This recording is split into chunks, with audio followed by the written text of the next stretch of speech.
at Sactown Sports 1140. It's time for Alan Stiles and Chris Watkins. Yes. On a victory Monday, Stiles and Watkins, Sactown Sports, taking you up to 2 p.m. Nate Littlefield behind the glass, hashtag Niner Nate with his Niner beanie on, as the Niners have punched their ticket to Las Vegas, and they do it in some of the most dramatic fashion that we've seen. Okay, it is their 8th appearance in the big game, and they look to finally end the quest for 6. Chris Watkins, I was in the building. Yeah. I was texting you the whole time. I mean, the media room, I'll give the whole breakdown of the media situation. It is a Class A organization over there. All right. But Chris Watkins, how are you doing? You're watching this. Yes. Obviously, we're probably going to Vegas. We definitely weren't going to go if the Niners didn't win. So you're watching this. Yes. There's a lot on the line. There's a lot on the line. We literally have our tab open for Hell's Kitchen, refreshing it. We have not locked it down, and we're just waiting. And somebody's joking me that's sitting next to me because they see it. I'm just making conversation. And she goes, "So you're going to close out that tab?" At halftime, you're going to close out that tab? I look back at her. 10 minutes into the third quarter. It's a good thing I didn't close out that tab, is it? Good thing I didn't close out that tab. Tab's still open. Chris Watkins, how you doing? Great. Yeah, it wasn't just our dinner plans that were getting canceled. I mean, I was really thinking. I was like, oh man, like I'm gonna have to what are we gonna do instead? We were literally in group messages talking about all these guests we're about to get and all this stuff, and I was like, I mean, it's all completely thrown away. I was thinking about, sorry, Nate, cover your ears. I was thinking about narratives that we were gonna have to spin of like, is Kyle Shanahan on the hot seat here? Is Brock Purdy? Is this thing over? Is this like the beginning of the end? It was crazy. It was really nuts. I can't imagine what it was like in the building, but just thoughts swirling, and then for everything to just kind of be turned on its head. And then, really by the time that fourth quarter was going, it was like, okay, I feel like we're probably going to Vegas. So what a just ridiculous ride of emotions. And then, on top of all that, I've completely forgotten about the fact that the Kings almost tried to lose on Saturday. Yes. And don't you worry, this is Sacramento, so we will have Kings talk as the Kings do beat Luka and the Mavericks and get ready to take on the shorthanded Grizzlies tonight and continue there. This would be their third game on the road trip? Third game on the road trip as they try to keep this rolling, and they are in a good position here. They get this win, they'll be in a good position. Like we said, obviously go 4-3. No one can complain about that. 5-2 would be outstanding. And Harrison Barnes, another 20-point-plus game for Harrison. Right. So Harrison keeps this rolling. Complete. Yes, the revenge tour complete. What does this mean for the Kings that don't have a lot of time to turn this thing around? But we got to give more flowers, a bouquet to Brock Purdy, to the San Francisco 49ers. Look, Kyle Shanahan, I was there in the post-game presser, and he just said, there wasn't a lot of talking done at halftime, but we're not going out like this. And I saw everything from Brock Purdy's not the guy. He had that bad interception, to Steve Wilkes, who has interviewed for head coach positions, to now being fired. And that line, I'm talking to people there. What is the line between scheme and just not making plays? Chase Young, there were some bad clips of you out there, young brother. There was some bad clips. Is that Steve Wilkes' fault? I don't know, but they got their act together. We've said this before, and I'll say it again with the Niners. Literally that meme of the dude who's playing a video game that leans forward. Second half. That was essentially what the Niners were. Not just this game, but last game as well. And I will say, I wouldn't do that against the Chiefs. I just wouldn't do that against the Chiefs, because it looks like, and the Chiefs had drama. Kadarius Toney went on live. He's saying he's not injured. I don't know what happens there. We got 2 weeks. He doesn't play. We got 2 weeks until the big game, so we have plenty of time to break down the Chiefs and the matchup with the Niners. This rematch of 2019 as you face that bad man from Kansas City. But to continue, Chris, to talk about this game. And obviously, Dan Gamble, the decisions that he made that are going to, he literally said, a lot of them. What did he say? Something he said, we'll probably not, he said it's going to be really hard to get back, or this was probably our best shot. And he wasn't wrong. Maybe this is something. We know he's the rah-rah guy. I don't know if this is a growing pains thing, because Kyle Shanahan has now been on the opposite side. And I posted yesterday, I said, if anybody knows this game isn't over, it's Kyle Shanahan. Oh, yeah, for sure. And and not going for it. I know everybody is talking about it, but you just got to understand situations. And I understand just blindly doing what you do. But what was weird was he didn't. Before halftime, why didn't you go for it there? Right. Why not? Yeah. No, I mean, that part didn't make sense. I mean, I think that, Dan Campbell definitely put himself in a lot of questionable situations, and I think he's going to have to answer for them. I don't think that there's really any justification for especially running it on third down on that last drive, which essentially ended the game when they had to use their first timeout, and then, that forced them to then get the onside kick, which was never going to happen. So I thought Dan Campbell was all over the place, and I think that's kind of the risk of being that aggressive. I mean, when you have it in your mind all the time that, hey, going for it on fourth down is always the right option, I think you put yourself in weird situations where you're then questioned, okay, why did you choose to go for it here, right, but then not here, instead of just taking every situation as it was throughout the season. So, I mean, he's definitely got a lot of questions that he's going to have to answer, and I don't think he's got good answers to them. No. I think it was just truly a gut check kind of thing, and he gambled, and he definitely gambled wrong, and it's probably going to cost this team a Super Bowl appearance. And who knows? I mean, with how well the Lions played, I could have seen a world where the Lions could have been hoisting up that Lombardi Trophy at the end of the year for sure. They had a schedule that they had to stay on in order to win, and if they were able to execute that schedule against the Chiefs, they'd probably get it done.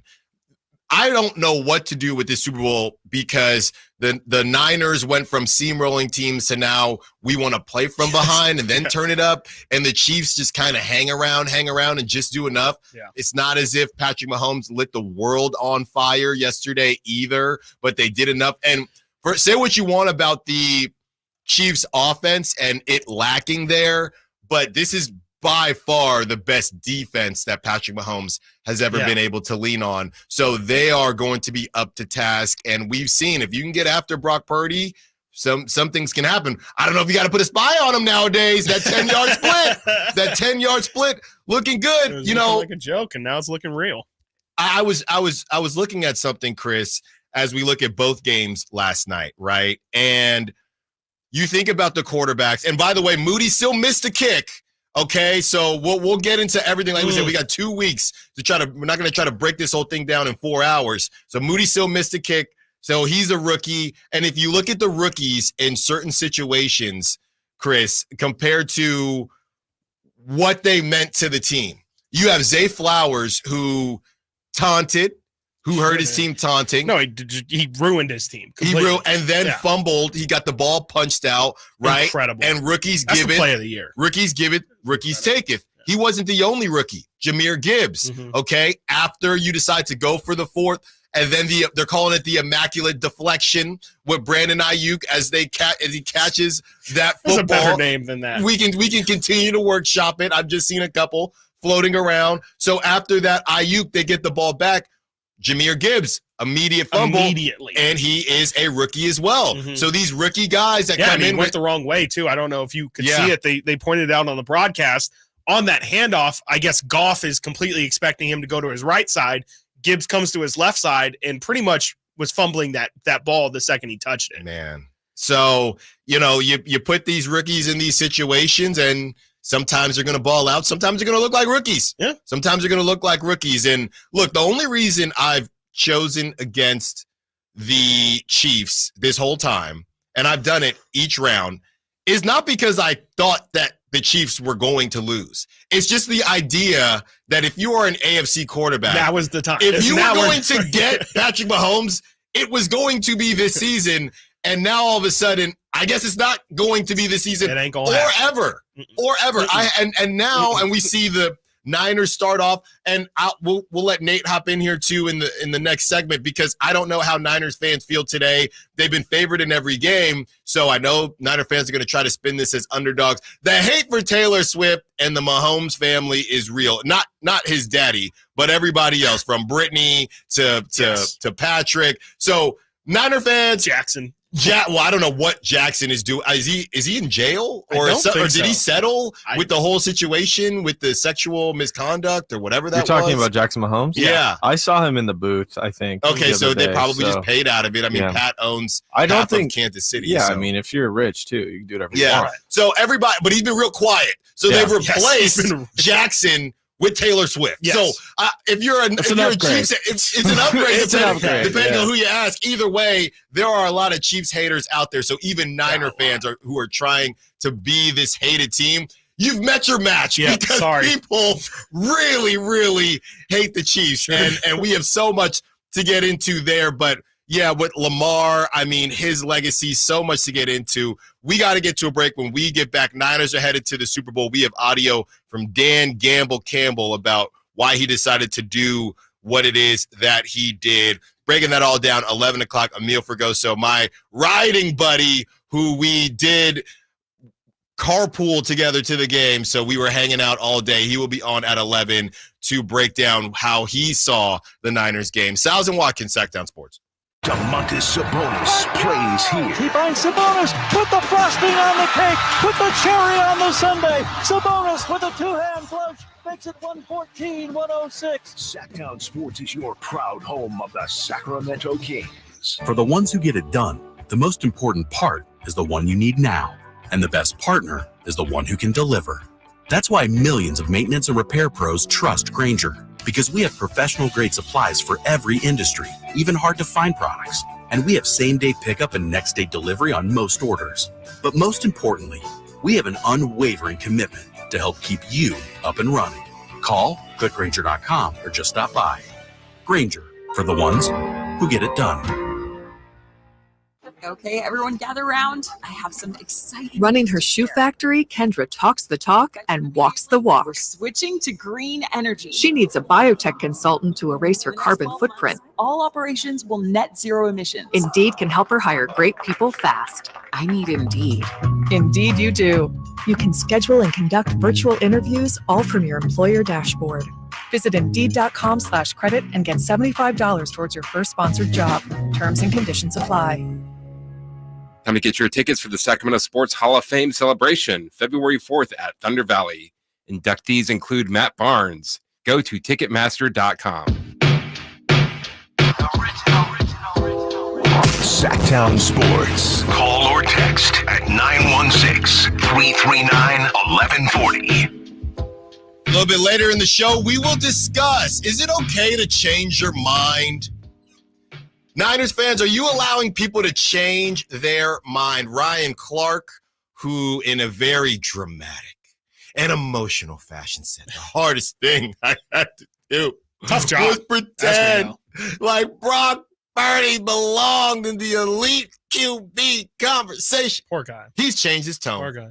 And now he's just wearing it, right? If you just wear it, okay? If you just wear it, Niner fans, are you saying, all right, you were wrong? Yep. Now, somebody will say, well, Brock was doing this all season. Look, man, the lights are different, okay? Everybody knows that this is where legends are born. And as long as a team or as long as a person is able to say, I was wrong, right? Totally. And Brock, that first half looked bad again, right? He didn't look great. Yeah, that pick was, it wasn't completely his fault, but I was like, this is not the time for this, buddy. No, and then in the second half, he turns it on, does a lot with his legs. As we said, we're going to break down how the Chiefs kind of approach that, because I don't think you need to spy him, but Brock is literally just fast enough. Absolutely. That you have to account for it. It's not exactly, but it's similar to Patrick Mahomes. It's literally like Patrick Mahomes. Where it's like, that dude's got wheels. Like, we've seen Patrick Mahomes kill people with his legs. Yeah. It's not his first option. And so, it's something you got to keep in mind. But like you said, is it really worth keeping a spy? You can't afford to with those weapons. Exactly. You literally can't afford to. Yeah. Now, with Patrick Mahomes, you should be able to afford to, but it's Patrick Mahomes. and he's going to shouldn't need to double team you should all not, of those receivers. No. So a lot of people were saying, hey, the Lions, and I'm trying to remember what game it was towards the end of the season where the Lions did the same thing. They went for 2. Was it the Cowboys where they went for 2 and then they didn't get it? And then there was a penalty and they went for 2 again and didn't get it and they lost. It was later in the season, but we've seen this from Dan Campbell before. Yeah. And that's who they are. Yeah. I'm looking here. It was the Cowboys. It was December 30th. There was a flag.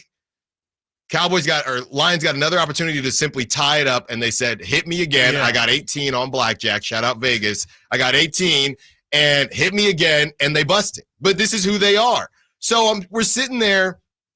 You come out, do a great job. Yeah. So the halftime happens, and we're all thinking, okay, it's not over, but the Lions are about a play away from it being over. Right. And they never got the play. Mm-hmm. They didn't score in the second half. So they come out, the Niners do. You're thinking, okay, if the Lions keep them to a field goal, the Lions are still in position, yes, they right? can still end the game with 1 score. And then they get the ball back after the field goal, and they go for it on 4th and 2. And like I said, I saw Reynolds in the tunnel. He did not have that look in his eye. He looked like he just had a bucket of popcorn. I don't know what was going on, but his hands were real buttery. Yeah. You go for it on 4th and 2. Great play design. Yeah, it was there. Right? It was there. Yeah. So the throw everybody's wasn't saying perfect, but it was there. It was. He He had to go away from him. It was there. He had to go away from him, and Reynolds misses it. Yeah. Okay, Niners come down. The play, the Ayuk play, the immaculate deflection until somebody makes up a better name. And I'm sitting from where I was. I saw the ball pop up. There was somebody was saying, well, there was a PI anyway. No, they had picked up the flag, which is really a bizarre play because they said there was no flag on the play. I missed that completely. They didn't say the Niners way too hyped. declined it. They did not say the Niners declined it. They said there was no foul on the play. Yeah. It was kind of weird. I thought they were looking honest. for OPI. That's I didn't hear what the commentators ended up saying. I thought the flag was initially thrown because he threw it. If you look at the replay of the slow motion, he throws it right as it kind of, I mean, maybe from the ref's viewpoint, it might have looked like Ayuk had pushed down the DB, and that's what I think he initially saw. Yeah. And then realized, oh no, the DB was going for the ball, and then it was a little weird. He whiffed it. It was a little real weird. bad. Well, I heard every single non-Niner fan, but specifically Niner hater out there screaming, this is exactly the 49ers luck. And they get lucky like that. It feels like all the time. It really does. I'm not going to sit here and go back and forth. People said whether it was a good ball or not. Some people said it wasn't a good ball. Some people said it was overthrown. Some people are saying, well, Ayuk had to slow down. It doesn't matter. Sure. Things like this happen, whether it's the tuck rule, whether it's the helmet catch. This is the NFL playoffs, and however you get it done, you get it done. But remind me a bit of that Edelman catch in the Super Bowl. You remember the fingertip barely got it under? And you said we have a segment here with the plays that'll be forgotten that Juwan Jennings doing his best OB. He probably looked at OBJ on the sideline after that happened. And here is Ayuk, who was not thrilled with the fact that he was only number 2 on SportsCenter's top 10. Number 2? Who they gonna have at 1 then?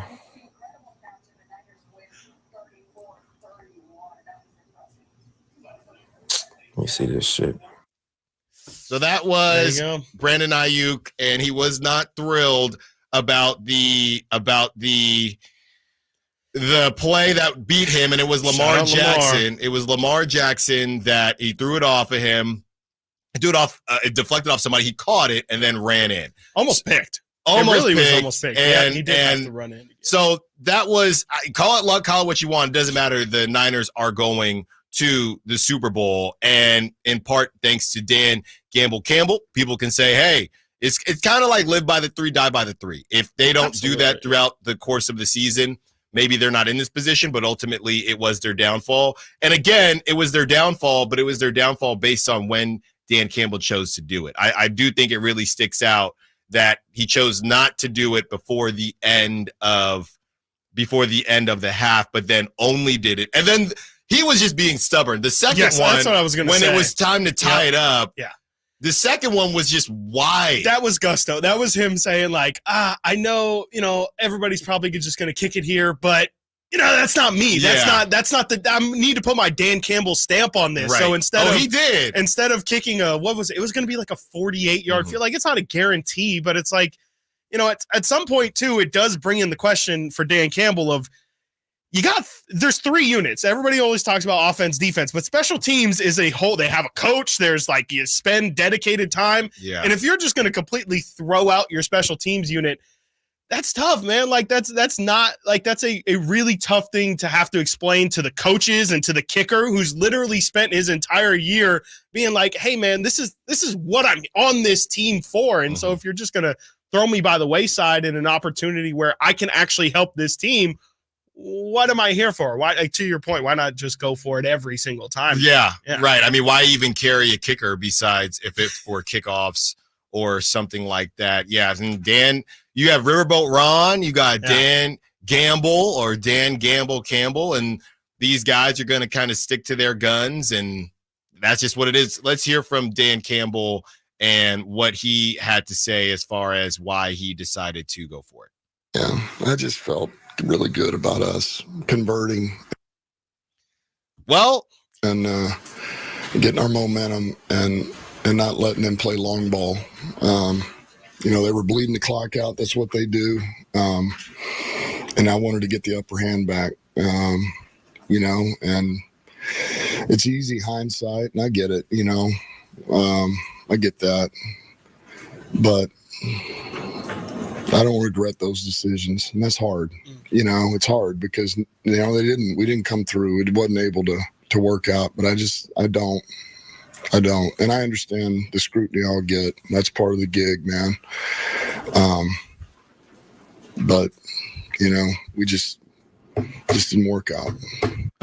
You just hear the pain in his voice. I mean, there is a part of me that the thing about the whole game is the Lions, obviously they were underdogs. It's one thing to just get smacked, right? Or just lose a game. It's another thing. Lions fans didn't deserve to be in the game and be in the situation, then have it snatched away, right? The Niners were the better team, but if you're just going to lose, just lose normally, right? That's why I don't feel bad for the Lions losing. I feel bad for how they lost. I kind of don't. And if I could just welcome to the NFL, Lions. Yeah. That's all I have to say. Is you were a really bad team for a really long time. Right. You don't just get to walk into the Super Bowl. Yeah. You get. This is what football is. Let me tell you from a fellow division rival here, Minnesota Viking fan. This is how it goes. This is actually what being a football fan is. It's as you know, it's really bad, but it's not always just when it's good, it's good. It's heartbreak is part of being a fan, and I'm sure Lions fans definitely don't want to hear that right now. But in a way, you just became a much stronger fan base by going through this loss. So Niners fans. Yeah, they've been in the mix, but if they finally get this here, think about all the years, all the chances and opportunities they've had. They lost to the Ravens and went in 2012, and then they lost to the Chiefs. So if they finally get it done, building. There's a lot of character building. You really got to like a team if you're going to put up with all of those tough losses. The only team that kind of jump-started their dynasty is the team that might have the best quarterback in the history of the NFL. Exactly. And Patrick Mahomes. If you don't have one of those guys. You were talking about the Patriots. And the Patriots. Those two guys. Exactly. Those two guys. Dan Campbell there, by the way, I have to say this. As he was talking, it just reminded me, I don't know why so specifically, it felt like Bradley Cooper in Hangover when he's talking with Doug's wife. Yeah. And it's just like, hey, man, we messed up. We messed up again. And it was just, you could just feel the pain in his voice there. Yeah. All right. Got to get to a break. When we get back, the Super Bowl that could have been, both teams had their opportunities. One team was at home against I don't want to say shorthanded, but not the best version of the Chiefs. And the other team was up big and gave it all away pretty quickly. Stiles Watkins, Sactown Sports. The NFL's leading rusher plays here. Got a handoff to McCaffrey, walks in the end zone. Handoff to McCaffrey, takes it right down to the goal line. He does his thing again. McCaffrey goes in motion right. Backwards pass led by Juszczyk, a block there. Hurdles a man, 10-5, touchdown! C-A of Christian McCaffrey's touchdowns on your home for 49ers football, Sactown Sports. This year, wouldn't you like to stop feeling self-conscious about your receding hairline or thinning hair and to start feeling confident with the way you look? Millions of men and women around the world trust Hair Grow from New Nordic as an effective way to get thicker-looking hair. Hair Grow is backed by an exclusive U.S. patent and is clinically proven to promote more hair growth. One actual Hair Grow customer writes, "After trying Hair Grow for a month and a half, my hair began to grow and thicken with no breakage when combing or shampooing. My hair is beginning to look great." Another writes, "A friend of mine noticed lots of increased hair growth. I couldn't be happier with the results and highly recommend this product for anyone with thin hair." Start looking and feeling your best with Hair Grow. Ask for Hair Grow at your local Walgreens or shop online at Amazon.com or NewNordicUSA.com. That's new, NORDIC USA.com. Amazon, or ask for Hair Grow at your local Walgreens. New year, new you, New Nordic. At Elk Grove Kia, we get it. Life happens. We believe in second chances. Have repos, late payments, or faced bankruptcy? No problem. Our finance department is top-notch and ready to make miracles happen. No need to worry about money down. At Elk Grove Kia, you can drive away today with $0 out of pocket. Visit us at Elk Grove Kia in the Elk Grove Auto Mall or online at elkgrovekia.com. Your second chance to drive the car of your dreams is just a visit away. Elk Grove Kia, where we turn obstacles into opportunities. Dare to drive differently. Elk Grove Kia. Hello, Sacramento. I'm Emran Pilati, owner of True Sports Cards and Collectible Store here in Rockland, California, and the host of the True Sports Cards Show that airs right here on Sactown Sports 1140 every Saturday from 10 to 11 a.m., where we discuss the latest trends, hottest products, and deliver exclusive interviews with other industry leaders. And don't forget to visit our shop, True Sports Cards, at 6661 Stanford Ranch Road in Rockland and see what we have for all your sports card and memorabilia needs. Carmichael Dave here for Jiffy Lube, your proud sponsor of the Drive of the Game. Now listen to every Kings game for Gary Gerald's Drive of the Game call. Then listen to Jason and myself the next morning for a chance to win a $100 Jiffy Lube certificate, courtesy of all the Jiffy Lube locations in the greater Sacramento area. Get your vehicle ready for the holiday driving season at Jiffy Lube today. Oil changes, wiper blades, tire rotations, and more. For more information, go to jiffylube.com. If you think getting hurt in an accident is bad, wait until you deal with the aftermath. Even what seems like a small accident can have devastating consequences to your health, employment, finances, and family. All of this can be avoided by getting the right help and calling the Scranton Law Firm. Since 1973, we've collected $500 million for our clients and helped thousands of people just like you. Call us at 1-800-707-0707 or ScrantonLawFirm.com.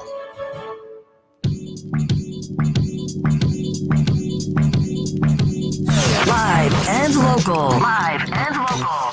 This is Sactown Sports.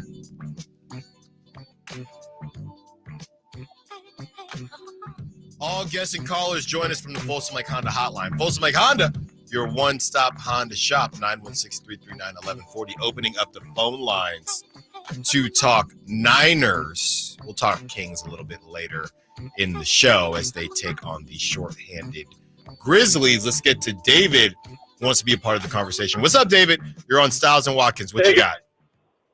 How you doing? Good, good. What you got for us? Hey, Chris, I'm a fellow Vikings fan, and I have to tell you that you just said the Niners were the better team, and they probably are.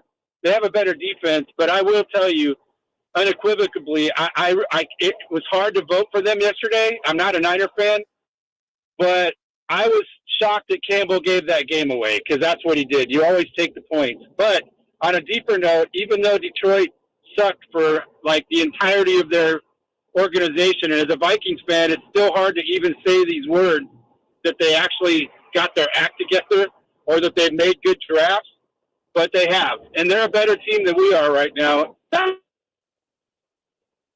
Lions would be better than the Vikings.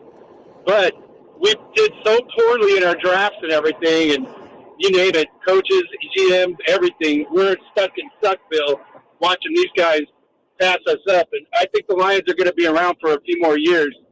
Goff is going to probably want, $200 million, and they'll give it to him. But that's a good young team, and in 3 or 4 years, when all those young players come up, they're going to have a hard time retaining them. and they'll probably Lions it all up and mess it up. But I still think that right now they're a good team. Thanks for the call, David. Yeah. Who knows, right? I mean, Ben Johnson is going to be gone. Yes. Right, for all intents and purposes. So once Ben Johnson's gone, look, we saw a rah-rah guy. This is why I think it hurt so much for the Detroit Lions. And this is why Dan Campbell said this might have been our best shot, because he knows he's a rah-rah guy. And you have to strike while the iron is hot to at least get there and give yourself a shot. Because there's another rah-rah guy on the East Coast who lost his offensive coordinator, and they didn't look anything the same.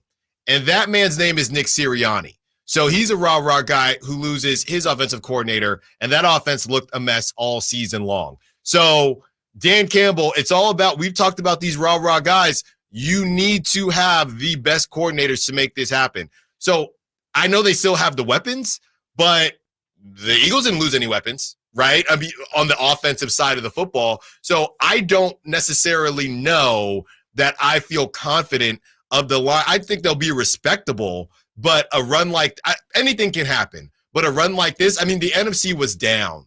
What are the Cowboys going to do? I know they're running it back. What are the Eagles going to do? They're going to try to figure some things out. And there's always this random team that can just come out of nowhere. So the Lions will be much better. Lions almost similar to the Kings, if you will. The Lions will be back into the forefront of the National Football League as far as, hey, you got to respect them. But as far as being a true contender, I don't know where their window is actually at, just due to all the other factors. Yeah, I mean, I don't really believe that the Lions are here to stay. I think once Ben Johnson's gone, that offense is going to take a huge blow. I definitely think Jared Goff is going to get paid this offseason, and I think it's going to hurt the Lions. Like, I don't think Jared Goff is, if we're doing the playmaker versus or whatever, the game manager versus what is game changer. Yes. He's definitely way more so in the middle of the game manager conversation. And yeah, if you don't have an offensive genius, like I'm going to put Ben Johnson up there with the offensive geniuses because of what he's really changed this Lions offense to look like. I mean, ever since he took over the offense, they've looked incredible. And something tells me that once he's gone, they're just going to revert right back to where they are. I'm sure they're going to be an okay offense, but I mean, yeah, you bring the Kings comparison. I think their defense is trash. I think Aaron Glenn has done a okay job, but that defense has been didn't look like trash yesterday. They did in the second half. Yeah, they sure did in the second half. I just think that he's like, I think that at best the Lions, much like the Kings, are just kind of hoping for average defense, but I think what's going to end up happening is their offense isn't going to be at the top 5 or whatever they are, the elite level that they're at. And they're just going to be an okay offense with a good defense. I'm frankly, and I can't believe I'm at this point, but I'm, to talk about the NFC North, I'm way more afraid of the Packers than the Lions at this point. And if I'm from the Niners perspective, I think the Packers are the team that you need to worry about moving forward in terms of who's going to be the team that might be here for the next 5 to 6 years. Yeah, because they got the quarterback. Exactly. And they have a game-changing quarterback. Now, when you look at Ben Johnson on a good contract, right? If you look at Ben Johnson and back to how this affects the Niners, do you think that, I believe it's the Commanders and the Seahawks, they were both left? I think they said during the broadcast he's supposed to get the Commanders job. Okay, well, that's good for the Niners, because I was thinking Seahawks. Yeah. So at least you get him. I can't believe I'm saying this. I really like what the Commanders, I think, are really close. Quarterback, though. For sure. That's it, though. I mean, to me, you got Adam Peters, who's the guy who pretty much orchestrated building this Niners team, and then you're going to get Ben Johnson as the head coach. You're going to get the Shanahan thing. You're going to get it doesn't matter who gets poached from our system. We're going to look the same offensively every single year, and I think that's a really good move for the Commanders, and I could see how you get them just a good quarterback, and we've seen them stay afloat, I guess, with guys like Sam Howell, Jacoby Brissett, Taylor Heineke was their quarterback. So I think if you can just get them a usable starting quarterback, I think the Commanders could be a team that, in an already impossible NFC East, like that could be another team that's really surprising next year. What, the NFC East, don't they have that stat of it's been 21 straight years or something like that where they've had a different team win the conference or win the division? Crazier things have happened. Yeah, and look, you go back to the Eagles, and things can just change very, very quickly, right? So you go back to the Eagles, Cowboys and 1 second, 1 second you're in the Super Bowl, the next second you're looking back up. Yeah. You're looking back up, and AJ Brown hasn't been happy. He removed all the Eagles stuff from his social media, so things can happen very, very quickly. And to bring it back to the Niners, that's why you got to get it done. The Niners have been the most consistent team with different quarterbacks and things like that, but at some point you got to finish the job, and I think this is the season where they will finish the job. And look, to take a look at the Super Bowl that could have been, and a lot of people thought that this could have been the case if the Lions had taken care of business. But the Ravens, I mean, to be completely honest with you, I was in and out because I mean, you were probably just I was at the arriving, game, but it just felt like the Ravens. I feel like the Ravens offense is what a lot of people thought that the Niners offense was. You got it, because it's been like this for years. And you brought in Zay Flowers, and it did look different at times. Yeah. You brought in Zay Flowers, you get Mark Andrews back, new offense. They were supposed to break away from that. But ultimately, it was still kind of the same thing. Everybody thought the Niners were the team not built to come from behind. Yeah. Really, it's the Ravens, right? That offense just can't come from behind. It doesn't matter who you put at offensive coordinator, doesn't matter who you draft. And I know you have question marks about Lamar Jackson. I've got more now. But that they just can't do it. We talk about the Niners. Who is they, though? Maybe it's Lamar, because the Niners, we say the Niners got to stay on schedule. Yeah. The Niners have been off schedule these last 2 games, and they managed to win. The Ravens, they get off schedule, they lose. They lose.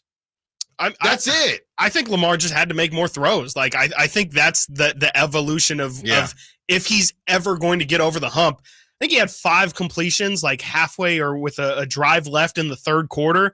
You just need to make more plays, like especially when Patrick Mahomes is on the other side. He finished 30 of 39 with 240 yards. It wasn't spectacular, but at the end of the day, you got to get the ball in your playmakers' hands. And I know Lamar is obviously the center of that team. He's very much everything runs through and around him and with him in mind. But I just think he's got to be a lot more dangerous as a passer for that exact reason. You say they can't make any comebacks. I heard a stat. The Niners, I talked about last week how this is really the game that I wanted to see. I wanted to see them come back from 2 scores down and see what happens.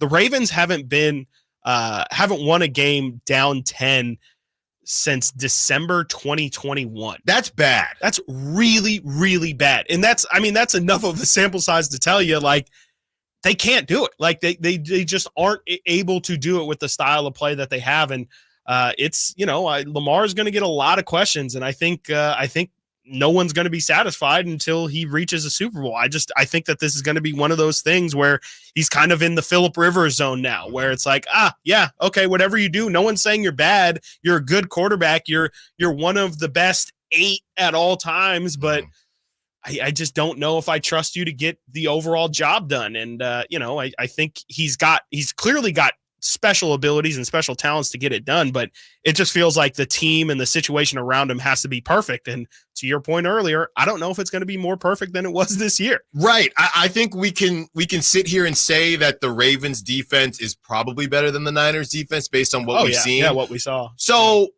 you have 2 teams. One team is going to the Super Bowl. One team isn't. Both of these teams did not score in the second half. The Chiefs didn't score in the second half. Right. The Lions didn't score in the second half. The difference was the offense. Yep. And you have the Ravens who got stuck at 7 and they couldn't score another touchdown with the guy. And this is what somebody called Lamar the Joel Embiid of the NFL. Why? I guess because he's balling during the regular season and in the postseason, he's not the same. Injuries too, right? That kind of plays into injuries too. Yeah. But I mean, you're the MVP, and I get it. There's the MVP. Mahomes is now LeBron, right? You could give him MVP every season. Yes, you sure okay, can. But you're not going to. And you have somebody in Lamar. Is this going to be it's Rashee Rice, okay? And he's a rookie too, I believe. Yes. Rashee Rice, rookie. You got Travis Kelce, who I'll be honest, I know he passed. I know he passed Jerry Rice yesterday. Travis Kelce doesn't look like he's in the best shape of his life. He doesn't. A little He distracted too. A little distracted. He's in every single commercial. You don't have a tier 1 Travis Kelce right now. No. Okay, you have a rookie number 1 he receiver. Looks nice. He had like 10 receptions. Okay, well maybe what it is. I think he's in the Gronk phase of his career where it's just. But like, I think that's fine. Like because he still looks like that number 1 guy during the playoffs when it matters. Exactly. And chemistry is important with Mahomes. He can't do this for 17 games. No, but keep us afloat, and then I can put the pedal to the metal once we get to the playoffs, and that's what we're seeing now. But this is not.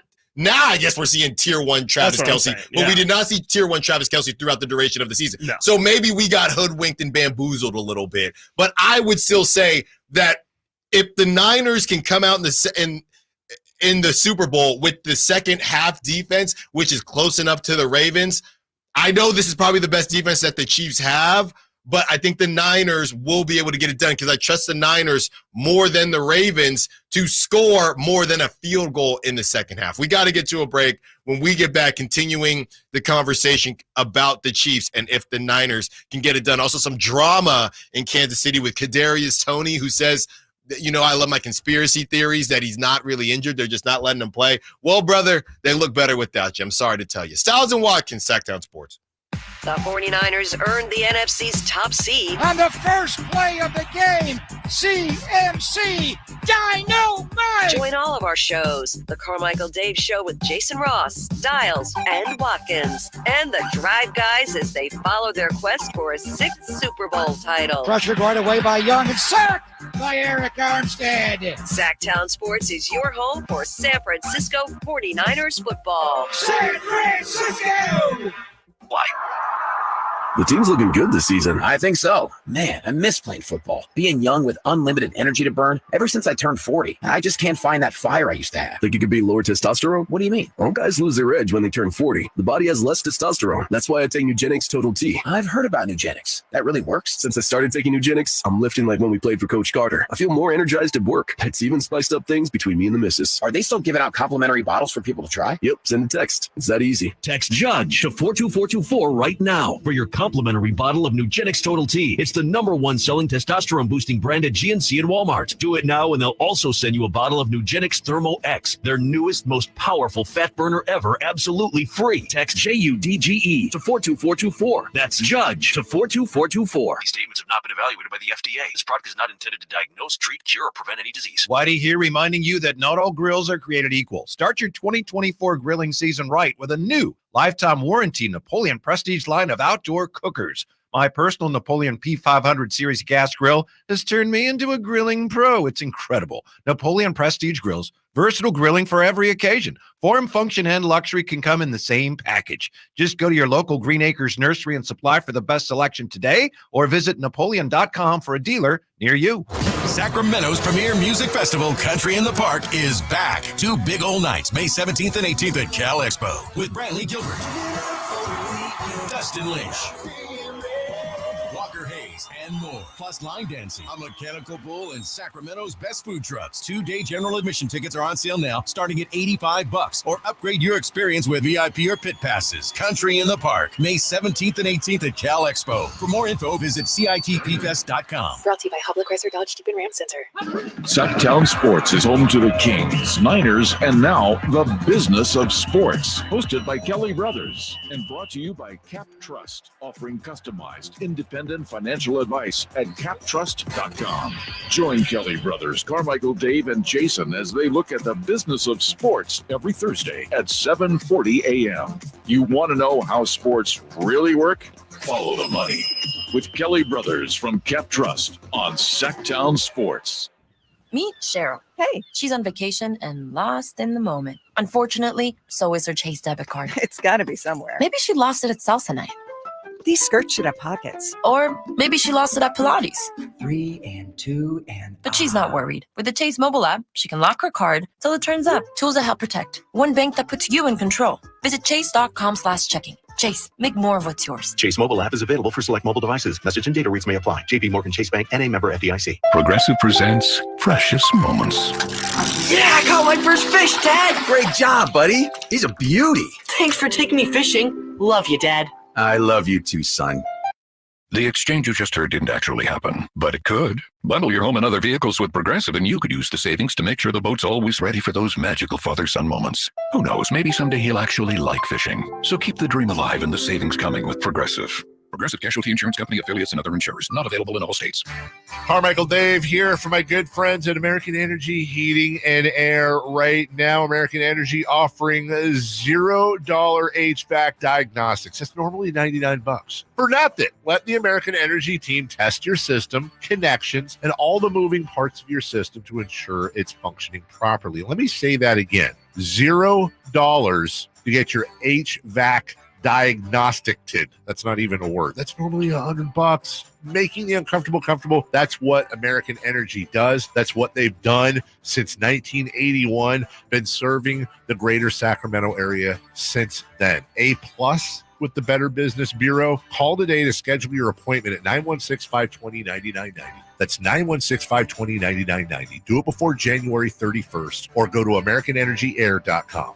Call 916-520-9990 now. The world has changed a lot these last few years. You can do pretty much anything from your home, including order your new Honda from Northern California's #1 Honda dealer, Stockton Honda. Check out our great selection at StocktonHonda.com or come in today and get pre-approved all in the blink of an eye. Stockton Honda makes buying a car simple and stress-free. Anytime, anywhere, it's all here.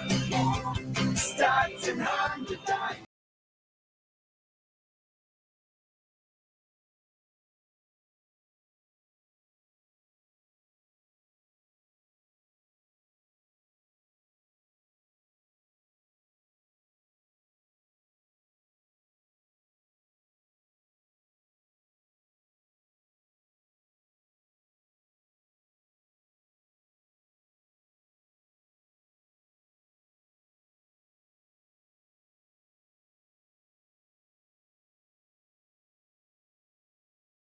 Tickets to Eddie Griffin. Live Nation has teamed up with Sactown Sports to hook you up with tickets to check out comedy legend Eddie Griffin live at the Hard Rock Sacramento, April 13th. Hit up the Folsom Lake Honda hotline at 1 p.m. We will let you know what caller we are looking for at that time to check out Eddie Griffin. For more information, visit SactownSports.com. As we see all of these different so many stats. Brock Purdy will be the third youngest quarterback to ever start a Super Bowl. And Brock Purdy would be the youngest quarterback to win a Super Bowl. Let's not get too far ahead of ourselves. Well, I'm just saying. He's got just as good a chance as Patrick Mahomes. And can we take a second? And I give Niner fans a lot of grief on here because it's fun, and I think that they deserve it sometimes. And I think Niner fans, look, I think it's fun the way they do it. Sometimes they go over the top, but everybody, I don't know that Niner fans are terribly different than other fan bases. And I will say this: if Brock Purdy beats Patrick Mahomes in the Super Bowl, Niner fans you can do whatever you want, because what are you going to do? You have the youngest. It doesn't matter what the roster is, Chris. That is what it takes to kick. Now, people will say worst Chiefs roster, okay, best Niners roster, but it won't matter. He will be in the history books. Yeah, it won't matter. He will be in the history books. Mr. Irrelevant will be the youngest QB to win a Super Bowl and beat a guy if he had beat Lamar, I will say this: if you are a Niners fan, this is what you wanted. I know people were worried about the Ravens and probably not so worried anymore. And by the way, all those Niner fans that said you wanted the Chiefs, do you feel any different now? You should. Because you really can't invite somebody who might be the GOAT. But because that's not why you wanted Mahomes. You didn't want Mahomes for Brock to beat Mahomes. You wanted Mahomes because you were scared. Because you thought that the Ravens were going to get you. You were scared. But now the fact that Mahomes has beat the Ravens in a situation where in Baltimore, right? If Brock Purdy and the Niners beat Mahomes, you will not be able to tell the Niner gang anything, and you shouldn't be able to. I mean, this would be I don't know. man. This is it. Is it crazier than Eli Manning beating an undefeated Patriots team? That's what people are saying. Brock would be Eli Manning. Yes, absolutely. To Mahomes absolutely. Depending on how it looks. I don't think it matters how it looks. If I think it does. I think he's got to have some sort of response. They're going to score. The Eli thing is way crazier. Him beating Eli the undefeated team. Crazy. That's not even close. That's fair. And then I think it's close. I don't think okay, the reason it's It's not. not. No. It's not. Okay, but we have to do an who Brock undefeated is, Patriots team but who, with the GOAT quarterback. you Saying yourself the worst Chiefs team with a GOAT. Sure, yeah, he's still there. The future GOAT, and you have Eli Manning. I'm just looking here. How many Pro Bowlers were on that Giants team? Like 3? Strahan? Eli wasn't, I don't think. I hope not. They were a wild card team too. Correct me if I'm They wrong. were, yeah. They were. The Niners are a 1 seed, playing a 3 seed. Eli was still a first pick in the draft. He sure was. Okay. Yeah. But I'm just saying storylines. You can subtract Storyline undefeated Patriots team. Draft pick doesn't matter now. But I'm not arguing. We can do this if the Niners get it done. I'm not arguing that it's better. I'm arguing that Nate said it's not close. That's my argument. I'm arguing that people would still have things to say.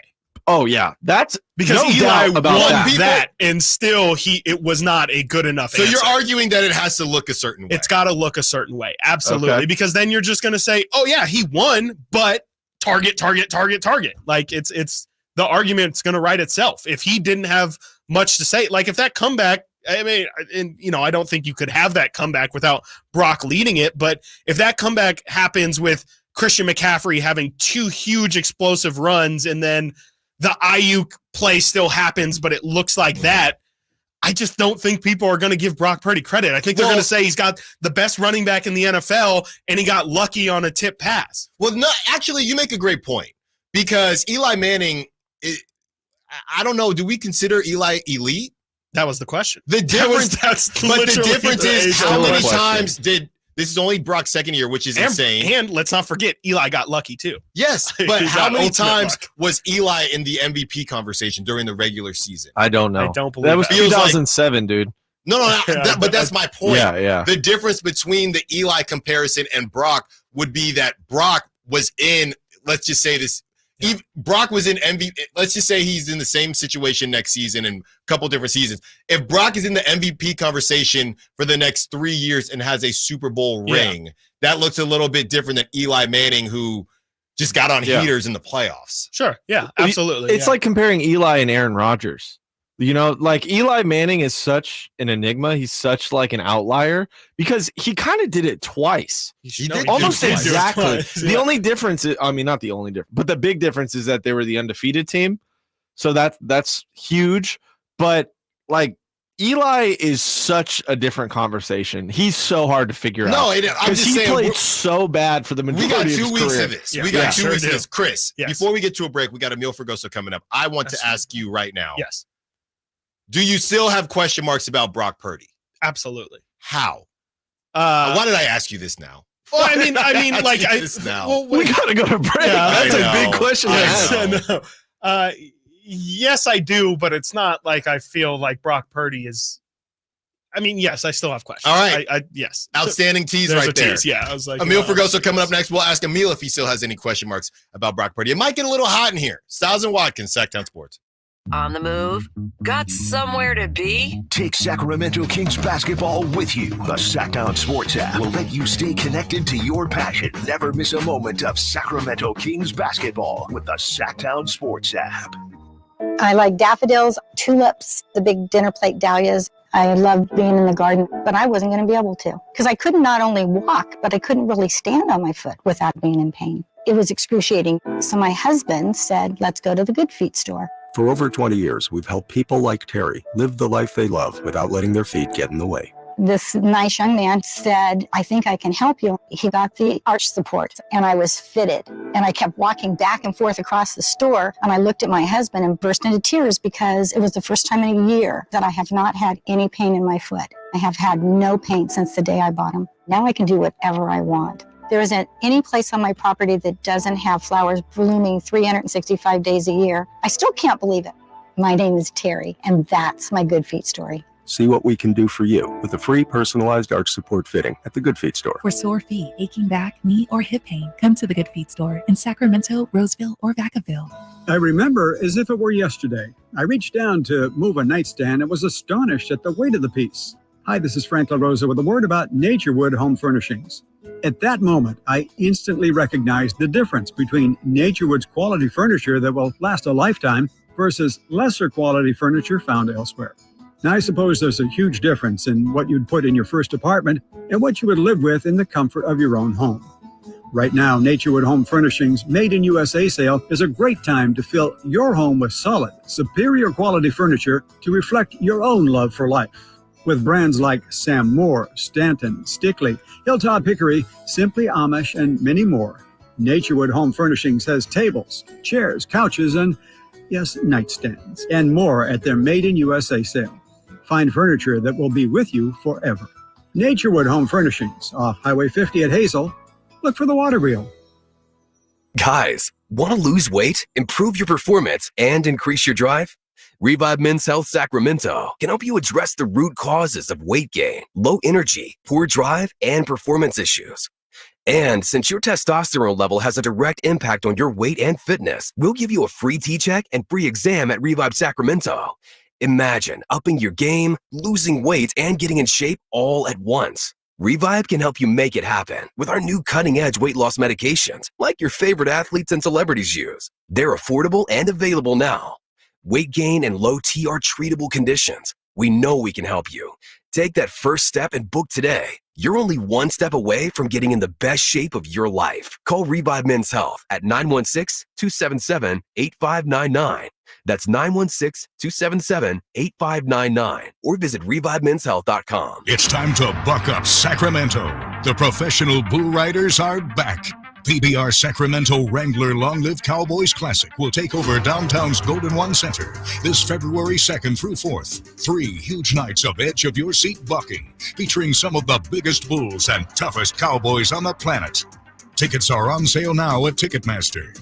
Get your tickets for a weekend of non-stop bucking action this February 2nd through 4th. Power Business Technology is proud to be 100% independent, locally owned, and managed Toshiba copier dealer. Local ownership cuts out the red tape, allowing ourselves to never be too busy to personally answer the call when our clients need us. Recognized for excellence in service execution, training, and customer service, we're proud to be named a 2022 Toshiba ProMasters Elite Dealer. Contact us today for all of your business printing needs at 844-POWER-BZ. That's 844-769-3729, or visit us at powercopiers.com. Big savings are back at Folsom Lake Honda, your one-stop Honda shop. Looking to own or lease? We have options for everyone. Plus, lower interest rates at Folsom Lake Honda make for lower payments. It's no wonder Folsom Lake Honda is your one-stop Honda shop. Get an instant cash offer for your trade at FolsomLakeHonda.com. We'll buy your car whether you buy from us or not. Visit us today at FolsomLakeHonda.com.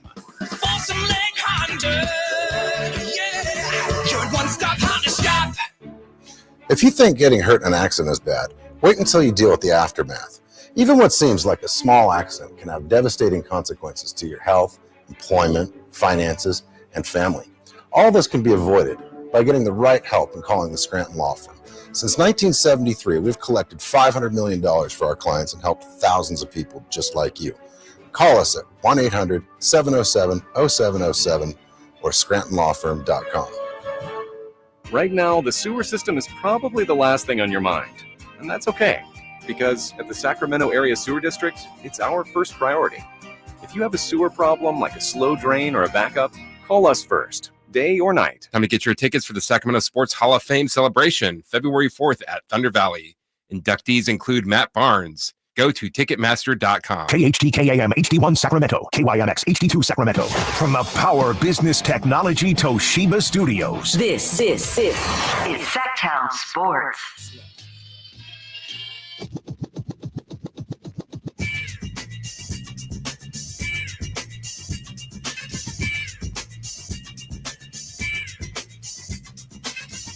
Sactown Sports. Call or text at 916-339-1140. Emil Fergoso joins us, Sactown Sports Niners insider. Emil, did you get any sleep last night? Did you go to the 24-hour I didn't. Coffee spot? No, I powered through. I only wrote one story. It was a good one though about Brock Purdy. And I went to bed about 2 a.m.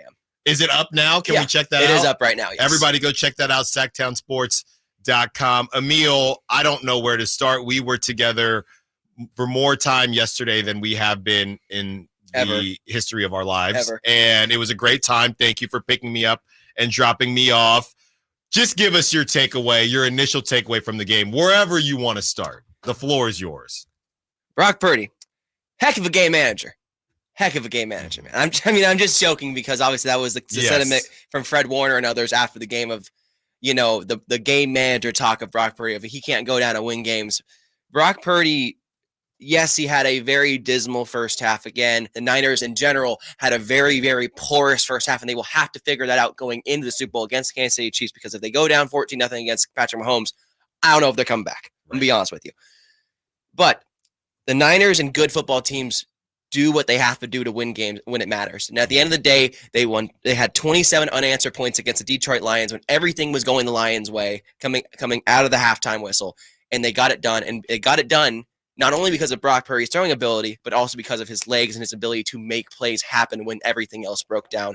Credit to him, Brock Purdy, silencing all the doubters today, including Ryan Clark.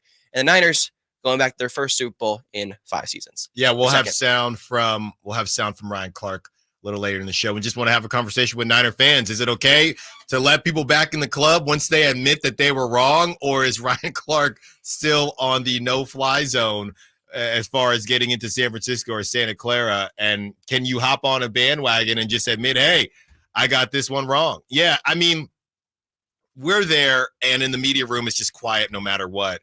But the Dan Gamble stuff, Campbell gamble, is it fair to ask the question whether or not the Niners won this game or did the Lions lose this game? It's fair.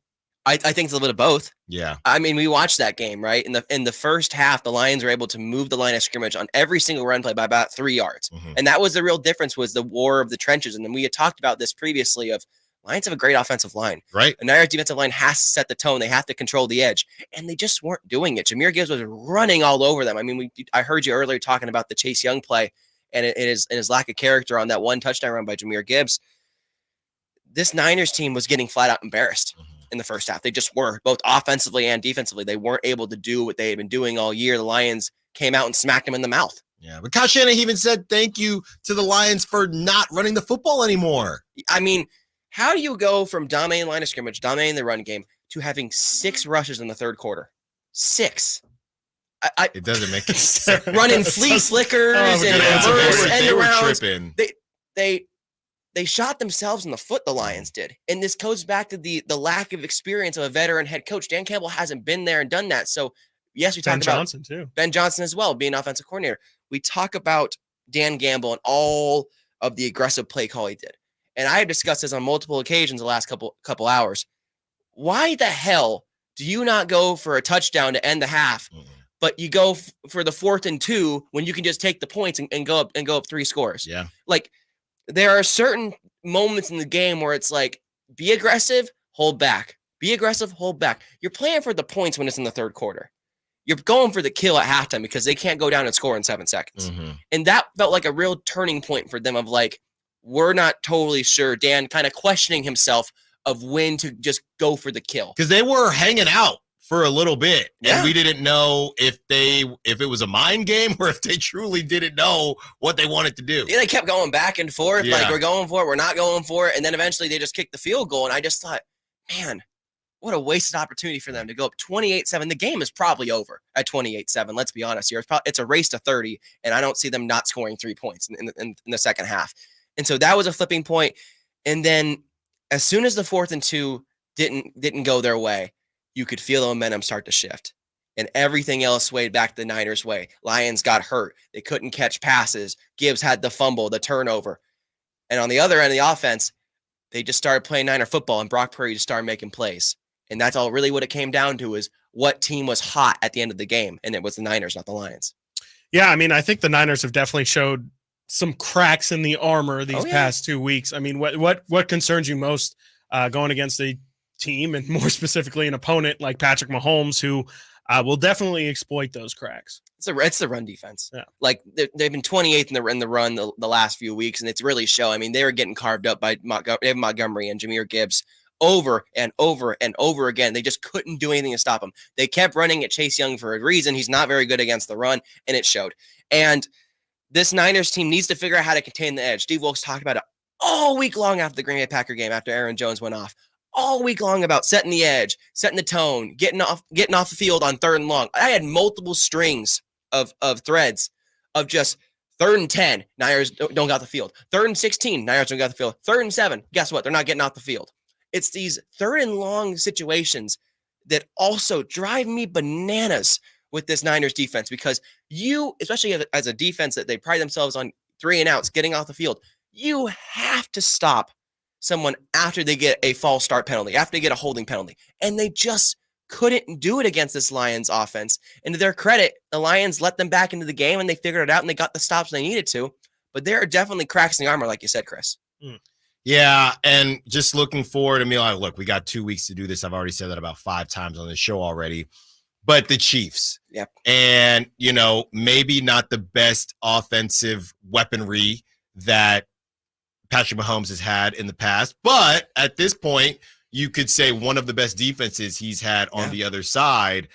Like you said, the Chiefs came out and we were in translation as we were getting to the game and all that jazz. But you look up and the Chiefs score first in Baltimore. Yep. They set the tone. They did not score in the second half. So you can stop the Chiefs. What are you thinking about Niners Chiefs? Just initially. We will do this again when we are in Vegas. But what do you think initially with the Chiefs and the problems that they present besides Patrick Mahomes? Yeah, it's that defense right there. DVOA number 7 all year long. And I was talking with David Lombardi actually as the Niner game was going to kick off, even before walkouts for the Niners. And I was like, are you surprised this is the outcome? And he goes, nope. I honestly predicted this because this was what could happen with the Chiefs. We knew all season long, they've been showing them all year long that this was what they were. Their offense wasn't their strength. It was their defense that was their strength all year. And they showed it against the Ravens. And the Ravens have a lot of questions to answer because of it. But at the end of the day, on the other end, while they don't have certain skill players, they have Patrick Mahomes. And I think we're learning very quickly that do not bet against Patrick Mahomes in the playoffs.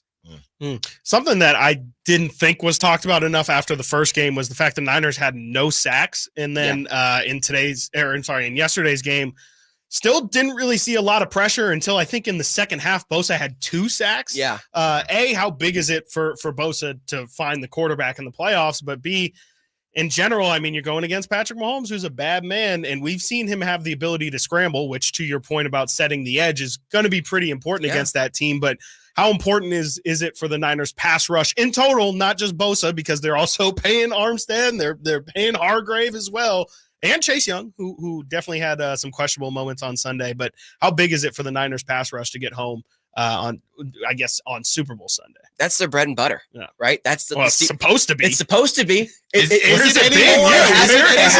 No, and then that's kind of fallen on Nick Bosa too, who had a streak of playoff games without a sack for a couple games there, and finally broke this game of getting back to it in the playoffs, and that's going to be the key. Yes, there were crucial sacks. They were crucial, really, and they weren't even like kind of little sacks. They were he mauled through that line and destroyed. You could tell them out of field goal range. He did. You could tell Bosa. Well, not that they were going to kick it out. Yeah, you know, it's a good solid point.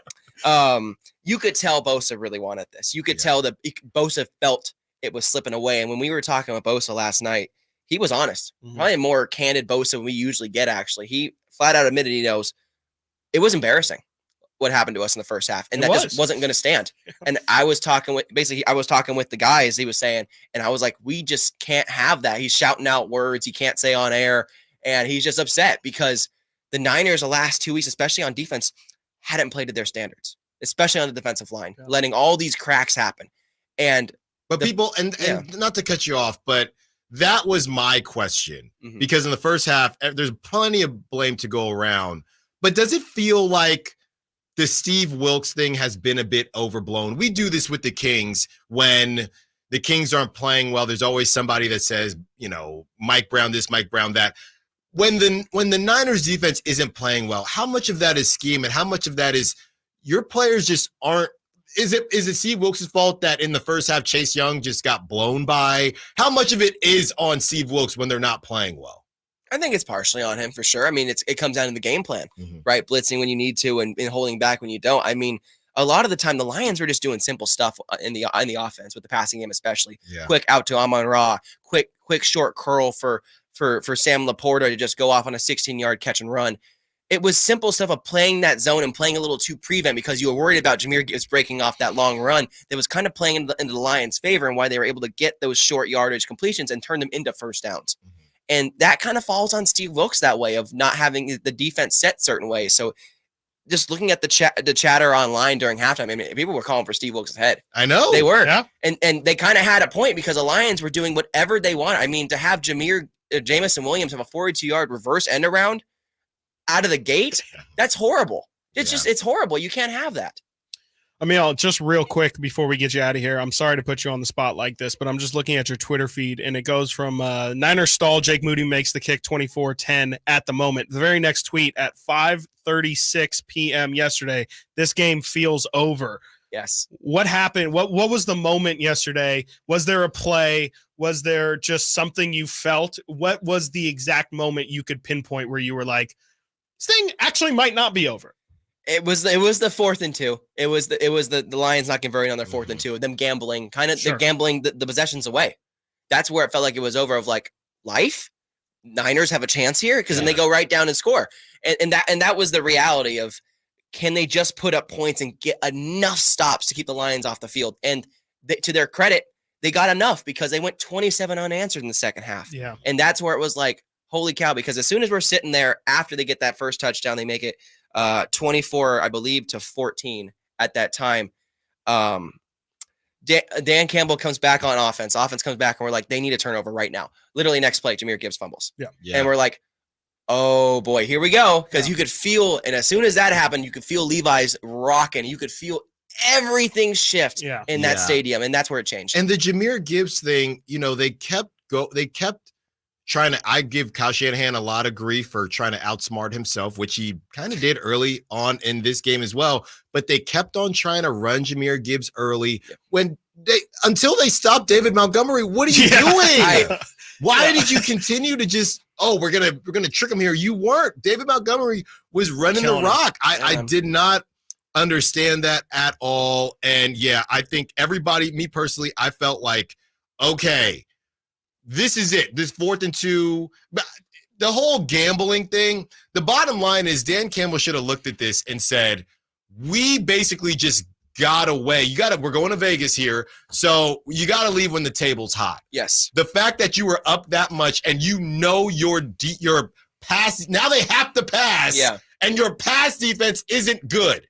You should have said, okay, we held them to a field goal. Yeah. Let's just match them with the field goal. Even if they miss, sure, at least you can say, hey, we tried to match them, but you should have left the table when you were hot. He tried to double down roulette. Let me put 4 more chips on my favorite number, and next thing you know, you're looking down at your chips and they're all gone.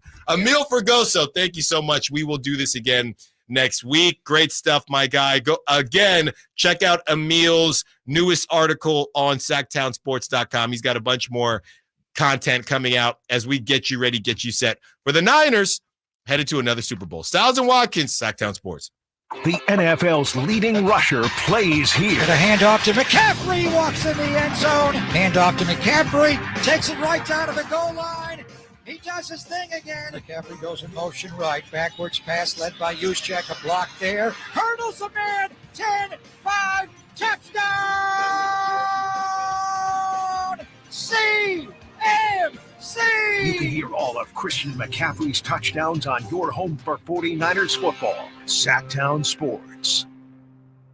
This is a special alert to all Americans who own a vehicle with less than 200,000 miles with an auto warranty about to expire or with no warranty coverage at all. Due to a decline in the economy, CarShield is announcing a low-cost month-to-month vehicle protection plan that is now available to the public to save any driver out-of-pocket expenses on future auto repairs. Call now to find out how you can pay almost nothing for covered auto repairs. Yes, you heard that correctly. Pay almost nothing for covered auto repairs. An open phone line has been established for all drivers to call for a free quick quote. Call 800-385-9302 now. Drivers who are covered will not have to pay for covered repairs again. This protection plan is at an all-time low. Additionally, drivers who activate this vehicle protection today will also receive free roadside assistance, free towing, and car rental options at no additional cost. Call us for your free quick quote today. 800-385-9302. That's 800-385-9302. What do you have to lose? Call 800-385-9302. Again, 800-385-9302.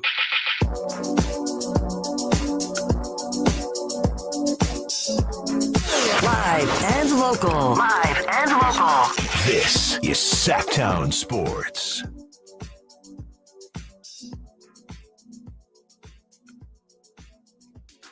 Thank you again to Emil Fergoso, Sactown Sports 49ers insider.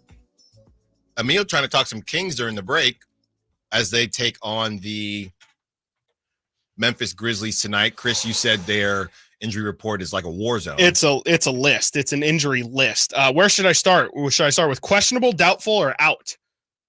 All the above. Okay, questionable. Vince Williams Jr., who we were actually just talking about, has left knee soreness. He's questionable. Doubtful will be John Conchar with a left ankle sprain and Zaire Williams with a left hand soreness. You ready for this? Out. Steven Adams, which we knew. Desmond Bain, who will be out with left ankle sprain. Brandon Clark, who's out for the season. Luke Kennard, who's out with left knee soreness. Jake LaRavia, who's out with a left ankle sprain. John Morant, who's out for the season. Derrick Rose, who's out with a left hamstring strain. And last but not least, Marcus Smart with right ring finger central slip tear, which we saw was from him hitting the Carmelo 3 to the head. Goodness. And he's still hurt. Who is left on their roster? That's a great question. Why did they get rid of Kenneth Lofton Jr.? I really wish I had answers for you. I love basketball, but I cannot tell you who is on the Memphis Grizzlies besides those players that I listed. So are any of those guys a learning guys experience for all of us tonight? I mean, GG Jackson, I can tell you that. It goes without saying that the Kings, I mean, no, that you have to. I don't even want to. I don't even want to entertain this. Yeah, this is almost like it could be just as bad as losing to the Pistons at this point. Honestly, roster wise, so based on the names you said, might be worse. Actually, I'm doing the process of elimination. Please. So they will see Jaren Jackson. Yes. There's a name. They will see Jaren Jackson. You definitely said Conchar. I heard you. Conchar is cool, just doubtful. Okay. Jaren Jackson Jr., yep. David Roddy. Yes. Big body Roddy. GG Jackson II. Yes. He will play. He'll for sure play. Scottie Pippen Jr. That's insane. And then did you say Jacob Gilyard? I did not. Okay, so that's 5. Jaren Jackson, that's 1. David Roddy, yes. David Roddy 2. He's good. GG Jackson 3, He's Scottie solid. Pippen 4. Yes. And you said Xavier Tillman, didn't you? I did not. Xavier Tillman will be playing. Xavier Tillman and then Jacob Gilyard. 5. So they have 6. Oh, they have 6. Okay, they got 6. a bench guy at least. Let's see here. Santi Aldama. I don't think I said him. Oh, right? You didn't? So that's 7. Yes, Santi Aldama will be out there. That's 7. There you go. I think that's, yeah, I mean, everybody else that I'm seeing, I'm looking literally at the box score from the Grizzlies game on Sunday. This was yesterday. They played the Pacers and lost 116-110. And Vince Williams played 36 minutes and had 20, and now he's out. Now he's questionable. Questionable. Conchar is out or doubtful. And Zaire Williams is also doubtful. So you have 3 of the 9 guys already, to your point, 6 guys pretty much available for Memphis tonight. And I think that's actually it. Maybe they have a couple G Leaguers that they have, called up or something, but it seems like the Grizzlies are playing with about 6 or 7 people tonight. So, I mean, we'll do dog segment, but we know what it is, man. The Kings, they skate by. Malik Monk, goodness gracious, my guy. I know we've talked about sports psychology and all that jazz. You got to get rid of those yips. It's pretty scary at this point. Very scary. It is scary at this point. I don't want him at the line. Honestly, Chris, 1 second left in the game. Kings are down 2. I'd rather have Sabonis at the line than Malik right now. If you're asking me right now. I disagree completely. Chris. I think you're I think that's a bit of a hyperbole. Chris. Alan Stiles. What about Fox? Both of those guys have been better than Malik. I'm still taking Malik at the line. Chris, it's up here. It's up here, man. What do you think Carmelo. those other two dudes? It's Carmelo. What about those other two dudes? What's their excuse? They've been hitting. They're at the line. I mean, they're in their heads, and they're just bad percentages. Okay, somebody makes a bad tech and with a second left. Kings are down 1. Yeah. Who are you sending to the line? I'll tell you who we're nuts. How about it might be easier to do the process of elimination. Well, we gotta say the lineup. Keegan's in the line. Keegan's a maybe. Keegan. Yeah. Here's the lineup. Yep. Keegan, Malik. Okay. Sabonis. Okay. Harrison. Yeah. Fox. Crazy as it is, because he literally airballed a free throw in the fourth quarter, I think Harrison Barnes would be my choice. Yeah. And I think he took 2 technical free throws in that game, and he made them both. He made them both. No, he made one. What was it? No, the air ball was the tech. So, that right there is telling you where the place in which the Kings are at right now is that Harrison Barnes, who did airball a fourth quarter technical free throw, I would still probably have him take the free throw, just because you mix he hasn't had a collapse yet at a crucial point yet is the clear word there. And he's about like an 80-something% free throw shooter. The problem with Keegan going up there, Keegan ideally is the best pure shooter, but no, he misses a lot doesn't of take enough free throws. Yeah, he doesn't take enough to ever get into a rhythm or to feel like, okay, yeah, he's a good free throw shooter. So I think I'm going Harrison at this moment. I'm definitely not going Sabonis. I'll tell you that right now. All right. Maybe that was a little much, but I'm just saying Malik is dropping down my list is my point. Okay. You got to start making some of these, and it's very specific. You got to start making some of these when they matter, and Malik hasn't been able to do it. Got to get to a break. When we get back, more Niners talk. This one goes out to the Raiders fans. You got a team that you hate, a rival in your division, and a team that you hate, a rival just in life. Who do you want to win the Super Bowl? If you don't have to choose, but a lot of people are choosing, and I want to know where you stand. Also, we teased it, so we'll get into it. Chris Watkins, a lot of people on the text line don't like what you had to say. When I asked the question, does Brock Purdy have anything left to prove, or do you have any more doubts? We'll let Nate hop in as well on his thoughts. Stiles and Watkins, Sactown Sports. Trying to find out where to catch your favorite team's games? Are you a fan of the Kings, Niners, and the NFL? Well, Sactown Sports has you covered. Touchdown! San Francisco! It's all on his shoulders. Fox rocks. He fires for the win. He's got the triple. Catch all your Kings, Niners, and NFL games all year long on Sactown Sports and SactownSports.com. At Charmin, we heard you shouldn't talk about going to the bathroom in public, so we decided to sing about it. When you're rolling Charmin Ultra Soft on the potty, let's just so roll it back, everybody. Charmin's irresistibly soft and hella nice. The grip is always stocked. It's our party vibe. Everybody wanna touch the sky. Charmin Ultra Soft is irresistibly soft and more absorbent, so you can use less. Enjoy the go with Charmin. Getting your biggest tax refund from Jackson Hewitt can lead to some spirited reactions. Jackson Hewitt! Jackson Hewitt is so sure that you'll get your biggest refund that if they don't, you get your money back plus $100. Jackson Hewitt! And Jackson Hewitt also guarantees the accuracy of your return for life. Hewitt! So don't just sit there. For your biggest refund guaranteed, walk into a Jackson Hewitt today and dance out Jackson Hewitt!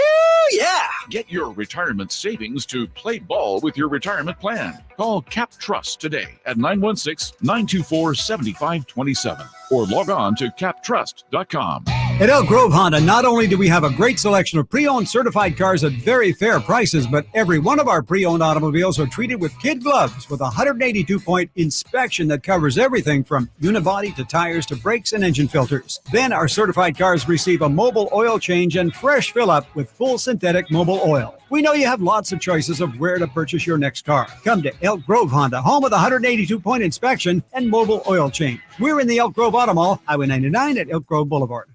Hello, Sacramento. I'm Emron Pilati, owner of True Sports Cards and Collectible Store here in Rockland, California, and the host of the True Sports Cards Show that airs right here on Sactown Sports 1140 every Saturday from 10 to 11 a.m., where we discuss the latest trends, hottest products, and deliver exclusive interviews with other industry leaders. And don't forget to visit our shop, True Sports Cards, at 6661 Stanford Ranch Road in Rockland and see what we have for all your sports card and memorabilia needs.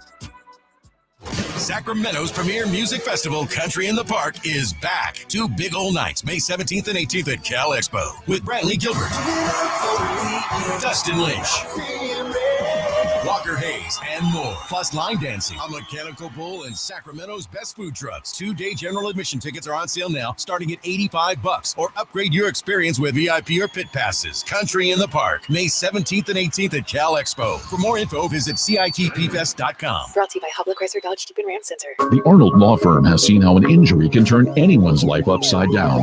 Whether it's a slip and fall, a car accident, or any other kind of injury. For almost 50 years, the Arnold Law Firm has been here to help you through the entire process to protect you and your family. If you are ever injured or in an accident, call the Arnold Law Firm. The Arnold Law Firm, providing real justice for you since 1975. Call 916-777-7777. That's 916-777-7777. Golf to Go is brought to you by the Hagen Oaks Golf Super Shop. Here's Frank LaRosa. On the putting green, when someone doesn't get their putt to the hole, someone else is bound to say, "Hit it, Alice." But who is Alice, and what did she do to get immortalized in a golf insult? Well, it turns out that Alice isn't a she, Alice is a he. It's Alice as in the late Peter Alice, the famous English golf broadcaster. He was a pretty good touring professional, and at the 1963 Ryder Cup, Alice played Arnold Palmer and Tony Lima, having with Lima and beating Palmer. At some point in that match, Alice, for whom putting was not a strength, badly missed a 3-foot putt. Someone in the gallery yelled out, "Nice putt, Alice." Alice explained that the BBC, where he did golf commentary, played a large part in burning the phrase into public consciousness. "I was never renowned for putting," he explained, "therefore I was an easy target for British comedy programs." Alice later gave golf lessons to Sean Connery for his match as James Bond in Goldfinger. So the next time you utter, "Hit it, Alice," just remember Peter Alice. May he rest in peace. That's your Golf to Go. I'm Frank LaRosa. Guys, want to lose weight, improve your performance, and increase your drive? Book your free T-check and free exam at Revive Men's Health Sacramento. Now also offering affordable, cutting-edge weight loss medications. Call 916-277-8599 or visit Revive Men's Health.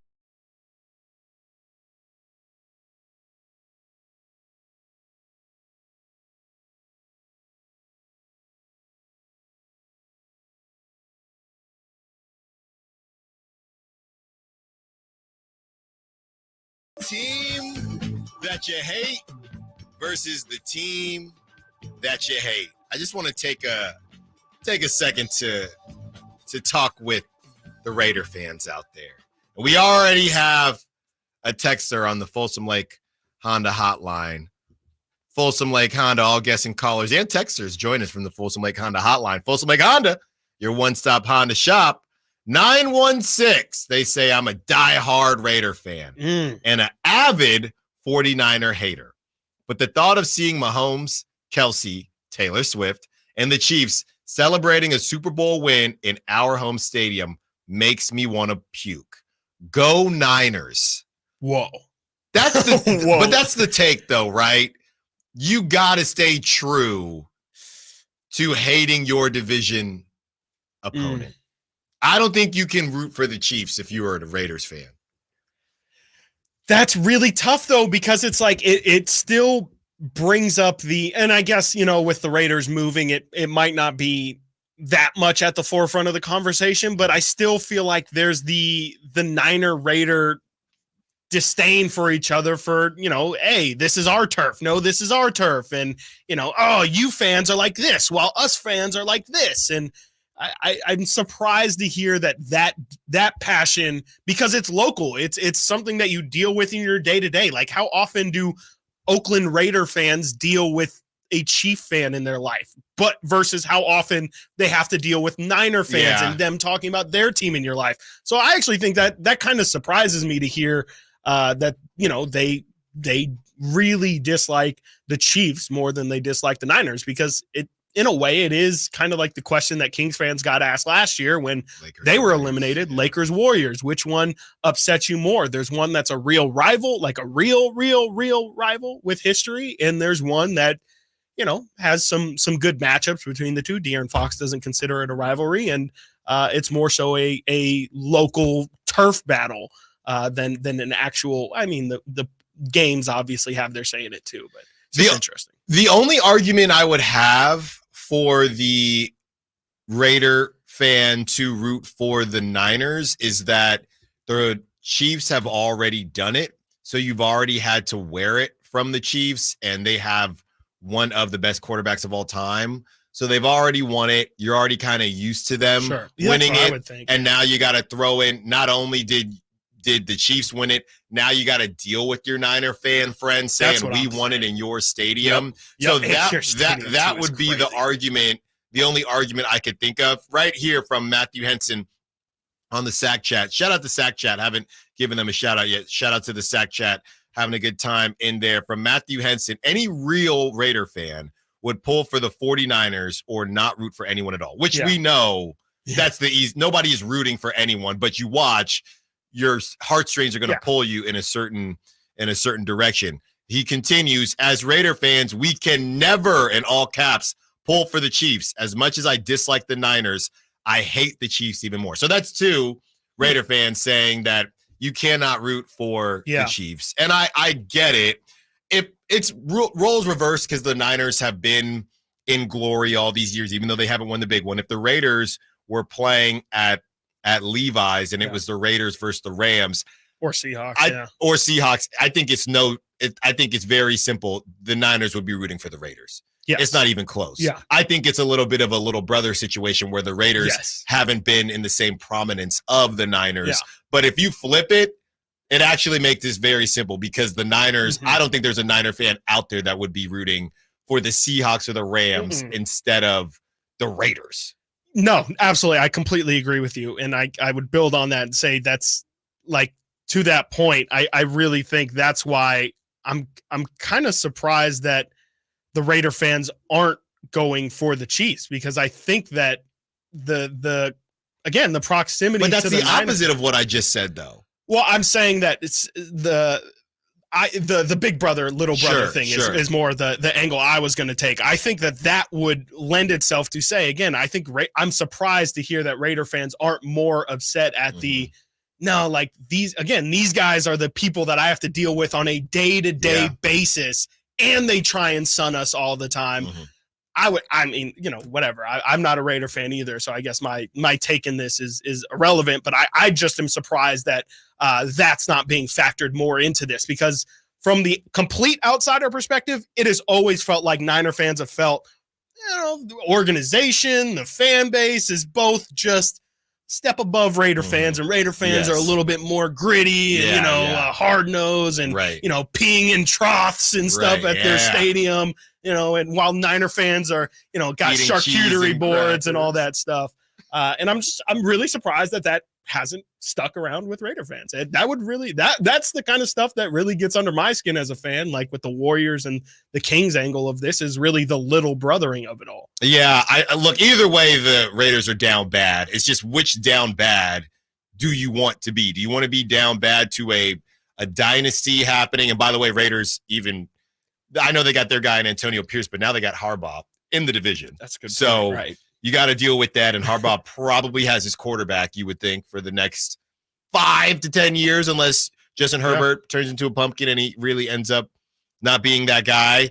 So either way, you're down bad. It's just a matter of what which down bad do you actually want to be. By the way, you want to stick around 1 p.m., pair of tickets being given away for Eddie Griffin. Live Nation has teamed up with Sactown Sports to hook you up with tickets to check out comedy legend Eddie Griffin live at the Hard Rock Sacramento, April 13th. I have not been to the Hard Rock in Sacramento yet. It's really nice. Yeah, I went out there during actually it was around this time last year, and it's an incredible venue. They have What did you see there? Was it a band or was it like a comedian? Or No, I actually didn't see anybody. We were there for a station event, and I just kind of walked around, and we got to see the place with their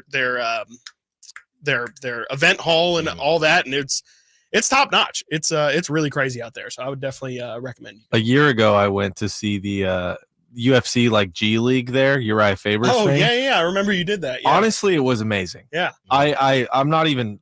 We're not sponsored, whatever, but that venue is very cool. I haven't seen the new Thunder Valley one, but the Hard Rock was sick. Yeah. Drive, not the best, but hit up the Folsom Lake Honda hotline at 1 p.m. and we will tell you what caller we are looking for at that time to win a pair of tickets to check out Eddie Griffin. For more information, visit SactownSports.com. As we get back into a conversation about Brock Purdy, Chris, you sat here. Yep. And I asked you the question last week.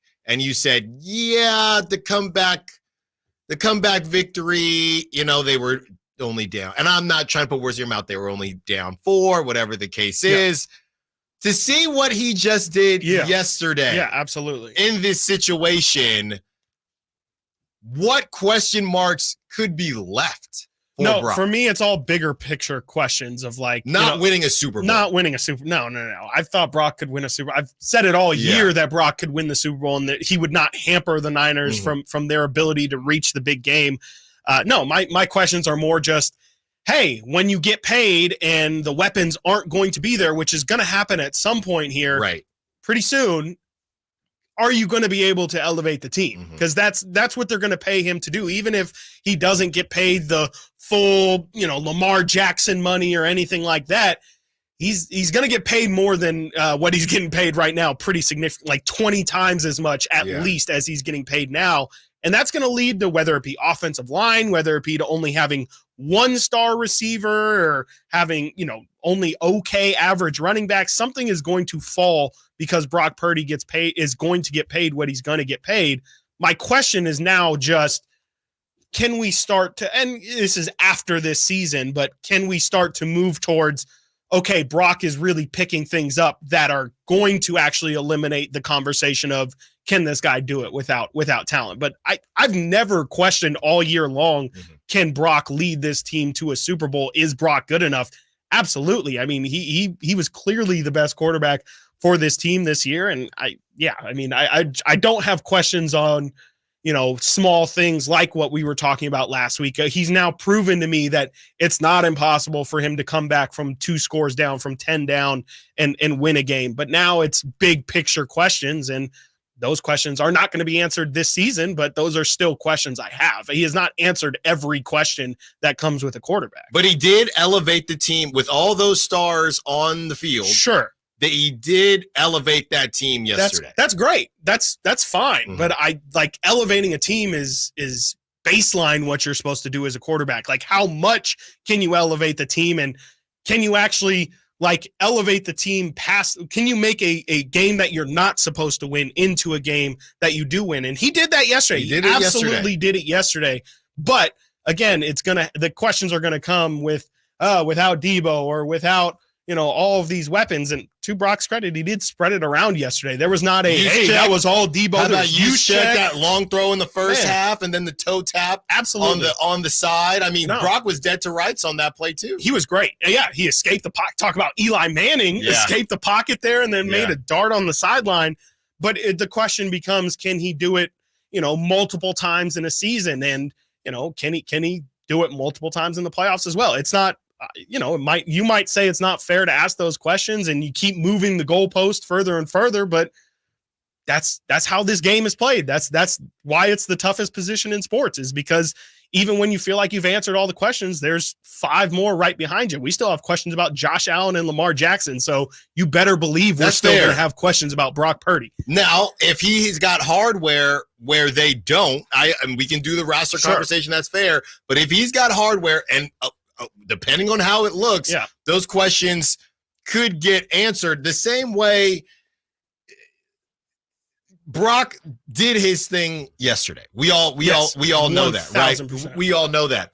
And if you take a step back, the same way Russell Westbrook does when people are on him and he says, hey, based on my situation and where I am now, I'm already a champion. Yes, right. You can make the argument and to take a step back and to have the bigger picture. And I think we don't do a lot of big picture conversations because we understand it. But if we do have that big picture conversation and we say, look, if you have a guy that you drafted in the 7th round and you win, not just go, I think that's a big thing, though. Huge. It's massive. Because they've been waiting for this with this core. Yeah. If you win it this year and you can say, we got a Super Bowl with Mr. Irrelevant, you cash out Brock however you see fit. You ride it out, whether it's a 4-year, 5-year deal. Maybe you get another one, maybe you don't, and then you just refresh. I think if he wins it, you can't move on, I guess is what I'm saying. Impossible. Now, it's will impossible. he be able to do things once a Debo or a Ayuk or whoever's going? I don't know. Right. But then we'll see, okay, John Lynch, was it you or Adam Peters in terms of bringing in this talent? Because you're going to have to replace those guys, which is what the Patrick Mahomes, and this is Ryan Clark with the dark eyeshadow, and he was going emo last week. The hardest thing I had to do. Can you do that the same way Mahomes has done it? We're not comparing him to Mahomes, but we see the difference in their pay right now. It won't be as different. How much could it be? A couple situations where he scampers like he did, or I think that's the word George Kittle used, scamper like a little dragon. That's what he does when he runs around. If he does that, he did it last game. If he does that in the Super Bowl, what does that mean? He's got a whole nother year. So that price tag could just continue to go up. Real quick before we get to a break, from Amy Trask, who was the exec, who said that you have out of all those 7, 8 terrific quarterbacks? Yeah. No, 7 terrific quarterbacks and Brock Purdy. Out of those 7 terrific quarterbacks and Brock Purdy is Brock Purdy and the future GOAT left, right? So that was kind of a miss. She did respond after Brock. She did respond after Brock beat the Packers, and she said, "Dear Brock, you led your 49ers to a game-winning touchdown. Congratulations. If you advance to the Super Bowl, which I believe you will, I'll treat you to ice cream in Vegas. Congratulations, 49er fans. Enjoy this." She quote tweets that yesterday saying, "Congratulations, Brock Purdy. You have ice in your veins, a tremendous trait. You have laser focus, a tremendous trait. You got it done. After the last game, I congratulated you and said that I expected the 49ers to be in the Super Bowl. And you are. Congratulations again." It's Amy Trask has made herself the main character. To me. She's patting herself on the back. Yeah, she's like, look how smart I am. It's backhanded to me. Energy. Ice in your veins, something you can't quantify. Laser focus, something you can't quantify. So people like this who have been in charge of these drafts, they're still saying, we didn't miss on Brock Purdy because these are things that you cannot measure at the draft. Sure. And so maybe you did miss on Brock, and it's a matter of how you measure these things. You do hand size, you do foot size, you do fingernail size, you do 40-yard dash, you do bench press, you do all these things. And look, they have the cognitive test that C.J. Stroud failed, and C.J. Stroud balled out. So she's just admitting that we don't have a way to measure this now. So I didn't really miss because based on nobody missed. Based on what we measure things on, Brock ain't it. These traits like ice in your veins and laser focus, we can't measure that. So Amy Trask with the most backhanded compliment that you think you've ever heard, and she'll probably continue to do it. But again, this is the first time we've mentioned Amy Trask in about 5 years. So Brock Purdy, he's giving everybody content, whether you're for him or against him, and that's just what it is. Got to get to a break. When we get back, continuing the conversation, do you believe in momentum? George Kittle does, and we'll discuss all the lists that Brock Purdy joined. Stiles and Watkins, Sactown Sports. Can Mike Brown build on last season's Coach of the Year award? Can the Kings exceed 48 wins? We will be better prepared to make the run that we expect to run come next playoff. Tune into every Kings game this season on Sactown Sports and SactownSports.com. It's no secret to golf enthusiasts that Timber Creek and Sierra Pines in Roseville are one of the region's most unique and scenic places to enjoy a great game of golf. 27 holes, boundless options. Elevate your game on our newly renovated driving range, putting green, and chipping area. Whether you're aiming for fun, lower scores, or all-around growth, we've got you covered. Experience golfing dreams in Roseville and book your tee time at timbercreekgc.com. Timber Creek and Sierra Pines, your ultimate golf haven. The world has changed a lot these last few years. You can do pretty much anything from your home, including order your new Honda from Northern California's #1 Honda dealer, Stockton Honda. Check out our great selection at StocktonHonda.com or come in today and get pre-approved all in the blink of an eye. Stockton Honda makes buying a car simple and stress-free. Anytime, anywhere, it's all here. StocktonHonda.com. It's time to buck up, Sacramento. The professional bull riders are back. PBR Sacramento Wrangler Long Live Cowboys Classic will take over downtown's Golden One Center this February 2nd through 4th. 3 huge nights of edge-of-your-seat bucking, featuring some of the biggest bulls and toughest cowboys on the planet. Tickets are on sale now at Ticketmaster.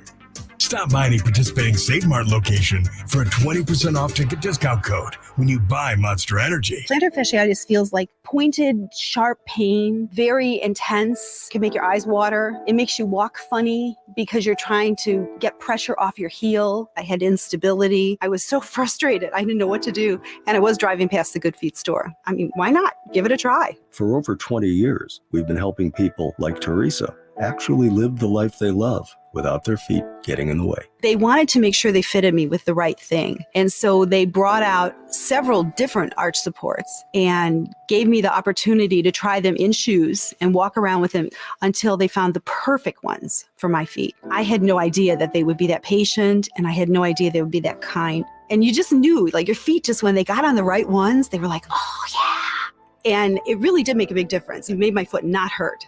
I'm Teresa, and that's my Good Feet story. See what we can do for you with a free personalized arch support fitting at the Good Feet store. Visit the Good Feet store in Sacramento, Roseville, and Vacaville. Right now, the sewer system is probably the last thing on your mind. And that's okay, because at the Sacramento Area Sewer District, it's our first priority. If you have a sewer problem like a slow drain or a backup, call us first, day or night.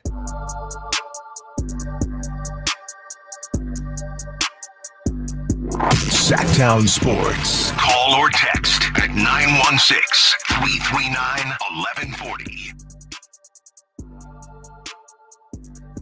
I don't know what you want, Chris Watkins. We got to do it now. We have to do it. We don't have a choice. We definitely have a choice. We don't have a choice. Because I don't know what it is that you want. I don't know. I don't know what y'all want. Now you're going to make me sound like I'm a hater. I'm not trying to make you sound like a hater. I'm trying to workshop this with you. Okay, let's workshop it then. What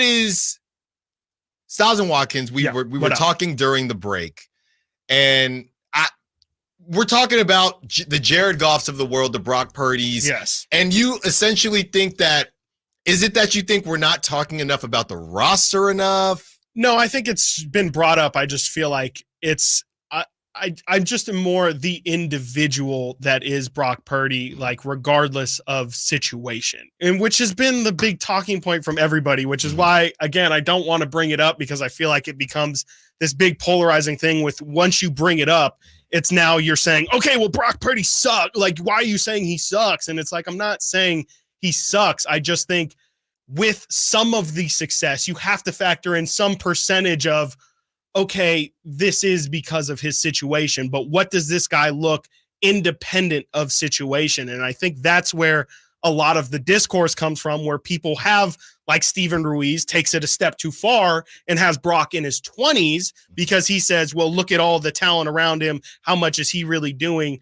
Versus, like, you know, I just think that there's a factor of the team around him that should be accounted for when we're analyzing or when we're ranking, not even analyzing, because you can analyze without having outside context, but just when we're ranking where Brock falls in the individual quarterbacks, I still think that the overall talent around him needs to be accounted for sure. But I think what you're saying is just more of a holistic regular season conversation. I'm putting this into the category of what we just watched. Okay. And it doesn't really matter what your roster is if your roster is not playing well. And also, we've already established that the quarterback is the most important position in sports. Yes. So for as good as his roster is, I can tell you that I don't know, Chris, and I'm going to sound crazy here. I can't believe I'm saying this. I don't really know how many quarterbacks in the NFL are winning that game. I was afraid you were going to say but, that. But how many? A lot are like not a lot. Jared Goff is not winning that game. Why not? We saw what happened. He was dead to rights multiple times. Jared Goff is a statue. Jared Goff put up 24 points in the first half? And didn't put up anything in the second half. Okay. Baker Mayfield, but he was still able to put together. I'm not going to say Baker. I'm definitely. I don't know if Baker's winning that game. We can only do. He could though. Let's just do playoff quarterbacks this season, right? Yeah. Because it's just easier that way. Sure. I don't think Jared Goff's winning that game. I don't think Baker Mayfield's winning that game. But maybe are you saying? Josh Allen's are you winning saying that game? Those players with their team? No, I'm saying saying. The Niners. You're saying you don't think Josh Allen could have made a comeback against that team? I'm saying I don't know. I'm saying I saw Brock do it. Josh Allen throws a pick. I don't know. If we're only talking about things we saw, then Brock's the only person who I saw make a comeback on Sunday.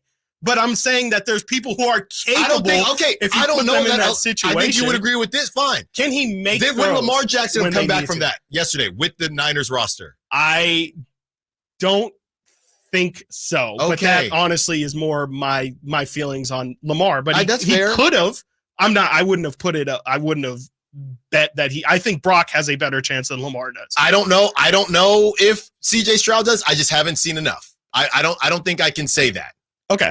Yeah. Maybe we can't count CJ Stroud. Yesterday did a lot for me, man. Okay. It just did a lot. He's a great player. He's a really great quarterback in this league. I'm just saying I don't know if I want to put him in the top 10 of actual, and I don't know because I haven't done the list. Maybe during the break I should do my list of quarterback rankings, but I just don't know if you can say situation independent of situation. I would just, if we're doing a draft of quarterbacks and I'm starting not even starting a franchise, I'll just say this year, I just don't know. I don't think I would 100% have Brock Purdy as like my top 8. I just don't know 100% if I would do that because I don't know if the individual you want to talk about things we haven't seen. I have not seen what Brock looks like outside of the situation. And the only times we have seen, they went on the 3-game losing streak, and that was just without Debo and without Trent Williams. But listen to this. You have Brandon Ayuk, who he was all pro. He did not make So you have what, 2 Pro Bowl? Did Debo make the Pro Bowl? He did not. Debo did not make the Pro Bowl. Okay. Okay. So you have Kittle. Pro Bowl. You have Kittle. You have Kittle. Yep. Okay. You have McCaffrey. Yeah. Right. And I didn't really see. We talked about the Packer game, and there were a lot of checkdowns. It felt like in the Packer game with McCaffrey, and I thought, man, the Packers, they're not going to stop this checkdown. They were doing it every single time the Niners did. Brock was just balling yesterday. No, he was. Yesterday is not what I'm talking about. Yesterday, but it was the most important game of his life. No, that's fine, and he definitely stepped up. I'm just saying he's not the only individual who would have been capable of stepping up in that moment. That's all I'm saying. But we're seeing guys who didn't do. The guys that you're saying that you are picking over Brock have not done what Brock Purdy did. Yeah, no, I acknowledge that for sure. So how can you say that? But how can you say that they wouldn't be able to? How can you 100% say that Jared Goff wouldn't be able to do that? Or I don't think Jared Goff could do that. I think he could have. I really don't think Jared Goff I think if you give him the right offense and you put the right weapons around him, I'm saying that there is a good chance or a chance that he could have done. I think it required movement. Jared Goff doesn't have movement in the pocket. He's not dodging sacks. I think Goff takes a couple of those sacks that Brock doesn't take, and he does not rush for 50 way yards. Too focused on yesterday's specific performance. Okay. This conversation did not stem from I'm wondering where we're putting him in just terms of all quarterbacks. That's my question. Not can you lead this? Can you lead that? Just if this guy is your quarterback, what can you expect in terms of sustained success? And I think Brock, he is a top 10. But I just can't definitively say. Here's my thing. let's look at everybody left. Besides Mahomes, who we've already acknowledged has not a great skill set group, okay? But he is Mahomes. Yes, he sure Jared Goff has Sam Laporta, who is one of the best tight ends this season. Sure. Amon-Ra St. Brown, who is a top wide receiver. Sure. Jameer Gibbs, who was a breakout all-pro, a breakout rookie, Yeah. and David Montgomery. They had a monster of an offense, No, they did, right? yeah. Okay, so you have we're just on teams that are left. Yeah. Lamar, skill positions probably aren't there. You have Zay Flowers as your, I guess, your number one. Yeah. And then they got Justice Hill as their running back. Justice Hill, and you have Gus Edwards, and then you have Odell, and obviously Mark Andrews comes back. Yeah. So, Lamar's offensive group, not as skilled, okay? But I would put the Lions are close to the Niners.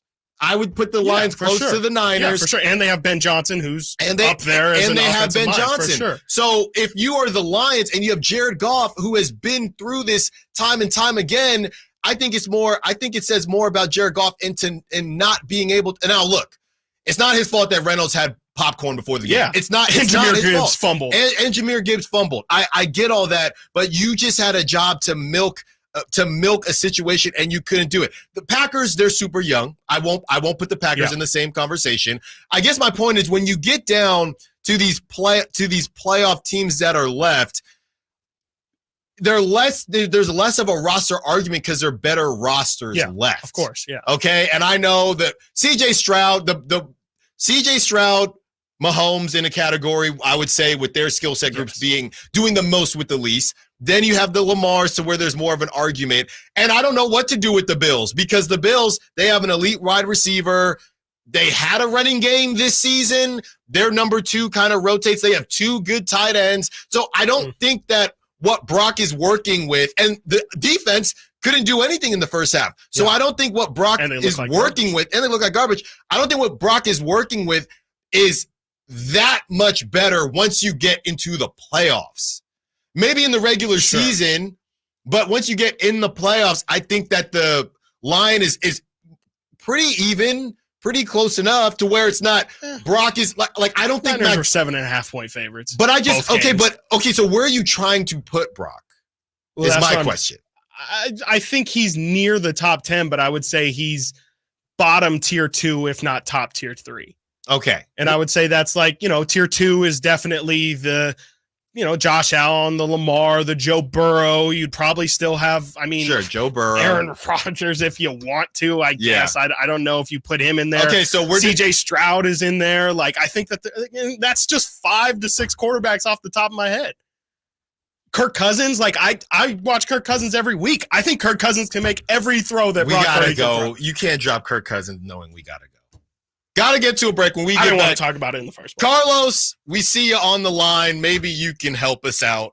916-339-1140. Got to get to a break. When we get back, we continue the conversation. Also, do you believe in momentum? Got some sound from George Kittle. He does. Stiles and Watkins, Sactown Sports. It was a comeback for the ages Sunday in Santa Clara. Going to take a deep shot to Brandon Ayuk. It's the Oh, he caught it! Caught! Ayuk caught it out of the air. The 49ers saved their best for last and now have earned a trip to Las Vegas to face the Kansas City Chiefs. It's over. The Niners are going to Vegas. Join us for Super Bowl LVIII, Sunday, February 11th, on your home of the NFL, Sactown Sports.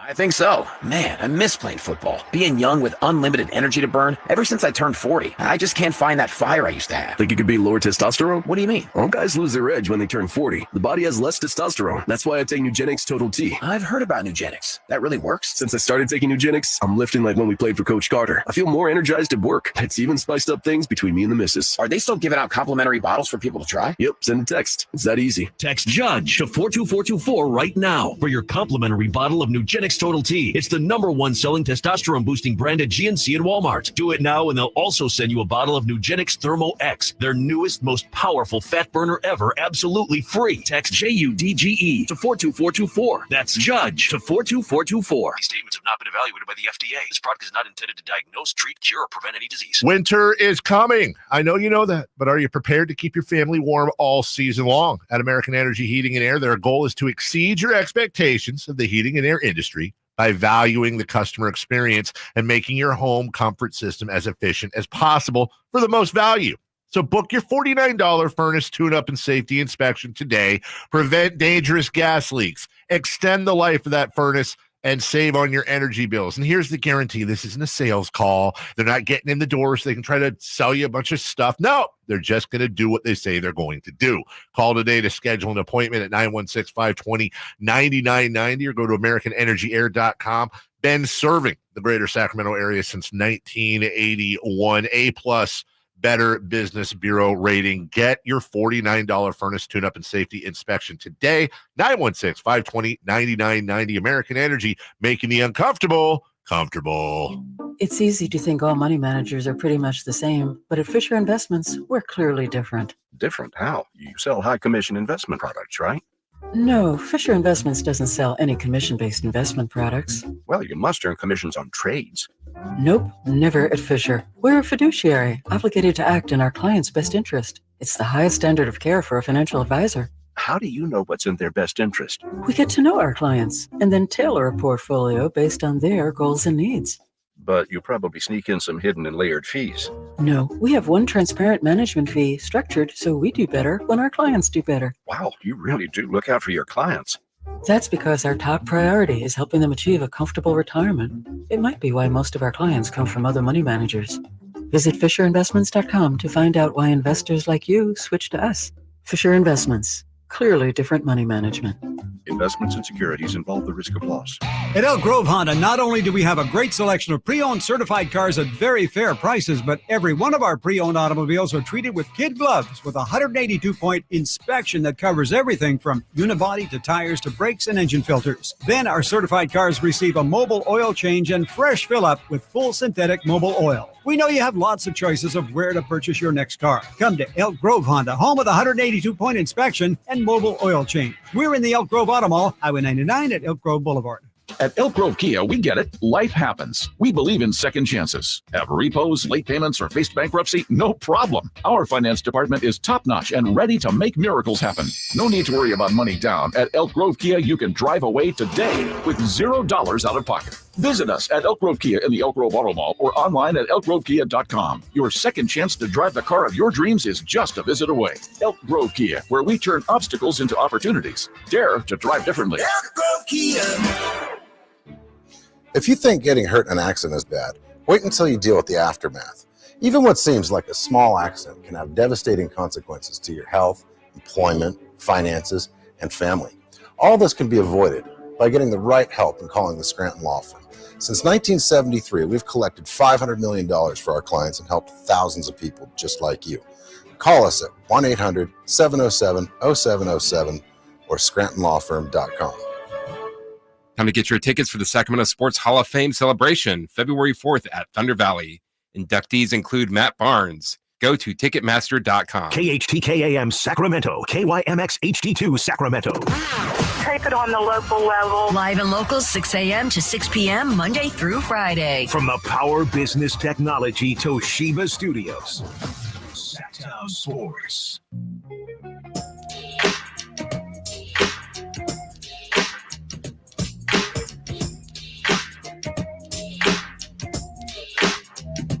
Live and local. Live and local. This is Sactown Sports. In an hour, we will give away at 1 p.m. We will give away a pair of tickets to see Eddie Griffin. Live Nation has teamed up with Sactown Sports to hook you up with tickets to check out comedy legend Eddie Griffin live at the Hard Rock Sacramento, April 13th. Hit up the Folsom Lake Honda hotline at 1 p.m. We will tell you what caller we are looking for to win a pair of tickets to check out Eddie Griffin. For more information, visit SactownSports.com as we have a conversation about Brock Purdy and exactly what it is that he is. 916-339-1140 on the Folsom Lake Honda hotline. All guests and callers join us from the Folsom Lake Honda hotline. Folsom Lake Honda, your one-stop Honda shop. Let's get out to Scooter, who wants to be a part of the conversation. What's up, Scooter? You're on Stiles and Watkins. What you got for us? What's up, fellas? Hey, Not much. So someone's got to clear this up. I don't understand how we can continue to say that Brock isn't doing all the things that he's doing at an elite level. I think even Niner fans will sit back and go, you know what, he's not an elite player. I mean, I'm a diehard Niner fan, and I know he's not an elite player. He's in year 2. He's in year 1.5. He's not there yet. He's developing. But when you have a guy who's doing all the elite level things and putting together an elite level season, why is it so hard for everybody to just go, you know what? Dude is playing out of his mind. He's playing with elite level. He's putting out elite level performances, even though he's not at that level. Who cares who he's got around him? I mean, the rhetoric is, or the agenda's always been, you know, guys like Lamar and Allen, who are those upper echelon quarterbacks. What are they doing? You know, everybody wants to talk about, the upper echelon or elite quarterbacks rise the talent around them to the next level. Neither one of those guys have done that. Neither one of those guys did that in the playoffs. They didn't do it late in the season. And because all of a sudden, you know, Brock had a bad game against Lamar, all of a sudden Brock's no longer in the conversation. I just don't understand how this guy, who's a wonderful story, who should be celebrated as the story in and of itself, is putting together this season and gets nothing but hate. I just don't get it. Someone's got to make it make sense. No, thanks thanks for the call, Scooter, holding it down in the Sac chat as always. But I think that's the question here, right? It's the line of most people can't compartmentalize, which is, I think, what Ryan Clark was attempting to say last week. He just is very dramatic and probably when it clicks a little bit and it ended up backfiring, is the difference between playing at a high level versus being an elite quarterback. But to be fair, it is confusing.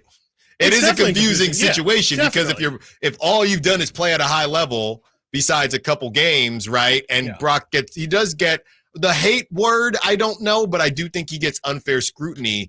And I think it's because Niner fans say, hey, how can you play like this but not be that guy? Right? And I get it. I do get it. And it's, well, he's got this, he's got that. And that's why I have just been saying, hey, well, once you get to the playoffs, now we can't forget that at the beginning of the season, I think the Niners had the best odds to win the whole thing. They were definitely top 2. Yeah, definitely. At worst, they were number 2.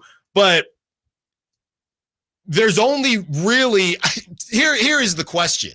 Is there really only one guy in Mahomes that it's the Mahomes and everybody else? Absolutely. Because I think that's really what this comes down to. Yeah. You can argue when it comes to Josh Allen, yes, he has all the tools on paper. You can argue Josh Allen. You can argue Lamar Jackson. Joe Burrow is, I think, a little bit confusing because that brother needs to stay on the field. Sure. But when he does, he's tier 1 for sure, or whatever the tier I would put it a level below Mahomes. Yeah.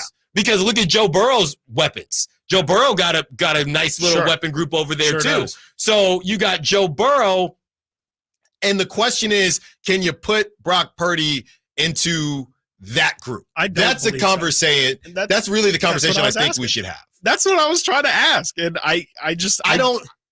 If he wins the whole thing, I don't think that matters. It's tough. I don't think that matters. I don't see why we can't separate like team from individual. So he's in the if that's tier 2, right? Yeah, I would say I wrote down some names here. Okay. I would say Burrow, Lamar.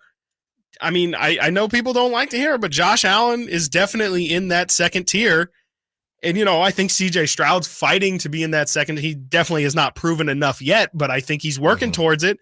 And then I think that there's just kind of a really large, I don't know if we're just going to put Mahomes in tier 1 just so it's simpler. So I don't have to say tier 3.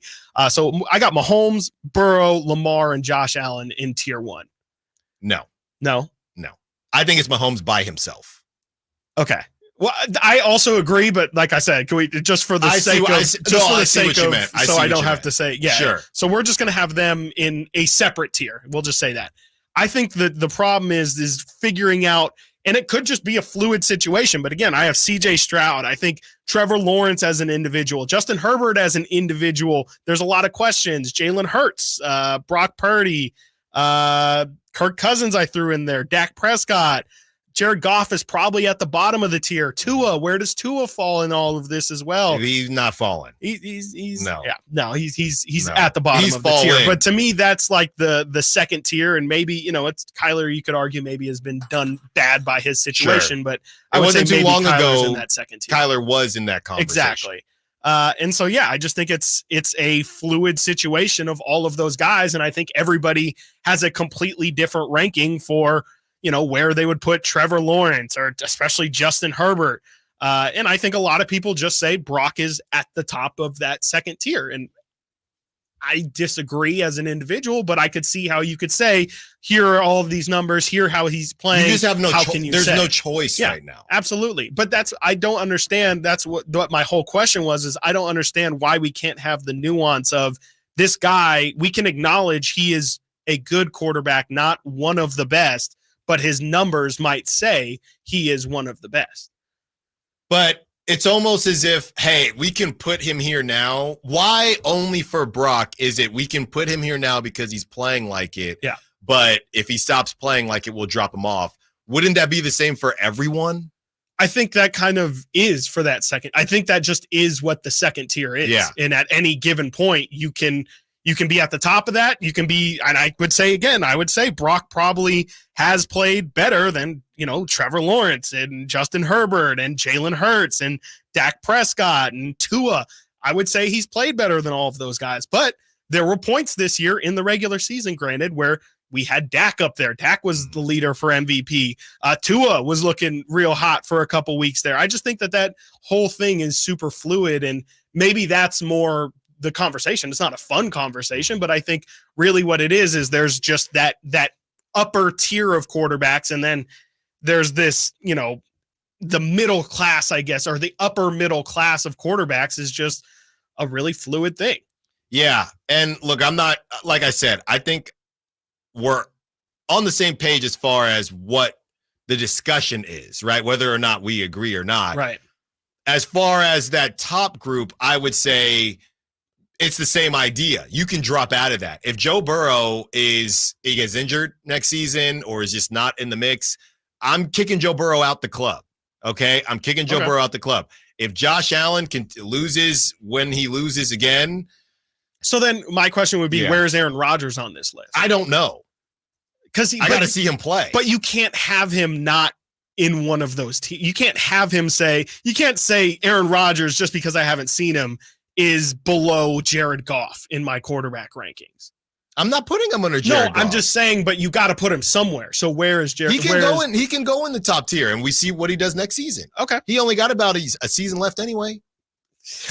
Hopefully less. I mean, so I'm hoping way less. I don't really care about Aaron Rodgers at this point. Aaron Rodgers is old news. Yeah, no, I mean, I'm wondering how many people can you put in, like, how fluid is the list also? I mean, yeah, I think it's season to season, I think. Like, to me, or is it almost month to month? It could be. It depends. That's the MVP thing, sure, right? Because yes, everyone's like, exactly. Why did Purdy drop out of it? Well, that's just the MVP thing, right? It's about timing. It's about it's about the course of the season and when you get hot. Lamar got hot at the right time. Lamar beat the other MVP candidate, and that's how it works. So, and then Dak Prescott fell off too. So that's just how it happens. And now people are now doing, well, he should have won MVP. No. It's a regular season award. It's a flawed award, as we talk about all the time. But Lamar, they were cooking. They were supposed to beat the Chiefs. So because of that, that doesn't make Lamar less of an MVP. I do believe that Lamar should have won MVP. That just has nothing to do. MVPs in my rankings, I'm not putting somebody higher up because they won an MVP or not. I'm just judging it on what we've seen. Right. Totally. Right. So ultimately, I think that this whole thing is fluid. I think that it does matter. To be honest, rosters only matter if it's very obvious that you're like, what my problem with the roster situation is, it's a slippery slope. Because now it becomes, if Brock wins a Super Bowl and McCaffrey runs for 200 yards and literally it's a bunch of screens and short passes, okay. But if it's what we saw in the second half yesterday, then that's a different – then the roster, to me, now is somebody going to say, well, it's because they had to guard deep. It's just a slippery slope. Right, that's what it's getting to me. So I think that's why when you said, well, we can't just do it based on yesterday, it's almost more I don't know if it's more fair. It's maybe more fair to Purdy and maybe less fair to other players, right? Because they weren't in the situation. Exactly. So we'll never know. Got to get to a break. When we get back, continuing the conversation, going to talk a little bit of Kings as well as we discuss the injury report and the giveaway in 45 minutes. Don't want to miss that. Stiles and Watkins, Sactown Sports. Malik Monk plays here. Started left, goes right, steps back, launches the three. Nothing but net. Oh, that was just filthy. Oh, my, that was sweet. Sactown Sports is your proud home of the Sacramento Kings. Getting your biggest tax refund from Jackson Hewitt can lead to some spirited reactions. Jackson Hewitt! Jackson Hewitt is so sure that you'll get your biggest refund that if they don't, you get your money back plus $100. Jackson Hewitt! And Jackson Hewitt also guarantees the accuracy of your return for life. Hewitt! So don't just sit there. For your biggest refund guaranteed, walk into a Jackson Hewitt today and dance out Jackson Hewitt! Yeah! Progressive knows we're all trying to save right now. Hey, at least we're still enjoying baseball on a Saturday night, right? Even if it is T-ball. Yeah, but tickets to the majors are just so expensive now. And who knows, maybe we're seeing a pro in the making. Sure, in like 20 years. How is he safe? Boo! This ump stinks! The ump is only 14. We don't really do that. Oh, my bad. You're doing a great job, ump. Progressive offers you savings without sacrifice. So save big when you bundle home and auto. Progressive Casualty Insurance Company, affiliates, and other insurers. Not available in all states.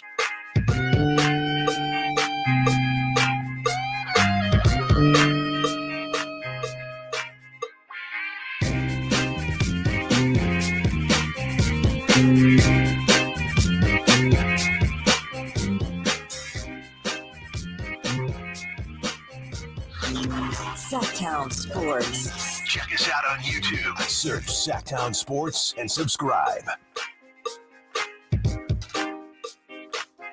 Continuing the conversation, where to put Brock Purdy. And look, things might change. You get that hardware, you get that ring. And I'll be honest with you. Everybody said the names that get brought up, Trent Dilfer. I mean, do we need to go back and watch Trent Dilfer's path to a ring, right? Because I'm be honest, I didn't watch that game. I literally think that would help. I know it'd be like torture, but Brad Johnson too. That's the name, right? The Tampa Bay guy. Shout out He Brad might be Johnson. worse than Trent. He definitely might be. Trent was also a Niner too. I don't know if you remember. Yeah. But man, who's another like Phil Simms? I know he got knocked out of one. I don't think he was that great. If we're just talking about going, like Rex. Winning. Oh, okay. Yeah, it's like winning, Rex yeah. Grossman's. Oh, Definitely yeah. I mean, Jared Goff went. He went. No, Yeah. Phil Simms, I was saying he got the backup because that was the comparison everyone was making the year Foles had to win the Super Bowl for the Eagles against the Patriots because Phil Simms was knocked out. I don't even remember which game it was, but they had the backup start and win, but partially because that defense was nasty for the Giants. All right, here we go. It's time to play. Who are they a fan of? And it's a Where tough are you day. from? We talked about how it's a tough day for Raiders fans who have to choose between rooting. You don't have to choose. You can try to be right there in the middle, be neutral. But here you go from the 209. Purdy tried with all his might to lose this game. Okay. He consistently makes bad decisions and bad overthrows, and this will cost him in the Super Bowl versus the Chiefs. The Chiefs will take full advantage of Purdy's mistakes. Stop. All right. I got to say something about the bad decisions because he does. He does. He does make bad decisions sometimes, and they work out in his favor a decent amount of time. But you take the good with the bad. I mean, Josh Allen makes bad decisions every other decision. Sure does. But the magic happens, and it works with him, but I mean, it only gets you so far. I just think Brock, I think everyone makes Mahomes makes bad decisions, right? On throws. But that's just way too vague. No, yeah, I agree. I mean, I completely agree. I think Raider fan. Are we saying Raider yes. fan? Text back in. I'm very curious. Maybe like a weird off team, like 209. You a Raider fan? I'm gonna say a neutral supporter. Just sounds like someone who's like Rob Lowe with the NFL hat on. Just the NFL hat. I feel like to Nate's point there, though, you know, you get the good with the bad. I mean, two of the biggest plays, in my opinion, from Brock yesterday was the 3rd and 4 to Juwan Jennings across his body, middle of the field, late. Every single quarterback coach will tell you, don't do that. Don't ever, even in your wildest dreams, do that. And it worked out. And the other one was if we'll call it an overthrow to Ayuk, and you get a massive play. So to Nate's point, yeah, you gotta kind of take the bad with the good, and sometimes the bad can lead to good. I like taking the good with the bad. But here's the thing: when guys do that, most of the time, what do we say? We say, well, they can do it because they have that much talent. Hey, don't do that, but Brock his arm Purdy, talent is out of control. But Brock Purdy, who doesn't have the arm talent, so we've been told, allegedly, is getting away with it. So what do we do with that? I think it's just riskier. I mean, if anything, I would say that people would say that makes it an even worse decision because you don't have the facilities. But he hasn't gotten burned yet. I think the word is yet, and we've seen him get burned for making bad decisions. And we've also seen him, frankly, again, get pretty lucky on some overthrows that have just been straight up dropped. And that's throughout the entire season. The first one in the first half when he tried to go to IU, that hit the guy. What about the Baltimore game where he throws the pick in the red zone? Like, that was a bad decision. It was a bad read. Like, it happens. It's not a big deal. Only interception that game. You know, the Baltimore. Yeah. Oh yeah. What was the only one that was his fault? That's the only one that counts. Yeah, it's the only one that counts. No, he didn't throw 4. I mean, I had people yesterday. It was, that guy, ball was tipped on that interception, and people were like, that's not really on him. Yeah. He threw it. It was, yeah. We don't have to do this. Ball was getting tipped all day by him too in the first half, not all day. 209, and maybe Brock made an adjustment there, or an adjustment was made somewhere, somehow. He got cracked early in that game. Somebody came right down the middle, hit him right in the jaw. Yeah, and I think he converted on that. He did. Yeah, he converted. He's in there. He did that his first game in against Miami. Right. He just, I mean, he's got moxie. Tough. He's tough. got it. And then, real quick, did you guys think that should have been a roughing the passer at the end of that one drive where they had to kick a field goal? I mean, everyone says it would have been Mahomes. I will say Brock plays with integrity. Mahomes flops. and he's cries. A whiner. Yeah, he cries. It's so annoying. Yeah, he cries a lot. We didn't even talk about the pregame with him and Kelsey bullying Justin Tucker. I saw, you're right. So bad. So first and by the way, the 209 responded, Whoever out there, if you guessed that the 209 was a Broncos fan, see, I thought it was a random out of state. You got it correct. Denver fan. This is from the 209. Denver fan. Apparently, he Broncos just gets away with too many mistakes. Huh. Interesting. Okay, so I guess that Broncos fan is going for the Chiefs then. I mean, he's got away with right. Who are you going for, Broncos fan? No, you'd have to root for the Niners. I mean, he said, doesn't he say in there that he's going for the Chiefs? No, I think he's just saying the Chiefs the implication will take advantage. The implication there is that he believes that. But the Chiefs I look. Start Sam Darnold. The feeling that Brock Purdy gives you. I mean, how many times in the pocket with these great quarterbacks do you think you have them dead to rights? Whether it was a Tom Brady, you almost get to him.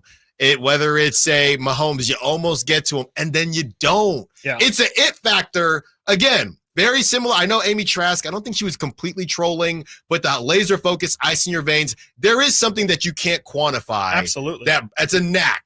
Okay, people say that rebounding, you just have it or you don't. Kevin Love has it. Sabonis has it. Looney has it. James Wiseman did not have it. Okay, certain guys have it. Certain guys don't. And Brock has that knack. I don't call it spidey senses. Is it spidey senses to where he just, when he gets sacked, you're surprised? Can I say that? Are you surprised when Brock gets sacked? No. Yes, you are. Alan, I'm in the middle between you two there. And I'm the most biased one here. I I mean, he is smaller. He's a smaller guy. But he's slippery. I know he is. He gets out of there. I mean, and the O-line is not perfect. So I'm not always surprised because he'll get collapsed in on. I'm more surprised. He's going to get sacked more. I feel like we're starting to verge on Brock Purdy can do no wrong. I'm not saying that, though. Lamar, I'm shocked he hasn't gotten when he gets burned and the Niners aren't playing anymore. I'm not going to argue about stuff that could happen when it hasn't happened. It hasn't happened. You're saying Brock hasn't gotten sacked? No, I'm saying Brock. I'm saying that Brock, the way he's playing right now, he's just getting. I don't know if you call it getting away with it. I don't know what you want to call it. He's winning. It's that Niners luck, man. We love it. I don't know. I almost got Nate to say. No. All right, got to get to a break. We got to get to a break. Skill. When we get back, our 3 biggest reasons for the 49ers comeback. I know who's not in Chris's. Stiles and Watkins, Sactown Sports. You never know what you might hear when listening to a Sacramento Kings game. Out of Keegan, going for another triple. Man, is he feeling it. Keegan, can he do it? Yes, there's number 11, Keegan Murray. Keegan steps back. He just knocked down his 12th three-pointer, a Kings franchise record. He's got 45 points. Never miss a moment of Sacramento Kings basketball with Sactown Sports and the Sactown Sports app. Bonneville International Radio Station contests are open to participants at least 18 years of age and older that are residents of California and who reside in one of the 6 counties that make up the Sacramento metro area, unless otherwise specified. Employees or agents of the station, Bonneville International Corporation, other area radio stations, or any entity associated with the contest are not eligible to win, unless the station otherwise specifies in its own discretion. Persons who have won in the last 30 days from a station contest or event may not be eligible. For a copy of the general contest rules, visit khtk.com. Big savings are back at Folsom Lake Honda, your one-stop Honda shop. Looking to own or lease? We have options for everyone. Plus, lower interest rates at Folsom Lake Honda make for lower payments. It's no wonder Folsom Lake Honda is your one-stop Honda shop. Get an instant cash offer for your trade at FolsomLakeHonda.com. We'll buy your car whether you buy from us or not. Visit us today at FolsomLakeHonda.com.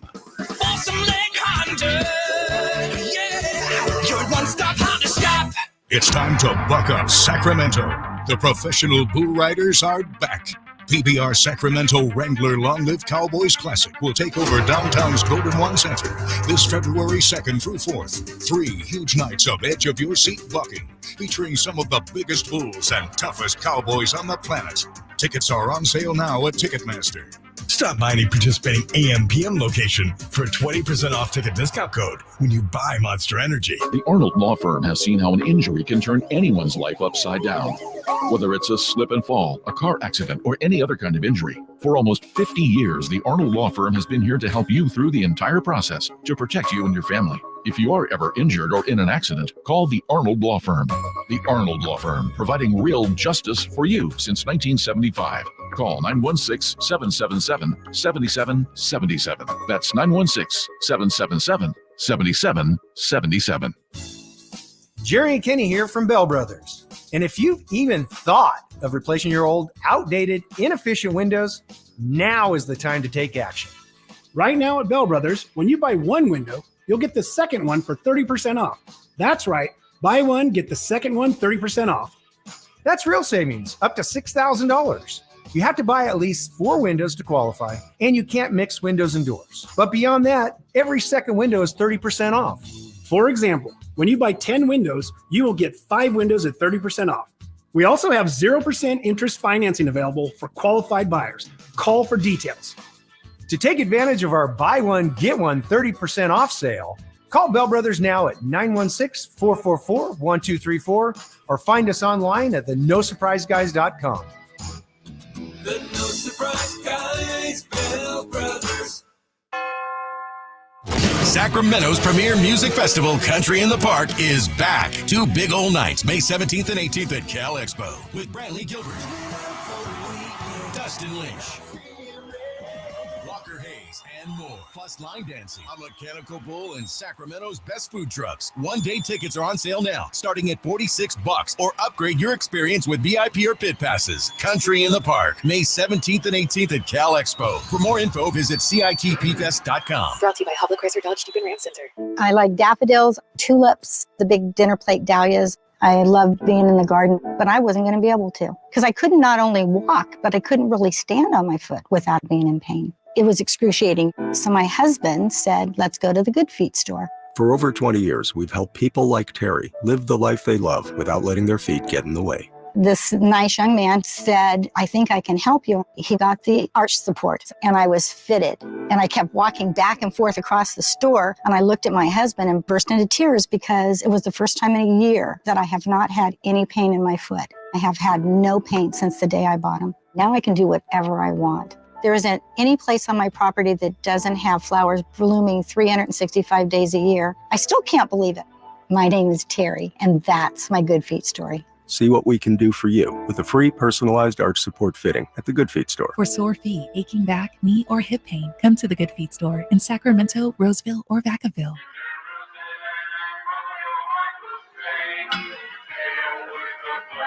Sactown Sports. Call or text at 916-339-1140.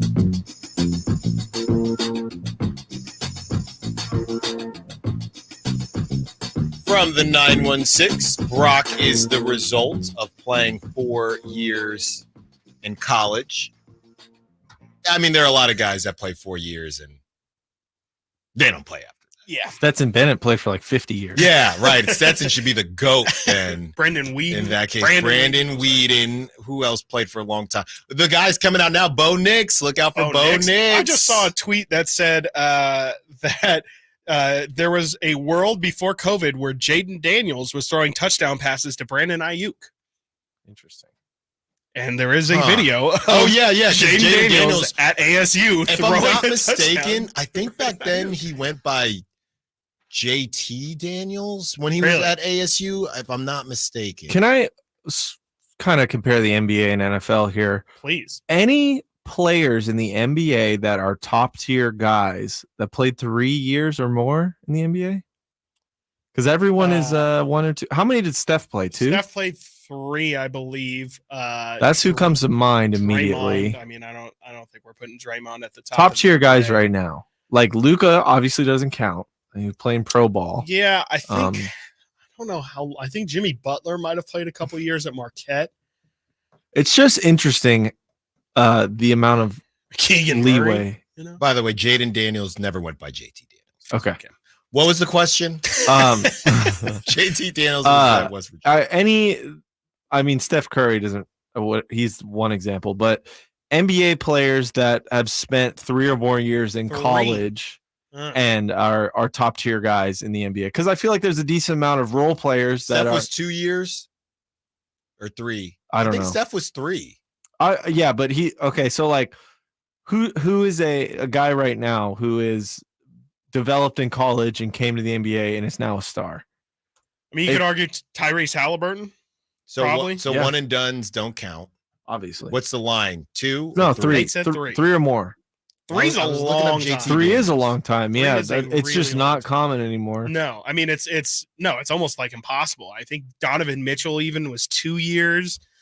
Steph might have been 3. But even that, I'm just looking at the top scorers in the NBA. Jalen Brunson. This is a different. I mean, obviously, I'm stating something everyone knows, but it's just a different mentality it's now. Dame, probably Dame. Oh, Dame, yeah. Because remember Christian Laettner? Did you ever watch the 30 for 30? Absolutely. Yeah. I mean, he did all 4, but he was a star, and then got drafted. That was before one and dones were a thing too. Like one and dones didn't exist at that point. But he played 4, didn't he? He did, but I'm saying he probably wouldn't have played 4 if that system was in place. Were one and dones not allowed then? It just was very frowned upon. Okay. Yeah. Okay. I think there was an age limit at that time. Yeah. But yeah. No, I mean it's definitely interesting. I mean, it's because in the NBA it's almost like if you stay for any more than 1 year, it's like there's a reason. Well, what's wrong with you? Yeah. Exactly. Like what's the reason? And in the NFL, I mean, there's a lot of reasons why, just because you can come out as a junior or a redshirt sophomore, like there's still reasons to stay, like getting bigger and, maybe just adding more reps or adding something to your game. There's just a lot more reason to stay in college football. Well, I don't know about anymore. Yeah, I think most of it is just the physical nature of football, because you got to get your body right. Yeah, right. In basketball, 19 going against 35-year-old grown linemen. That's just not safe. In basketball, there are specific skills. You need to be a better shooter. You need to work on your left hand, things like that. In football, I mean, if everybody says there's such a big gap between college and NFL anyway, you would think that getting into the NFL as quickly as possible should help, right? And if you're willing to take guys and sit them just because it even helps just to watch, then why would you stay? It just feels like there is less things that you can specifically work on in college football than there is in college basketball. Because it's so team oriented too. Because it's so team oriented, size, the speed, and really it's the speed, the size is so different. I mean, we were talking to Asante Cleveland, and he did say that the biggest difference he saw was from high school. I think you have to go to college, but I do think from high school to college is a jump. And actually, Asante kind of said the opposite. He said that it was guys very similar to college, but they were all just about their business. Right. It was nobody messing around. Everybody's smart. Everybody's smart. Everybody's about their business, trying to get it done. And if not, you're just a freak of the freak athletes, and you end up tricking it off eventually, like some of these guys that we've seen trick it off. But yeah, I don't know that Brock's saying, a guy like Brock, maybe it helps a guy like Brock because of his ceiling, and his ceiling wasn't going to get any higher. Oh, absolutely. So learning everything too. he can help. But certain guys like an Anthony Richardson or whoever, just get onto the NFL so we can just put the skill set with the speed that's out there. That's how I see it. Yeah, no, that's pretty much what it is. I don't think there's really much benefit to, especially with Brock. Like, I mean, I'm not saying that you're wrong, that the texter is wrong. I definitely think the 4 years definitely helped him, but there was also, I mean, if Brock stayed 4 years and was the last pick after 4 years, something tells me after 3 years, he wouldn't have even been remotely considered. Yeah, that's a great point. Okay, the three biggest reasons you have here, Chris. Yes. For the 49ers comeback. Yes. Let me know what you think here. I don't know if I want to rank these in any particular order, but these just to me felt like, the three biggest reasons. And, maybe I will rank them, because number one to me is absolutely, forget what Brock did. We'll talk about that. What the defense did. The fact that Dan Campbell allowed the Niners to be in that game by his fourth down decisions. I mean, that's the Niners don't even have a chance if Dan Campbell you want to talk about game managers. If he just manages that game correctly, the Niners don't have enough possessions to make a comeback. If he capitalizes on that if he goes for it on that before the second half, and then if he kicks it instead in the second half, who knows if that game is even in the balance. The decision to run the ball on 3rd and goal.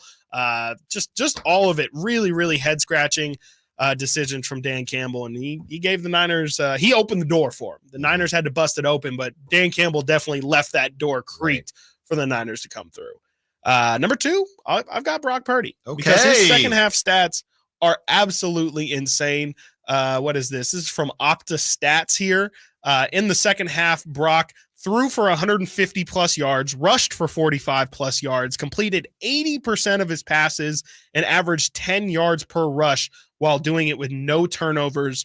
No other quarterback in NFL history in the last 30 years has done that in a single half, regular season or postseason.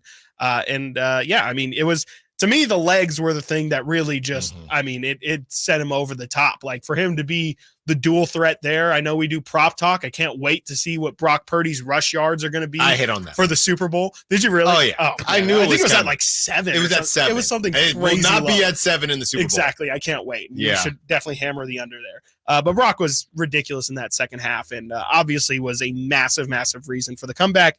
And then third, I have Nick Bosa. We talked about it with Emil, but him getting 2 sacks, and one of those was incredibly clutch. Like I said, it took them out of field goal range. I think that was when Dan Campbell decided to not go for it, or I'm sorry, to not go for the field goal, that 48-yarder. I believe Bosa put them back at around the 50-yard line, and really threw off that drive, because again, if the Lions score there, the game is pretty much over. So that was a huge sack from Bosa, and just him getting to the quarterback in general. For that defensive line to be present was a welcome sight for the Niners, I'm sure.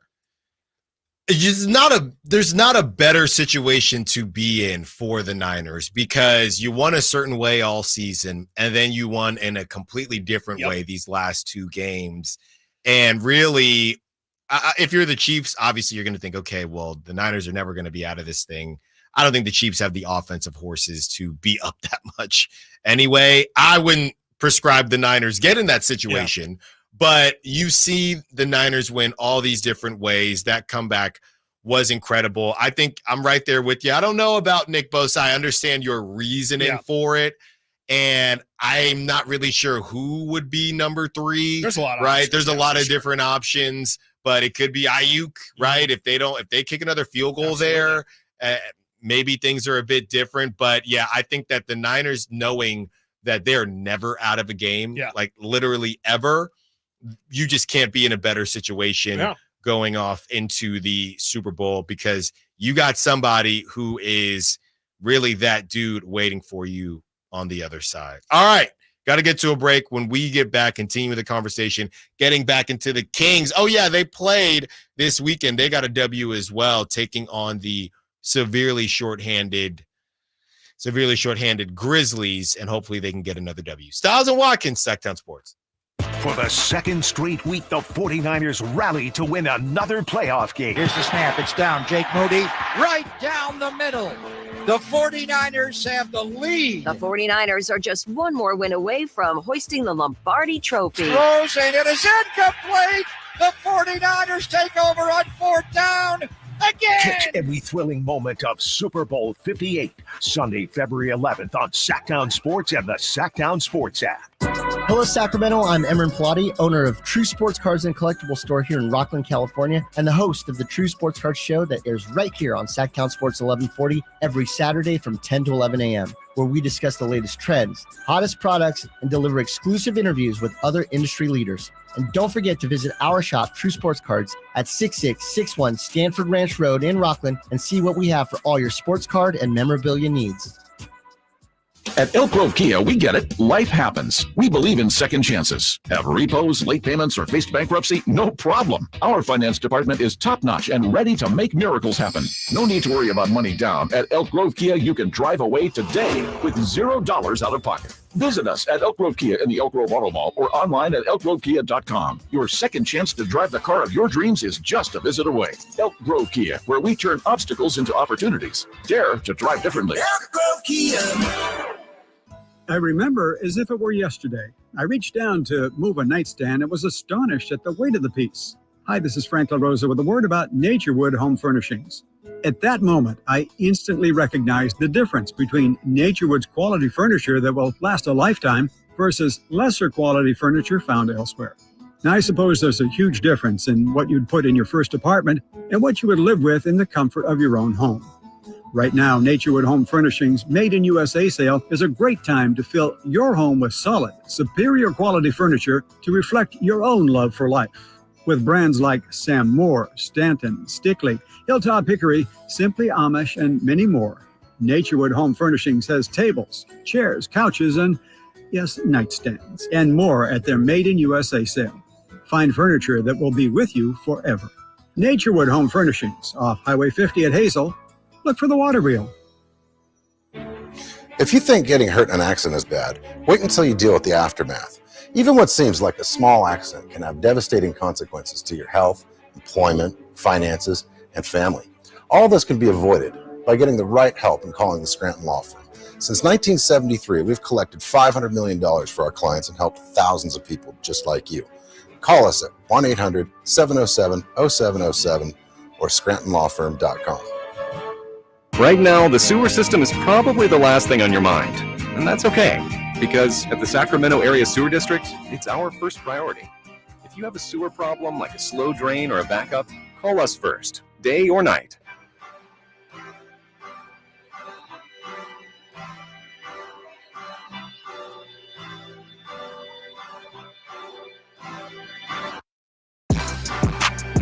Live and local. This is Sactown Sports.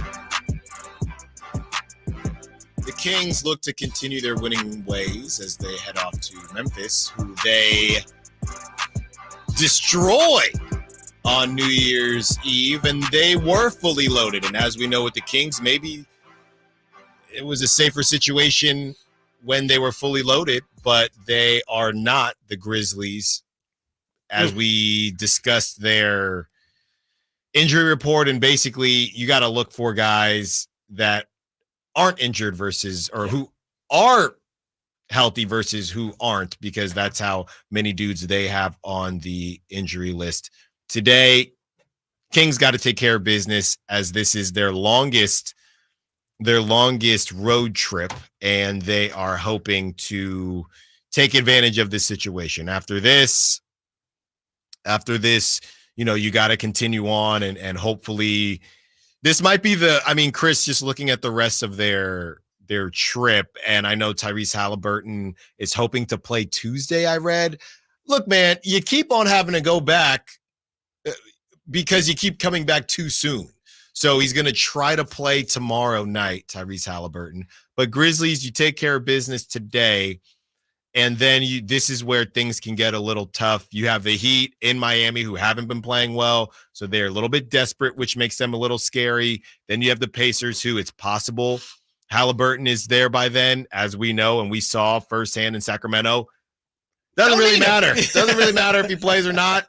And then you head to Chicago, who there still hasn't been a deal done in Chicago. So that team, they've kind of been scrappy as they've kind of battled through trade rumors. So you see what's up there, and then you have Chris's favorite player, Donovan Mitchell, and you got to head to Cleveland. We'll shoot him out of that. So you can really turn this thing around, and as we continue to talk about not just this road trip, because when you get back, you get a break against the Pistons, who you were down 20-plus in the first quarter. I know. Then you start the Nugget extravaganza, where you have the Nuggets on February 9th, at Thunder February 11th, at Suns February 13th, at Nuggets February 14th. So that's another reason that, if you look at those next 4 games, besides, those 4 games after the Pistons game on February 7th, another reason to, this is the longest road trip. But the more you look at that, Chris, the more this kind of needs to be a 5-2 instead of a 4-3. Yeah, definitely. I mean, it's more just like,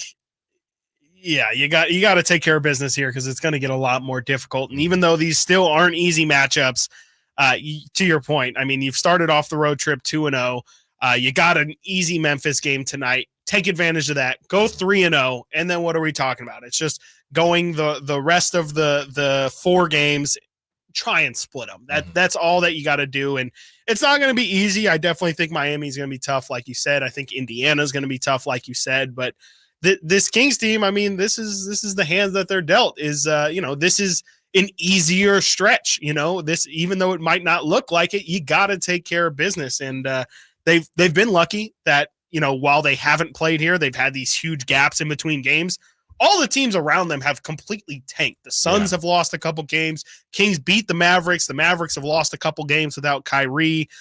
Everybody around them is just completely fallen and give the Kings the 5th seed yet again. And it would be a great opportunity for them to separate them, or not separate themselves, but create a little bit of cushion. And maybe, just maybe, you can start to creep into that upper tier of teams. Of course, you'll still be on the outside looking in, but it's a lot better to be on the bottom half of those Denver, OKC, Minnesota, and the Clippers as well, than to be at the top half of the other group. It just feels like if you can be close to that upper tier of teams, and then who knows what happens at the deadline, to me, that's how this team can maybe surprise. I know we said 2 weeks ago that we feel like this team, it's going to be really tough for them to be better than a 4 or 5 seed. To me, that's the only way that they could elevate and go up into the 3 seed, is if they start picking up some games here and then make a move. Hopefully, I mean, the deadline is February 7th, right before that 4-game trip or the 4-game stint that you talk about there.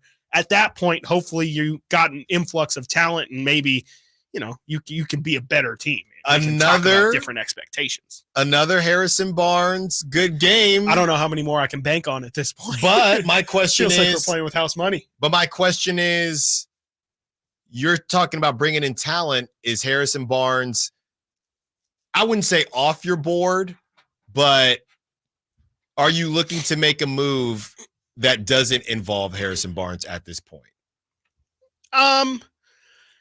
I think you still gotta throw him out there. I still think he's the Kings' best trade asset. That's not Keegan or Malik Monk. And if they're willing to throw those guys in, then maybe it's a different conversation. But no, I think that you still have to shop HB because you still got to get better. I still think HB's got a place. He's got a place on this roster. I don't think he's got to be dealt. I think you can try and find a nice forward to put him next to, if you could chip off Kevin Huerter and Davion Mitchell maybe instead and still get a quality player, I think it's fine. But I'm still a little bit hesitant to bank on this being Harrison Barnes. Of course, he's not going to average 30 points per game the rest of the season, but I'm just hoping, can we get a double digit continuing for Harrison Barnes?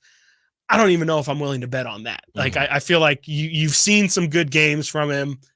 It's been great. The Kings have played great in it. I think you should cut your losses.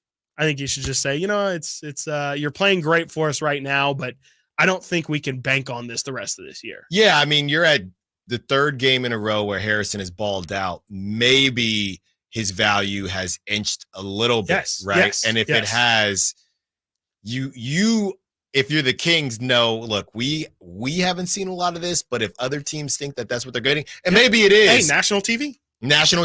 Okay. Hey, maybe it is good for them, but I don't know that the Kings can. If nothing has changed, then I don't think you force a move. Exactly. Right? Yeah. As far as his value. But if it has changed, you couldn't ask for a better situation. Yep, you know what this reminds me of, and I don't know why I'm looking over at Nate as if he watches this or not. HGTV. There is a show. Shout out. And the show is called, and call in if you've watched this show or text line Sack Chat. It's called Love It or List It. Okay. Okay. I didn't think would not have pegged you as a Love It or List It guy. It's on sometimes. It's it's under House Hunters for me, but I'll watch it if I need to, right? That's fair. That's I like fair. it better than the other renovation shows. And Love It or List It, they essentially always end up loving it too. Also, so basically, big yes, with the show. So basically, it's a house that they are trying to move out of. They come in, right? The renovators, they come in, they fix up the house, the value drives up, and meanwhile, they look at other houses. And at the end, they make the decision, hey, do you love it? Do you change your mind and now you want to stay? Or do you want to list it? That's essentially what's happening with Harrison Barnes. Yeah. Okay? The renovation has happened these last 3 games. Do you love it or do you still want to list it? Yeah. 916-339-1140. Harrison Barnes. Love it or list it. And I'm telling you, they always love it. They're always like, oh my God. Yeah. We always talked about that being the room for the kids. I wanted an island. Yeah. I wanted an island. There you go. And I wanted a 6'8" small forward. Yes. This is what I always wanted. You're 6'8". Your granite countertop, the new sink, you fix the patio in the backyard. Love it or list it. Harrison Barnes edition. Got to get to a break. When we get back, giveaway for Eddie Griffin tickets coming up. Don't want to miss that. And we'll discuss Kyle Shanahan. Do you look at him any differently because of what he's done in this postseason? Stiles and Watkins, Sactown Sports. Last season, the Sacramento Kings gave us a little bit of everything. A Pacific Division type GM of the Year, Coach of the Year, Clutch Player of the Year, All-Stars and All-NBA performers. Plus, we got to light the beam. Here's a steal by Fox, a breakaway. He's got the rip with the left hand. What does this season have in store? Find out. Each and every Sacramento Kings game can be heard right here on your proud home of the Beam team, Sactown Sports at SactownSports.com. The team's looking good this season. I think so. Man, I miss playing football. being young with unlimited energy to burn ever since I turned 40. I just can't find that fire I used to have. Think it could be lower testosterone? What do you mean? All guys lose their edge when they turn 40. The body has less testosterone. That's why I take Nugenics Total T. I've heard about Nugenics. That really works? Since I started taking Nugenics, I'm lifting like when we played for Coach Carter. I feel more energized at work. It's even spiced up things between me and the missus. Are they still giving out complimentary bottles for people to try? Yep, send a text. It's that easy. Text JUDGE to 42424 right now for your complimentary bottle of Nugenics Total T. It's the #1 selling testosterone boosting brand at GNC and Walmart. Do it now and they'll also send you a bottle of Nugenics Thermo X, their newest, most powerful fat burner ever, absolutely free. Text JUDGE to 42424. That's JUDGE to 42424. These statements have not been evaluated by the FDA. This product is not intended to diagnose, treat, cure, or prevent any disease. Big savings are back at Folsom Lake Honda, your one-stop Honda shop. Looking to own or lease? We have options for everyone. Plus, lower interest rates at Folsom Lake Honda make for lower payments. It's no wonder Folsom Lake Honda is your one-stop Honda shop. Get an instant cash offer for your trade at FolsomLakeHonda.com. We'll buy your car whether you buy from us or not. Visit us today at FolsomLakeHonda.com. Folsom Lake Honda, yeah, your one-stop Honda shop. The Sacramento Kings play here. He's got the triple. Sacramento takes the lead. Get your Kings fix all season long right here on your home of the Sacramento Kings, Sactown Sports and SactownSports.com. It's no secret to golf enthusiasts that Timber Creek and Sierra Pines in Roseville are one of the region's most unique and scenic places to enjoy a great game of golf. 27 holes, boundless options. Elevate your game on our newly renovated driving range, putting green, and chipping area. Whether you're aiming for fun, lower scores, or all-around growth, we've got you covered. Experience golfing dreams in Roseville and book your tee time at timbercreekgc.com. Timber Creek and Sierra Pines, your ultimate golf haven. Getting your biggest tax refund from Jackson Hewitt can lead to some spirited reactions. Jackson Hewitt! Jackson Hewitt is so sure that you'll get your biggest refund that if they don't, you get your money back plus $100. Jackson Hewitt! And Jackson Hewitt also guarantees the accuracy of your return for life. So don't just sit there. For your biggest refund guaranteed, walk into a Jackson Hewitt today and dance out Jackson Hewitt!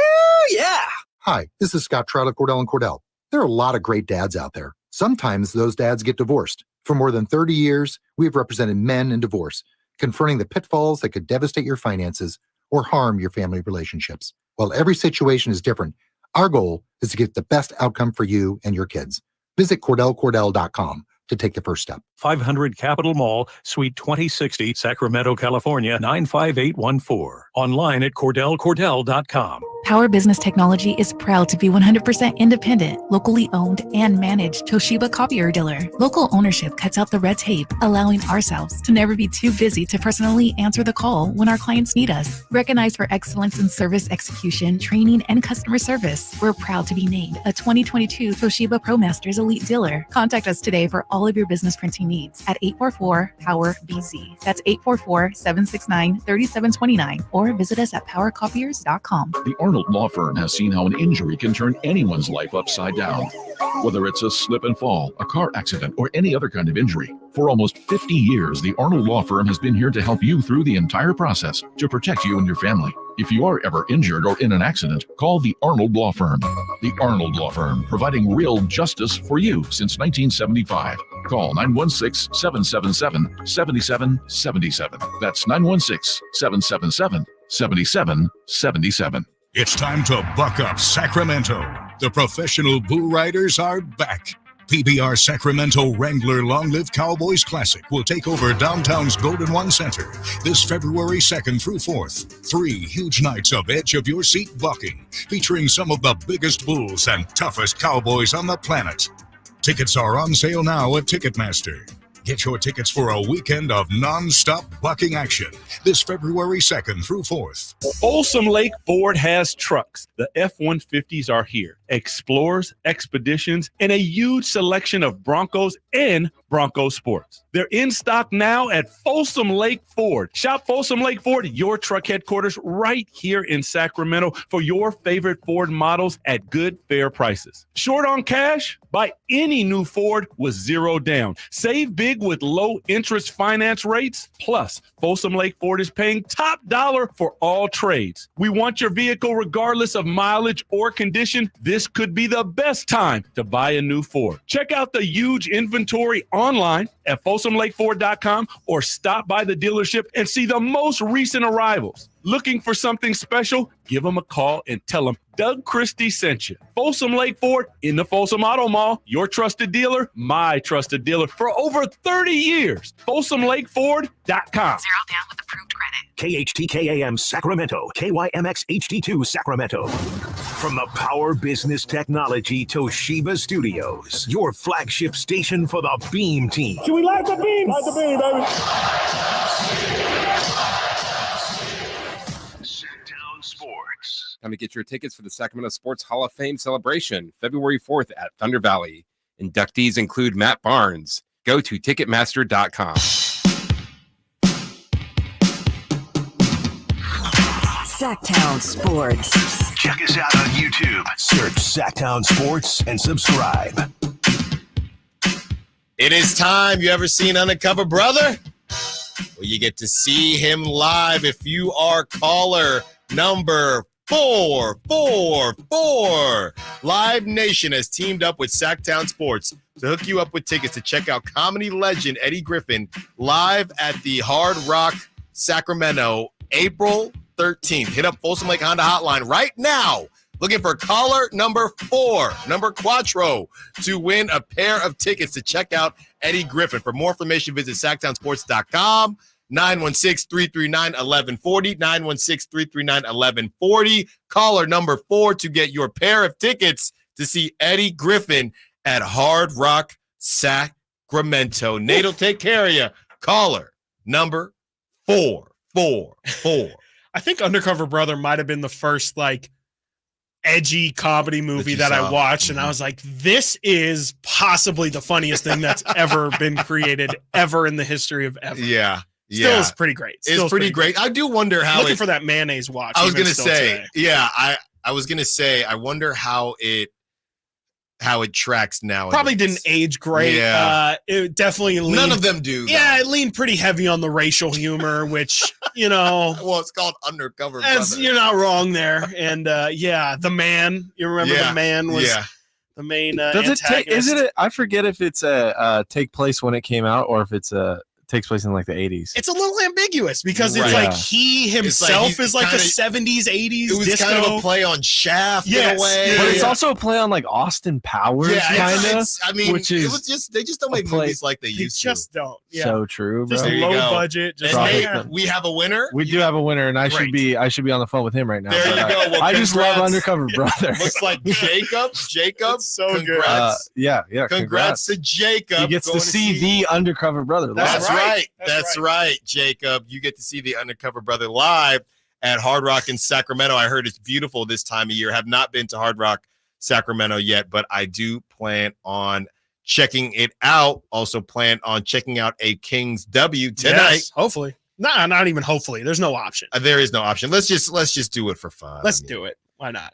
And I know it gets scary when you have a lot of teams missing. But you got to take care of business right now. They've won 3 of their last 4. Here you go. It's worth Memphis. Kings are favorited. You could even argue. I mean, I might be all over this. The Kings are favored by 8.5. That's crazy. That's crazy. I would do more. I know earlier in the year we said, I think the Kings were 16-point favorites against Charlotte. Yeah, I would stay away from that. They shouldn't be 16-point favorites. 8, they already took care of the Grizzlies. It was their best performance of the season, and they had Ja. So yes. I don't know, man. It would be just a devastating performance if 8. It should be double figures easy tonight. I think that the urgency is starting to hit the Kings. That's what it feels like. I hope I'm not going too soon here or speaking prematurely, but it does feel like the Kings are starting to realize, okay, we got to get going right now. Yeah. You know, by the way, Charles Omenihu, who got a strip sack, you said, Yes, on in Lamar, yesterday's game, torn ACL. Yeah. So he is done. Okay. What it is funny. Sometimes not injuries aren't funny, but these guys, the way they are basically Wolverine, will sit there and it'll say broken foot. He'll be back in 2 weeks, right? I mean, you just never know. But torn ACL, bad. that is one of the ones where there is no finessing out of this. He's out for a while, Charles Omenihu. So very sad to hear that. And honestly, just another reason for the Niners to get it done. They're going into this healthy.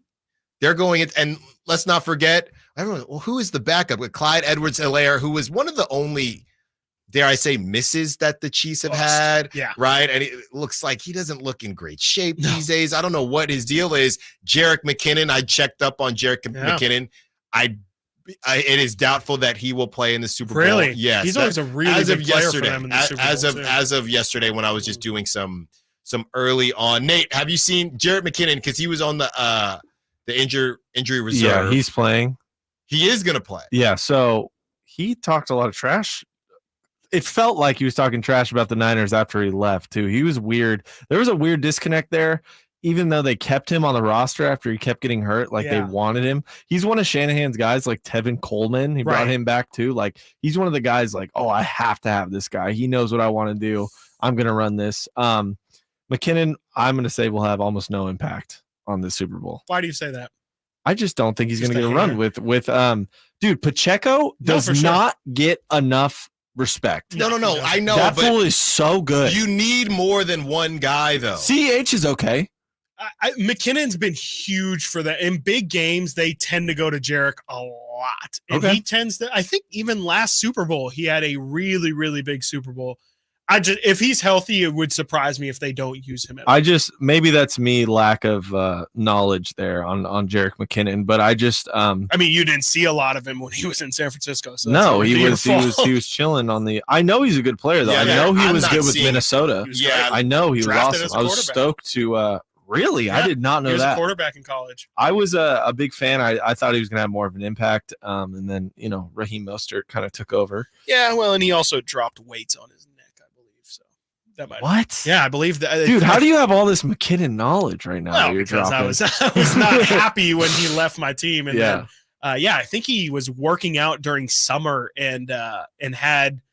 Yeah, I'm pretty sure I know there was an incident in the weight room. I'm pretty sure he dropped weights on his.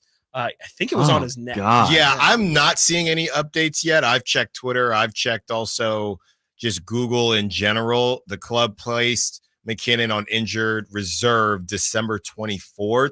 So that means, and it also says typical return for the procedure for a groin injury. And I actually pulled my groin about 4 years ago. Doing what? Co-ed basketball. Very Dude, similar you to have the way NFL. too many basketball injuries. Yeah, bro. I mean, it's over now. But the similar procedure is the person would be out 6 to 8 weeks. Now, this is a situation, unlike a torn ACL, this is a situation where you could see an NFL player just being a freak of nature and coming They back. have the technology, too, to get back on time. Like, there was all those rumors about Rodgers coming back because of that new surgery or whatever. So, however they handle it, they have access to so much more. Yeah. It's not fair. 6 to 8 weeks is not the same window as a star NFL player. Yeah, so or any NFL player. Yeah, we will see if he's out there.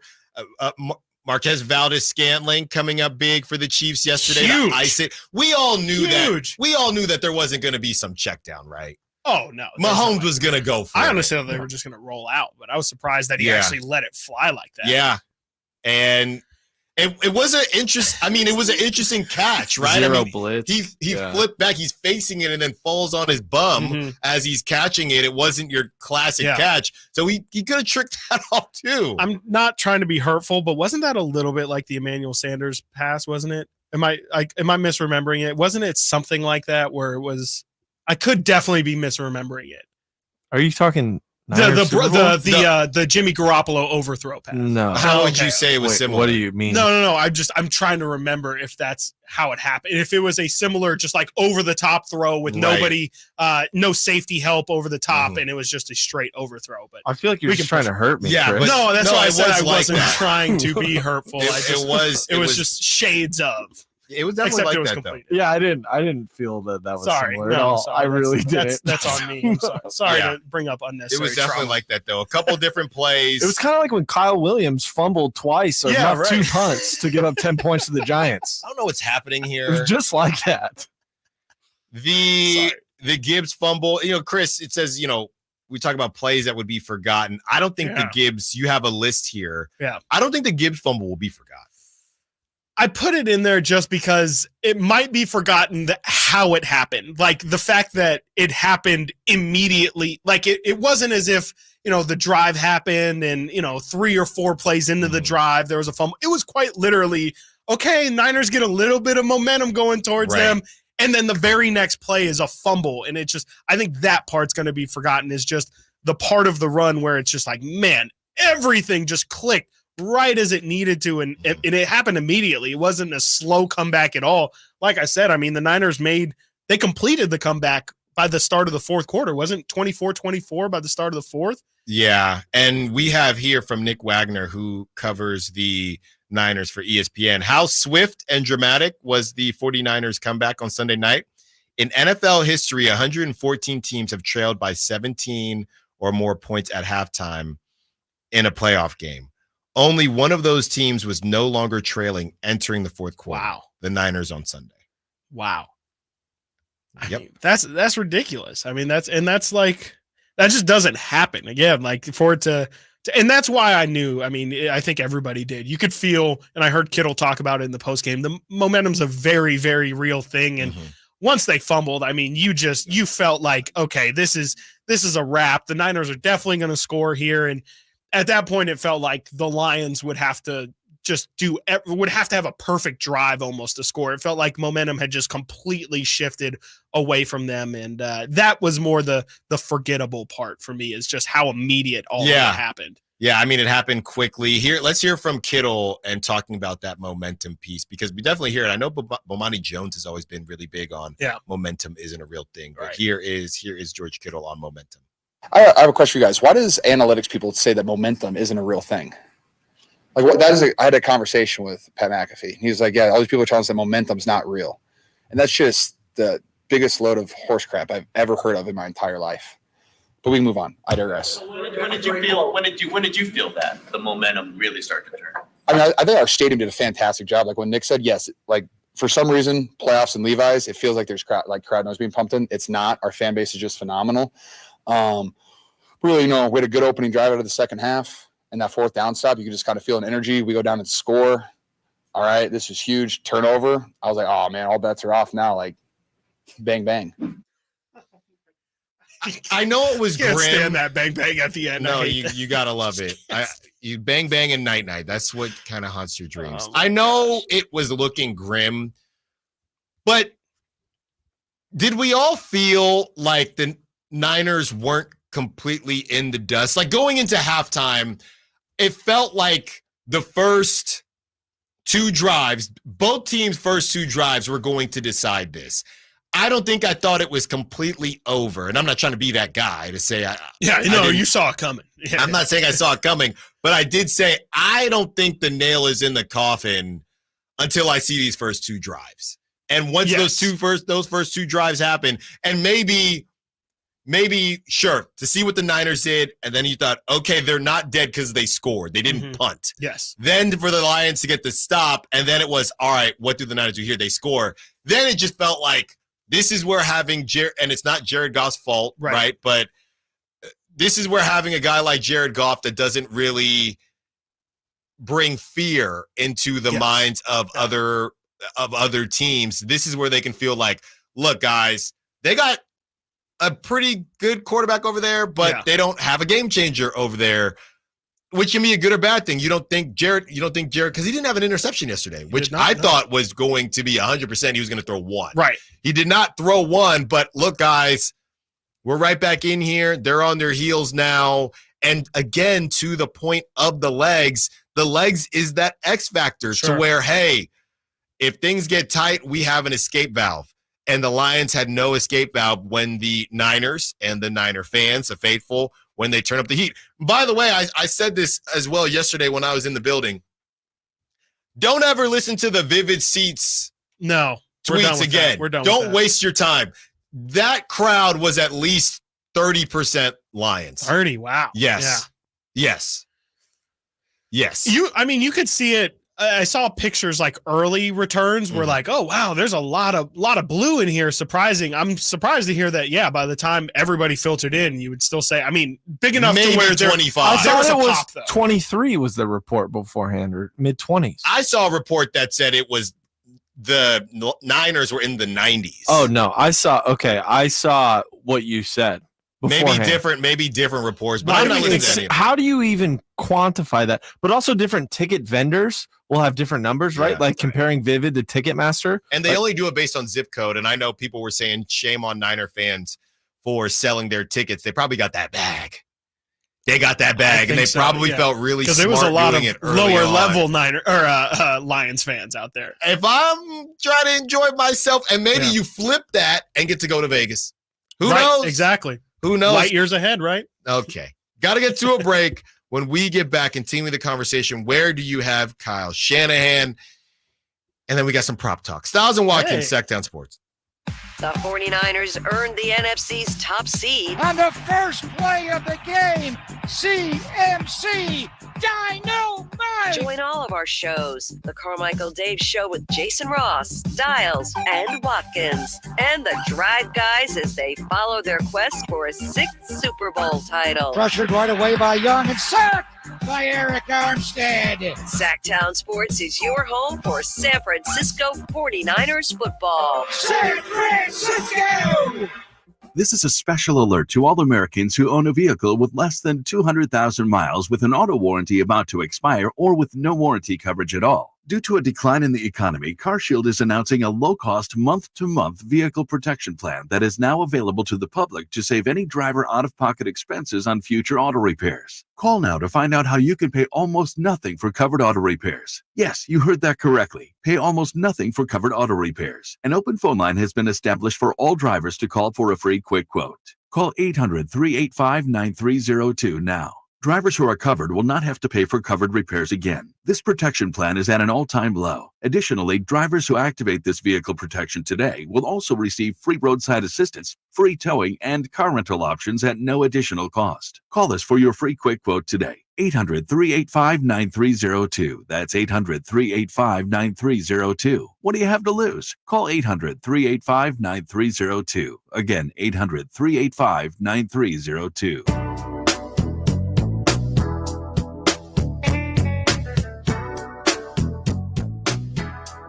Sactown Sports. Call or text at 916-339-1140.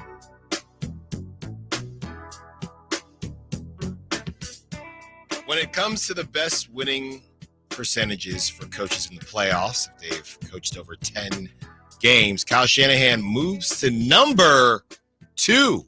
Vince Lombardi, number 1. Kyle Shanahan, number 2 at 8-3. Vince Lombardi was 9-1. Tom Flores, 8-3. Bill Walsh, 10-4. Joe Gibbs, 17-7. Bill Belichick, 31-13. And also, the 49ers are now 1-5 when trailing by 14 or more points at any point in a game since 2002. It's crazy how I know that the Niners weren't trolling, but it is crazy how they just decided, we're just going to end this narrative now. Or maybe it's not over yet, but I mean, these are pretty tough situations to come back from. Yeah. And they just said, at home.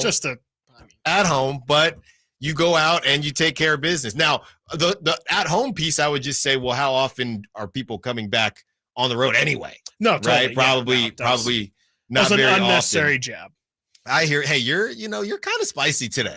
Are you okay? Stay one. Are you, what are your feelings at right now? I'm glad the Niners made it to the Super Bowl. Now we get to go to Vegas. That's where I'm at. That's where you're at. That's definitely where I'm at. And I'm glad that I can stop. I'm glad that I can. You can stop what? We'll figure it out. We're coming for you, Gordon Ramsay. We are coming from you for you, Gordon Ramsay. Kyle Shanahan, I mean, everybody was on Steve Wilkes' case, right? In the first half, the defense didn't look great. Offense, they didn't really have the ball that much. It didn't feel like they had the ball that much. But, Brock throws a pick. I saw some people questioning Kyle Shanahan. Now he wants to run the ball when we know that the Lions have a good running defense. But they were moving the football fairly well, right? Oh, yeah. And Kyle Shanahan now is in a position to where it's, okay, Kyle, another opportunity. Yep. Are you going to get it done this time? And it's how these coaches it's how these coaches are measured. I mean, I think that I would like to say he's gained the benefit of the doubt at this point. I still think there's going to be the big Super Bowl question because of how Atlanta went, frankly. I mean, I still think that's not the head coach. No, not the head coach at all. Not the head coach at all.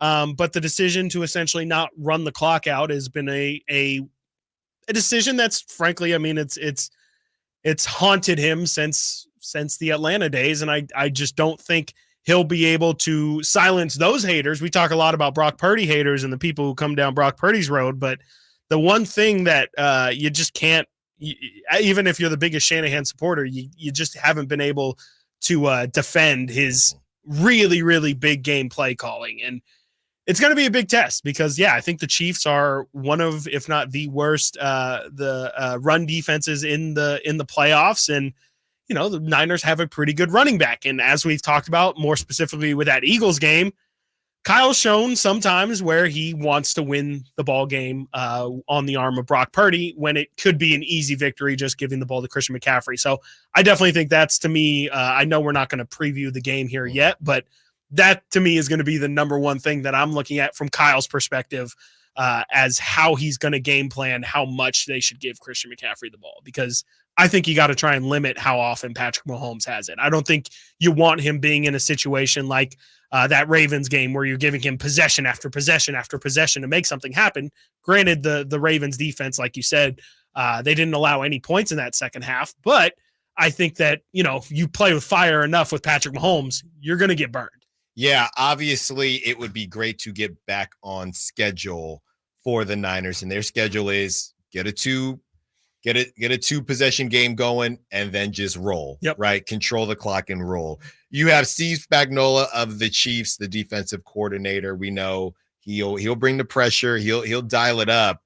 And I will say this, if you want to defend Kyle Shanahan, the Chiefs are it's a 2-game sample size for the Niners in 2 games where they have to come from behind. I will say this, if you're the Chiefs and you walk into film today, you have no clue what the Niners are going to do. Right. So in that way, whether Kyle planned that or not, you have no clue how they're going to attack you. Yeah, definitely. I would say the only positive from that, because I definitely think you're right. If you're the Chiefs, you're like, I don't know which one is the one we're going to get, but you have tape on both sides of, hey, this is what they look like when they're not humming. These are the things that we can do that we can tangibly see disrupt them.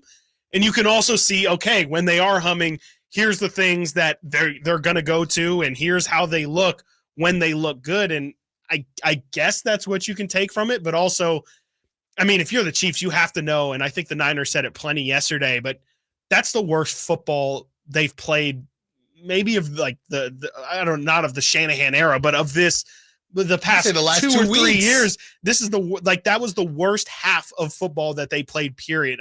In general, you could say these past 2 weeks, but specifically that first half they played, you're never going to play that bad ever again. And so if the Niners have that out of the way, I don't know. It's just scary from the Chiefs side to say, they kind of already gave their worst. I very much don't see them having back-to-back weeks of playing the worst. And that would be, I guess, to your point, be 3 straight weeks of playing really bad football. I would guess with 2 weeks of preparation, the Niners should be more than ready to come out guns blazing. And I love Pacheco. I love all the memes about how he runs. But the way the Lions were just manhandling the Niners in the trenches, at the very least, I don't think you have to worry about that in the same way against the Chiefs. you got to worry about something else. But if Chris Jones is a problem, he is a problem. You got to worry about something else, but also you're dealing with.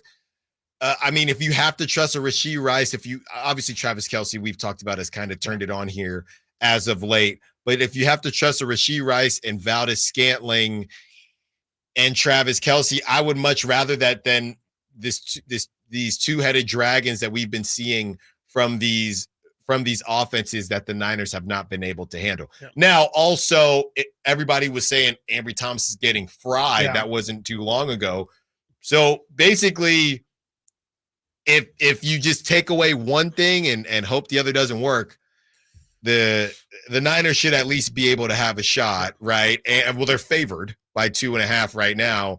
And as far as them offensively, I think that they'll be able to control the game as well. All right, got to get to a break. When we get back, we got some prop talk for you, and we discuss Kings taking on the Grizzlies and dog segment. Stiles and Watkins, Sactown Sports. The NFL's leading rusher plays here. The handoff to McCaffrey, walks in the end zone. Handoff to McCaffrey, takes it right down to the goal line. He does his thing again. McCaffrey goes in motion right. Backwards pass led by Juszczyk. A block there. Hurdles a man. 10-5. Touchdown! CMC! You can hear all of Christian McCaffrey's touchdowns on your home for 49ers football. Sactown Sports.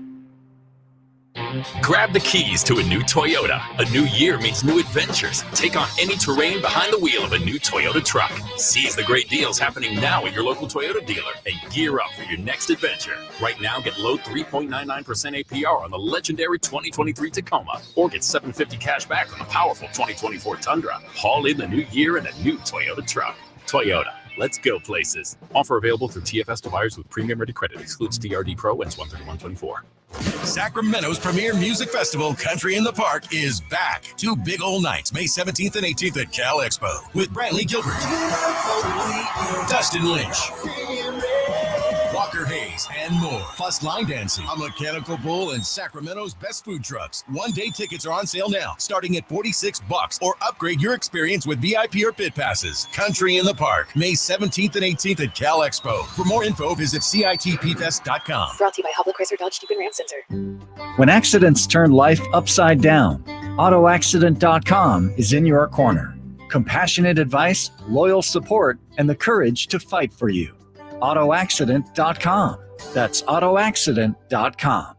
Plantar fasciitis feels like pointed, sharp pain, very intense. It can make your eyes water. It makes you walk funny because you're trying to get pressure off your heel. I had instability. I was so frustrated. I didn't know what to do. And I was driving past the Good Feet store. I mean, why not? Give it a try. For over 20 years, we've been helping people like Teresa actually live the life they love without their feet getting in the way. They wanted to make sure they fitted me with the right thing. And so they brought out several different arch supports and gave me the opportunity to try them in shoes and walk around with them until they found the perfect ones for my feet. I had no idea that they would be that patient, and I had no idea they would be that kind. And you just knew, like, your feet, just when they got on the right ones, they were like, oh yeah. And it really did make a big difference. It made my foot not hurt.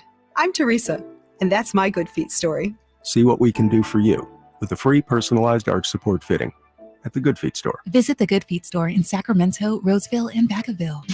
Only one radio program captures the excitement of hunting and fishing as it happens. The award-winning California Sportsman with Seth Hendrickson. Only California Sportsman takes you where the action is, live on the water, live in the blind, and live with the top pros and experts in outdoor sports. California Sportsman with Fishing Hall of Famer Seth Hendrickson is your premier destination for all things outdoors. SEP's Saturday Morning Outdoors. Ultimate Bass and California Sportsman, 5 a.m. to 8 a.m. Saturdays on Sactown Sports 1140. Jerry and Kenny here from Bell Brothers, the No Surprise guys. We love that old song, Respect. You know, RESPECT. It's a good song and a good business philosophy. At Bell Brothers, everything we do is designed to show respect for our customers. We show up on time out of respect. Our technicians are clean-cut, friendly, and wear identification badges out of respect. We do good deeds for free for our customers and leave their homes cleaner than we found them. That's right, out of respect. So, if you want plumbing and AC service from a company that will show you some RESPECT, Call Bell Brothers. We promise to respect your time, your home, and you. Call Bell Brothers right now to schedule an $87 precision tune-up. Or call if you have plumbing problems. Our number is 916-444-1234 or find us online at thenosurpriseguys.com. The No Surprise Guys, Bell Brothers.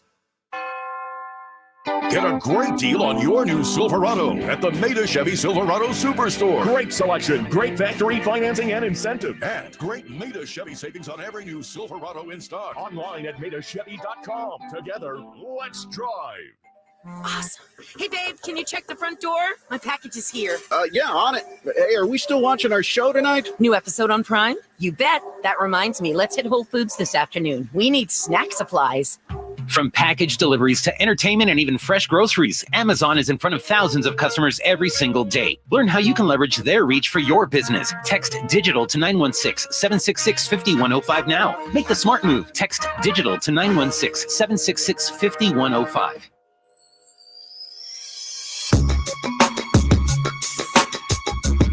Live and local. This is Sactown Sports.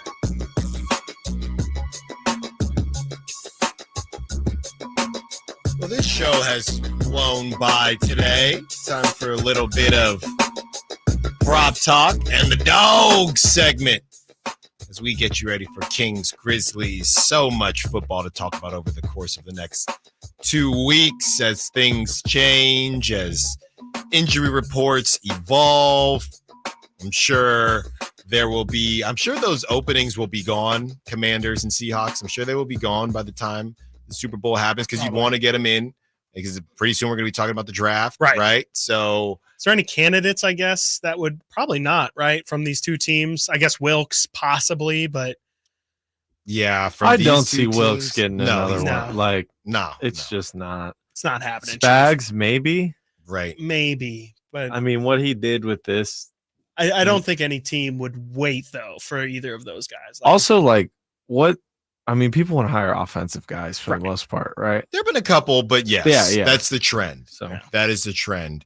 All right, let's do prop talk. Chris, I saw you searching. Let's start with you. Yes, I was searching high and low. This one, a little bit tough because on days like today when I feel like personally the Kings are probably going to have this one decided, I would hope at least halfway through the fourth quarter. You don't know how many minutes these guys are going to play. Like if the Kings are up 25, what are the odds that De'Aaron Fox is going to be in there to get his whatever you have his point total at? So it's a little bit tough. And so I'm going to lean towards going under on today, but I'm actually going to go over. I know I said I would recommend people look for unders, but I'm going to go over on Malik Monk assists because I do think that's a good number where if the bench is going to be in there, if maybe you might say it should be a easier game for the Kings. I could see Malik setting people up, and he'll also probably be in the game even if the Kings are winning by a ton. So I'm going to go Malik Monk over 5 assists. Is this a lock? I don't feel that great about it. Okay. I hope you have a lock. We were thinking the same thing about the blowouts, right? And even though De'Aaron Fox did drop to 25.5, this could be an opportunity. If they mess around, it could be an opportunity to De'Aaron to get that average up. Yeah. I think it's more important that they do take care of the situation and get it done, which I think they do. And Malik Monk, who has struggled these last couple of games, you don't see this very often. Malik Monk has dropped down. He's normally at about 14.5. Malik Monk is at 12.5. Whoa. He's coming off a game where he almost blew it. Points? 12.5 points. Where Malik Monk is coming off a game where he almost blew it and went ahead and missed those free throws. Malik Monk over 12.5 points. Lock it up and lock it in. Thank you. That's why, Nate. Yeah. Gotcha. Let's hear it again. Lock. It was hard to find the right noise. That was a door at first. It is kind of a door. Yeah. Close the door. Maybe we can find some like jail bars closing. Yeah, jail bars. That's closing. a better one. Yeah. There you go. Malik Monk over 12.5. Lock it. All right. I've been loving these all or nothing. Nate, you've been ones. killing this, by the way. Yeah. I mean, I feel like because it's a 50-50, like That's true. well, not real. I don't know. Depends how you look at it, but that's how it feels. It's either going to happen or it's not. It's one yes. thing. It's and one I'm event. gonna rock with it. And then I have one to pitch for all of us from the other team. Okay. So I'm gonna go Kevin Herter, half a block, and I'm taking it. I'm Blocks sorry. are weird, man. It's weird. I know it could be from anything though. He could touch a finger on it. Like I was going to say, I'm not allowed to do Kevin Herter, but Kevin Herter at 11 and a half. I'm glad you're not allowed to. Kevin Herter at 11 and a half. I thought about, but one block. Lock it. Lock the block. One block. I'm staying away from that. I'm going to give the numbers real quick for the last time they played Memphis, just for reference. On New Year's Eve, De'Aaron had 24 on 9 of 23. He had 3 threes in that game. Sabonis had a 13, 12, and 21 rebound triple-double. So that's definitely something to look at. Keegan had 10. HB had 11. Kevin Herter was coming off the bench at this point.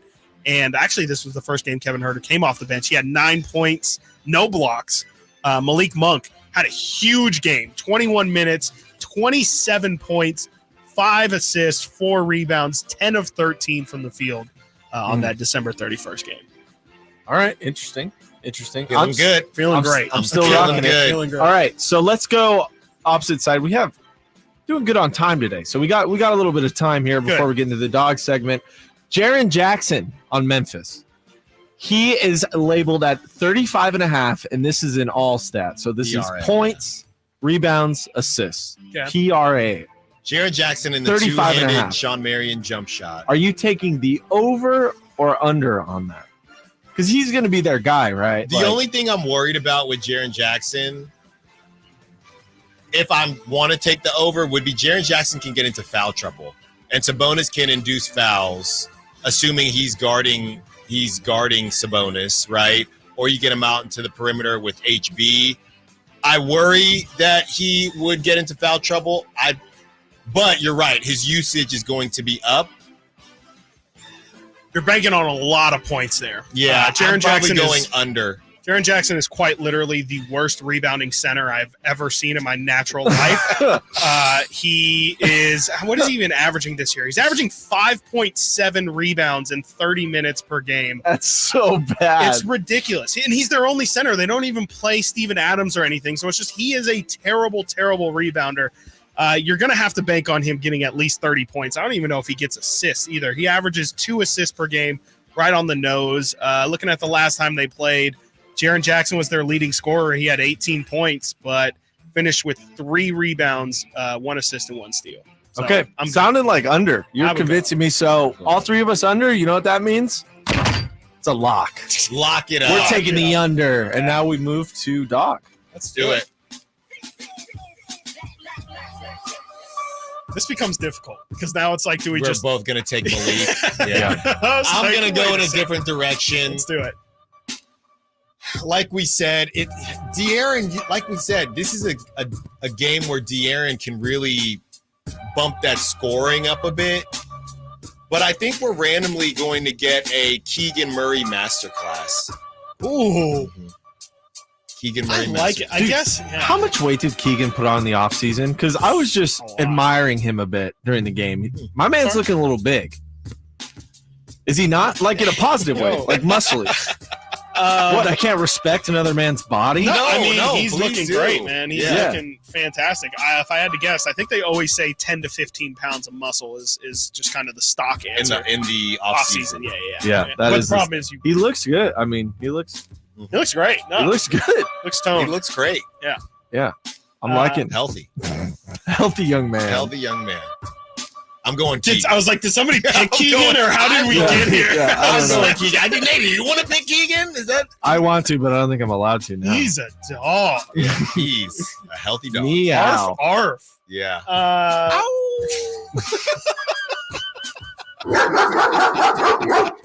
Just as he walks by. Oh Oh, please don't fire us. We're so close to Vegas. We are so close. Yeah. Are we? The worry cloud. No comment. Let's go dog Sabonis. Why not? Yeah, like I said, Wow. triple double in the last time these two teams met. Jaren Jackson is a puppy. He's just a little scared little puppy, and Sabonis is probably going to get, 15 rebounds tonight. It feels like. I don't know, Santi Aldama. I can't see him bodying out Sabonis for the board. So I'll go dog Sabonis tonight. There you go. So neither of you went Malik after all that? That's yes. Yeah. Okay, then I'm going Malik Monk. We did it for Someone you. has to do it. Yeah. So Malik Monk is my dog of the game. Malik Monk bounced Plain back and game. simple. He's been off a little bit lately. Get the yips out. I don't think hopefully there aren't important free throws to be taken. But if there are, hopefully he gets it done. You have where was it? Manny Too Legit, Domas, my dog tonight, triple double coming soon near you. There you go. From our favorite from the 209, De'Aaron Fox will take advantage of the short-handed Grizzlies team. He's back on track too. Chris, didn't you take the over on points with him for the game over the weekend? Who was that? Or was it the Fox? Because I missed a day last week. Who did I take? Because I think you hit on Fox. No, I think I did. Oh no, I did Sabonis assist the other. I can't remember. Yeah, they're all the dogs. I'm actually writing them down right now. What we pick, so we don't forget this. There you go. I'm pretty sure I got mine last Just to time. clarify here, Alan, for the prop talk, you took Malik Monk points over 12.5. That's right. Nate, you took Kevin Huerter blocks over 0.5. And I took. Kind of sounds like a shotgun too. Like a kind of like what cocking is a shotgun there. I took Malik Monk over 5 assists, and then for the dog segment here, Alan, you took Keegan Murray. Nate, you took Malik Monk. I'm taking Demonis Sabonis. The Malik assist plays into your Sabonis play too. Your Sabonis dog. So there's kind of like a synergy here. Oh yeah, it's smart. That's smart plays. Smart parlays. Yeah. Smart man. There you go for Vegas. All right. Got to get to a break for Vegas. Got to get to a break. When we get back, we will have some crosstalk with the Drive Guys. Stiles and Watkins, Sactown Sports. It was a comeback for the ages Sunday in Santa Clara. Going to take a deep shot to Brandon Ayuk. It's the floated. Caught. Ayuk caught it out of the air. The 49ers saved their best for last and now have earned a trip to Las Vegas to face the Kansas City Chiefs. It's over. The Niners are going to Vegas. Join us for Super Bowl LVIII, Sunday, February 11th, on your home of the NFL, Sactown Sports. For a precision-crafted performance, the decision is easy. A new Acura from Acura of Stockton. Get the driving experience you've been waiting for in a new Acura. Get the best selection and customer service you deserve from Acura of Stockton. Shop in person or use our online express store at AcuraofStockton.com. Acura of Stockton will buy your trade, even if you don't buy from us. Don't settle for less than precision-crafted performance of a new Acura from Acura of Stockton and AcuraofStockton.com. Sactown Sports is home to the Kings, Niners, and now the business of sports. Hosted by Kelly Brothers and brought to you by Cap Trust, offering customized, independent financial advice at captrust.com. Join Kelly Brothers, Carmichael, Dave, and Jason as they look at the business of sports every Thursday at 7:40 a.m. You want to know how sports really work? Follow the money with Kelly Brothers from Cap Trust on Sactown Sports. The Arnold Law Firm has seen how an injury can turn anyone's life upside down. Whether it's a slip and fall, a car accident, or any other kind of injury. For almost 50 years, the Arnold Law Firm has been here to help you through the entire process to protect you and your family. If you are ever injured or in an accident, call the Arnold Law Firm. The Arnold Law Firm, providing real justice for you since 1975. Call 916-777-7777. That's 916-777-7777. It's time to buck up, Sacramento. The professional bull riders are back. PBR Sacramento Wrangler Long Live Cowboys Classic will take over downtown's Golden One Center this February 2nd through 4th. 3 huge nights of edge-of-your-seat bucking, featuring some of the biggest bulls and toughest cowboys on the planet. Tickets are on sale now at Ticketmaster. Get your tickets for a weekend of non-stop bucking action this February 2nd through 4th. Meet Cheryl. Hey, she's on vacation and lost in the moment. Unfortunately, so is her Chase debit card. It's got to be somewhere. Maybe she lost it at salsa night. These skirts should have pockets. Or maybe she lost it at Pilates. 3 and 2 and... But she's not worried. With the Chase mobile app, she can lock her card till it turns up. Tools that help protect. One bank that puts you in control. Visit chase.com/checking. Chase, make more of what's yours. Chase mobile app is available for select mobile devices. Message and data rates may apply. JP Morgan Chase Bank, N.A. member FDIC. Progressive presents Precious Moments. Yeah, I caught my first fish, Dad. Great job, buddy. He's a beauty. Thanks for taking me fishing. Love you, Dad. I love you too, son.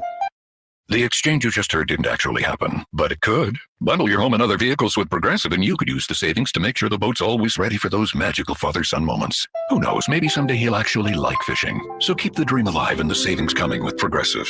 Progressive Casualty Insurance Company, affiliates, and other insurers. Not available in all states. At Elk Grove Kia, we get it. Life happens. We believe in second chances. Have repos, late payments, or faced bankruptcy? No problem. Our finance department is top-notch and ready to make miracles happen. No need to worry about money down. At Elk Grove Kia, you can drive away today with $0 out of pocket. Visit us at Elk Grove Kia in the Elk Grove Auto Mall or online at elkgrovekia.com. Your second chance to drive the car of your dreams is just a visit away. Elk Grove Kia, where we turn obstacles into opportunities. Dare to drive differently. Elk Grove Kia.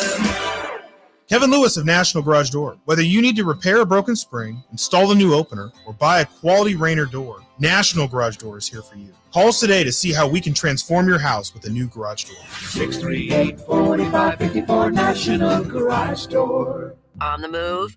Got somewhere to be? Take Sacramento Kings basketball with you. The Sactown Sports app will let you stay connected to your passion. Never miss a moment of Sacramento Kings basketball with the Sactown Sports app.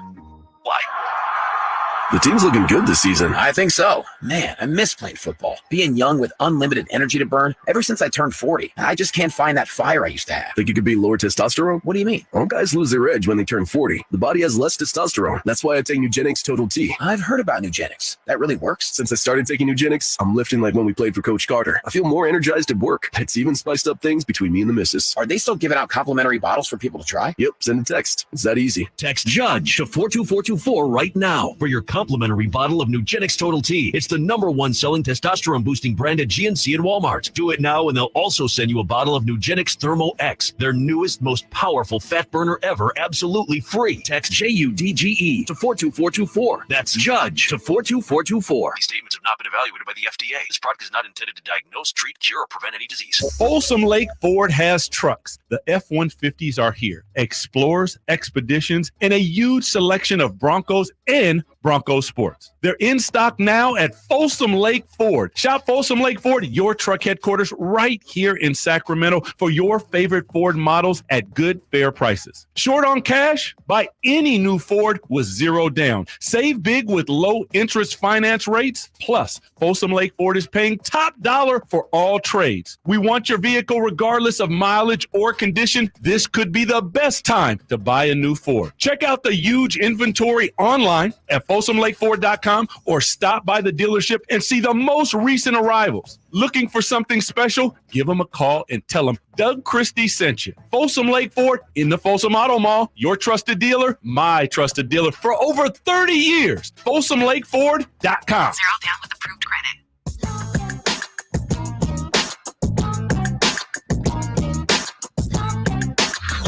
Sactown Sports. Check us out on YouTube. Search Sactown Sports and subscribe. Joined by one half of the Drive Guys.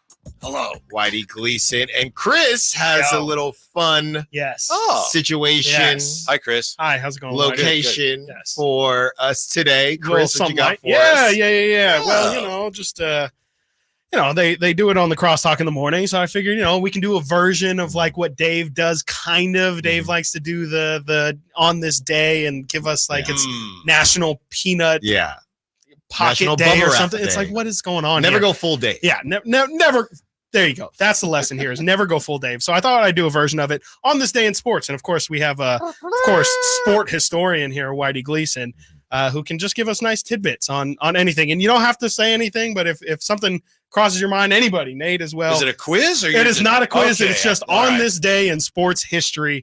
In 1936, the first players were elected to the Baseball Hall of Fame. Ty Cobb, Babe Ruth, Honus Wagner, Christy Mathewson, and Walter Johnson. So shout out those guys. First Hall of Fame. Have you ever been to the Hall of Fame? I haven't, but I can tell you that day I was doing a show. Of course, of course. Yeah, fans were all the 1936. Yeah, I mean, like, it was Luke, where's Lou Gehrig? People were furious that some was of the there just perceived no snubs. There was no place to have these people honored before. Like, what is the first Hall of Fame? That might be the first sports Hall of Fame, and I think they had plans to do it, but it hadn't been built yet. And the whole thing, Cooperstown, New York, which according to some myth, basically is where they started playing baseball. And it's like, the more you look into it, it's like, I don't even think that's right. But, it's a nice story. Sure. By the way, this has nothing to do with on this day. Your guy, Jake Moody, you still feeling good about that? He's money. Yeah. He's just got to gauge left or right first, I guess. It's funny you say that because I was thinking that, he's missing these field goals. Yeah. I remember before the season started, you and I were talking a lot about his Michigan numbers, and you were pointing out, whoa, this guy's really not very accurate. So, maybe we need to keep that in mind. Yeah, or maybe we can't expect him to make every kick. He never has. Yeah. It was just weird because it was like his 50 plus was great numbers, but then it was everyking it was all the mid-range stuff. It was just completely no mid-range. Yeah, no mid-range at all. Speaking of, on this day in 1984, we had our first version of All-Star Saturday. The East beat the West 154-145. The MVP was Isaiah Thomas of the Detroit Pistons. And apparently they had something called the Legends Classic, in which the West won 64-63. Whitey, I know you know this. Who was the first person to ever win the dunk contest? Oh, I think it was Larry Nance. It sure was Larry Nance. Yes. It was like, oh, why did we even have it? It was heartbreaking. Larry Nance over Julius Erving. Yeah, I guess that's probably. I didn't think about that. They probably did literally set it up so Dr. J could win. Yeah, it was disappointing. And they had that Legends thing for a couple of years, and then somebody, I forget who it was, but somebody tore up their knee pretty good, and they decided, okay, we can't have that anymore. Yeah, that's always the part with those Legends and like the alumni games that no one ever really brings up is like Turkey Bowl. Yeah, the Turkey Bowl. People just on, hey, let's get the family together day of Thanksgiving and play together. Well, it's all fun and games until quite literally somebody gets hurt. So I thought that was a good nugget.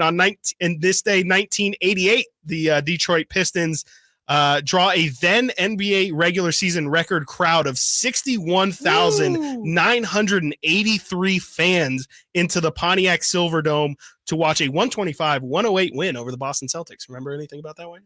I just that's a second reference to Isaiah. Yes, it is. Or that involves Isaiah. I think I never liked him, but I think he's really underrated because he was never considered Magic or Jordan or Bird. Right. So then it was like, he's not one of the best players. But you look back at, the whole history of the game, it's like, man, that guy was good. He was so good. I mean, Why didn't you like him? Because I didn't like the bad boys and all that. Because my dad didn't like Isaiah either. Really? Yeah, I don't know if it's just there was just a reason. Is it an attitude? Because I know like he didn't get along with Magic, and I think him and Mike have some beef as well, right? Yeah, and then he said some things about Bird that he regretted, and he had issues getting along with people, I would say. The choke. An amazing, amazing player. Is there like a current comp today, just somebody who's kind of against the grain like that? Because those guys were, that was their whole thing is we're going to make you hate us. I guess, right, yeah. Yeah, I mean, quite literally, that was we're going to foul and foul and foul you. Right, hard. The referees can't call it all, and then when the game tilts that way, then it works to our advantage. So they were not well liked. Yeah. We do know these guys were well liked. 1995, Super Bowl 29. Sorry, I'm a little shaky with my Roman numerals. In Miami, Florida, San Francisco 49ers beat the San Diego Chargers 49-26. MVP, Steve Young of the San Francisco 49ers. Mm-hmm. In 2018, David Beckham launched MLS team Inter Miami CF. And in 2019, in the aftermath of a wild ending to UFC 229, Khabib Nurmagomedov and Conor McGregor were both issued fines and suspensions for their involvement in a pretty nasty post-fight. I don't know what to describe it as, but I believe there was. Is that with the truck? It was. They were in a bus, and Conor McGregor literally threw the like the divider into the window. Right. And, got a little hairy there. So that is on this date in sports. Wow. If I may, since you asked that Super Bowl between the Chargers and the 49ers, that's Jerry Rice's last 49er Super Bowl, and he had his 49er way. They were always buttoned down and focused, and he was furious because he didn't feel they were prepared enough for that game. And so they had a team meeting the night before, and Deion Sanders was like, dude, we got this. We're going to win. And then Deion was right. But it was like kind of clashing styles, like Jerry Rice, you got to do this. And Deion's like, we're good. And Prime was right. But they apparently had a kind of a heated exchange there. Whitey, what's coming up on the show today? Our show? Mm-hmm. Oh, man, I should have thought of that before. Well, you guys have all these short shows this week. Their Kings are back on the East Coast. Yes. Cruising. Yeah, just such a glorious day to be a 49er fan. I'm interested to hear what Mr. Draper has to say about that, putting Purdy's numbers in perspective a little bit. And it's incredible. I think we would look at the 4 quarterbacks in the conference championship games a little differently than we did maybe even on Friday. And Patrick Mahomes is really good. He's really good. Yeah. He's really good. The offensive weaponry might be down, but he's still that dude. All right. You have the Drive Guys up next. Whitey Gleason and Kyle Draper. Thank you for listening to Stiles and Watkins. Thank you to Nate. Thank you to Emil Fergoso. Thank you to all the callers, the texters in the Sack Chat. Until tomorrow, secure the bag, light the beam. On the move? Got somewhere to be?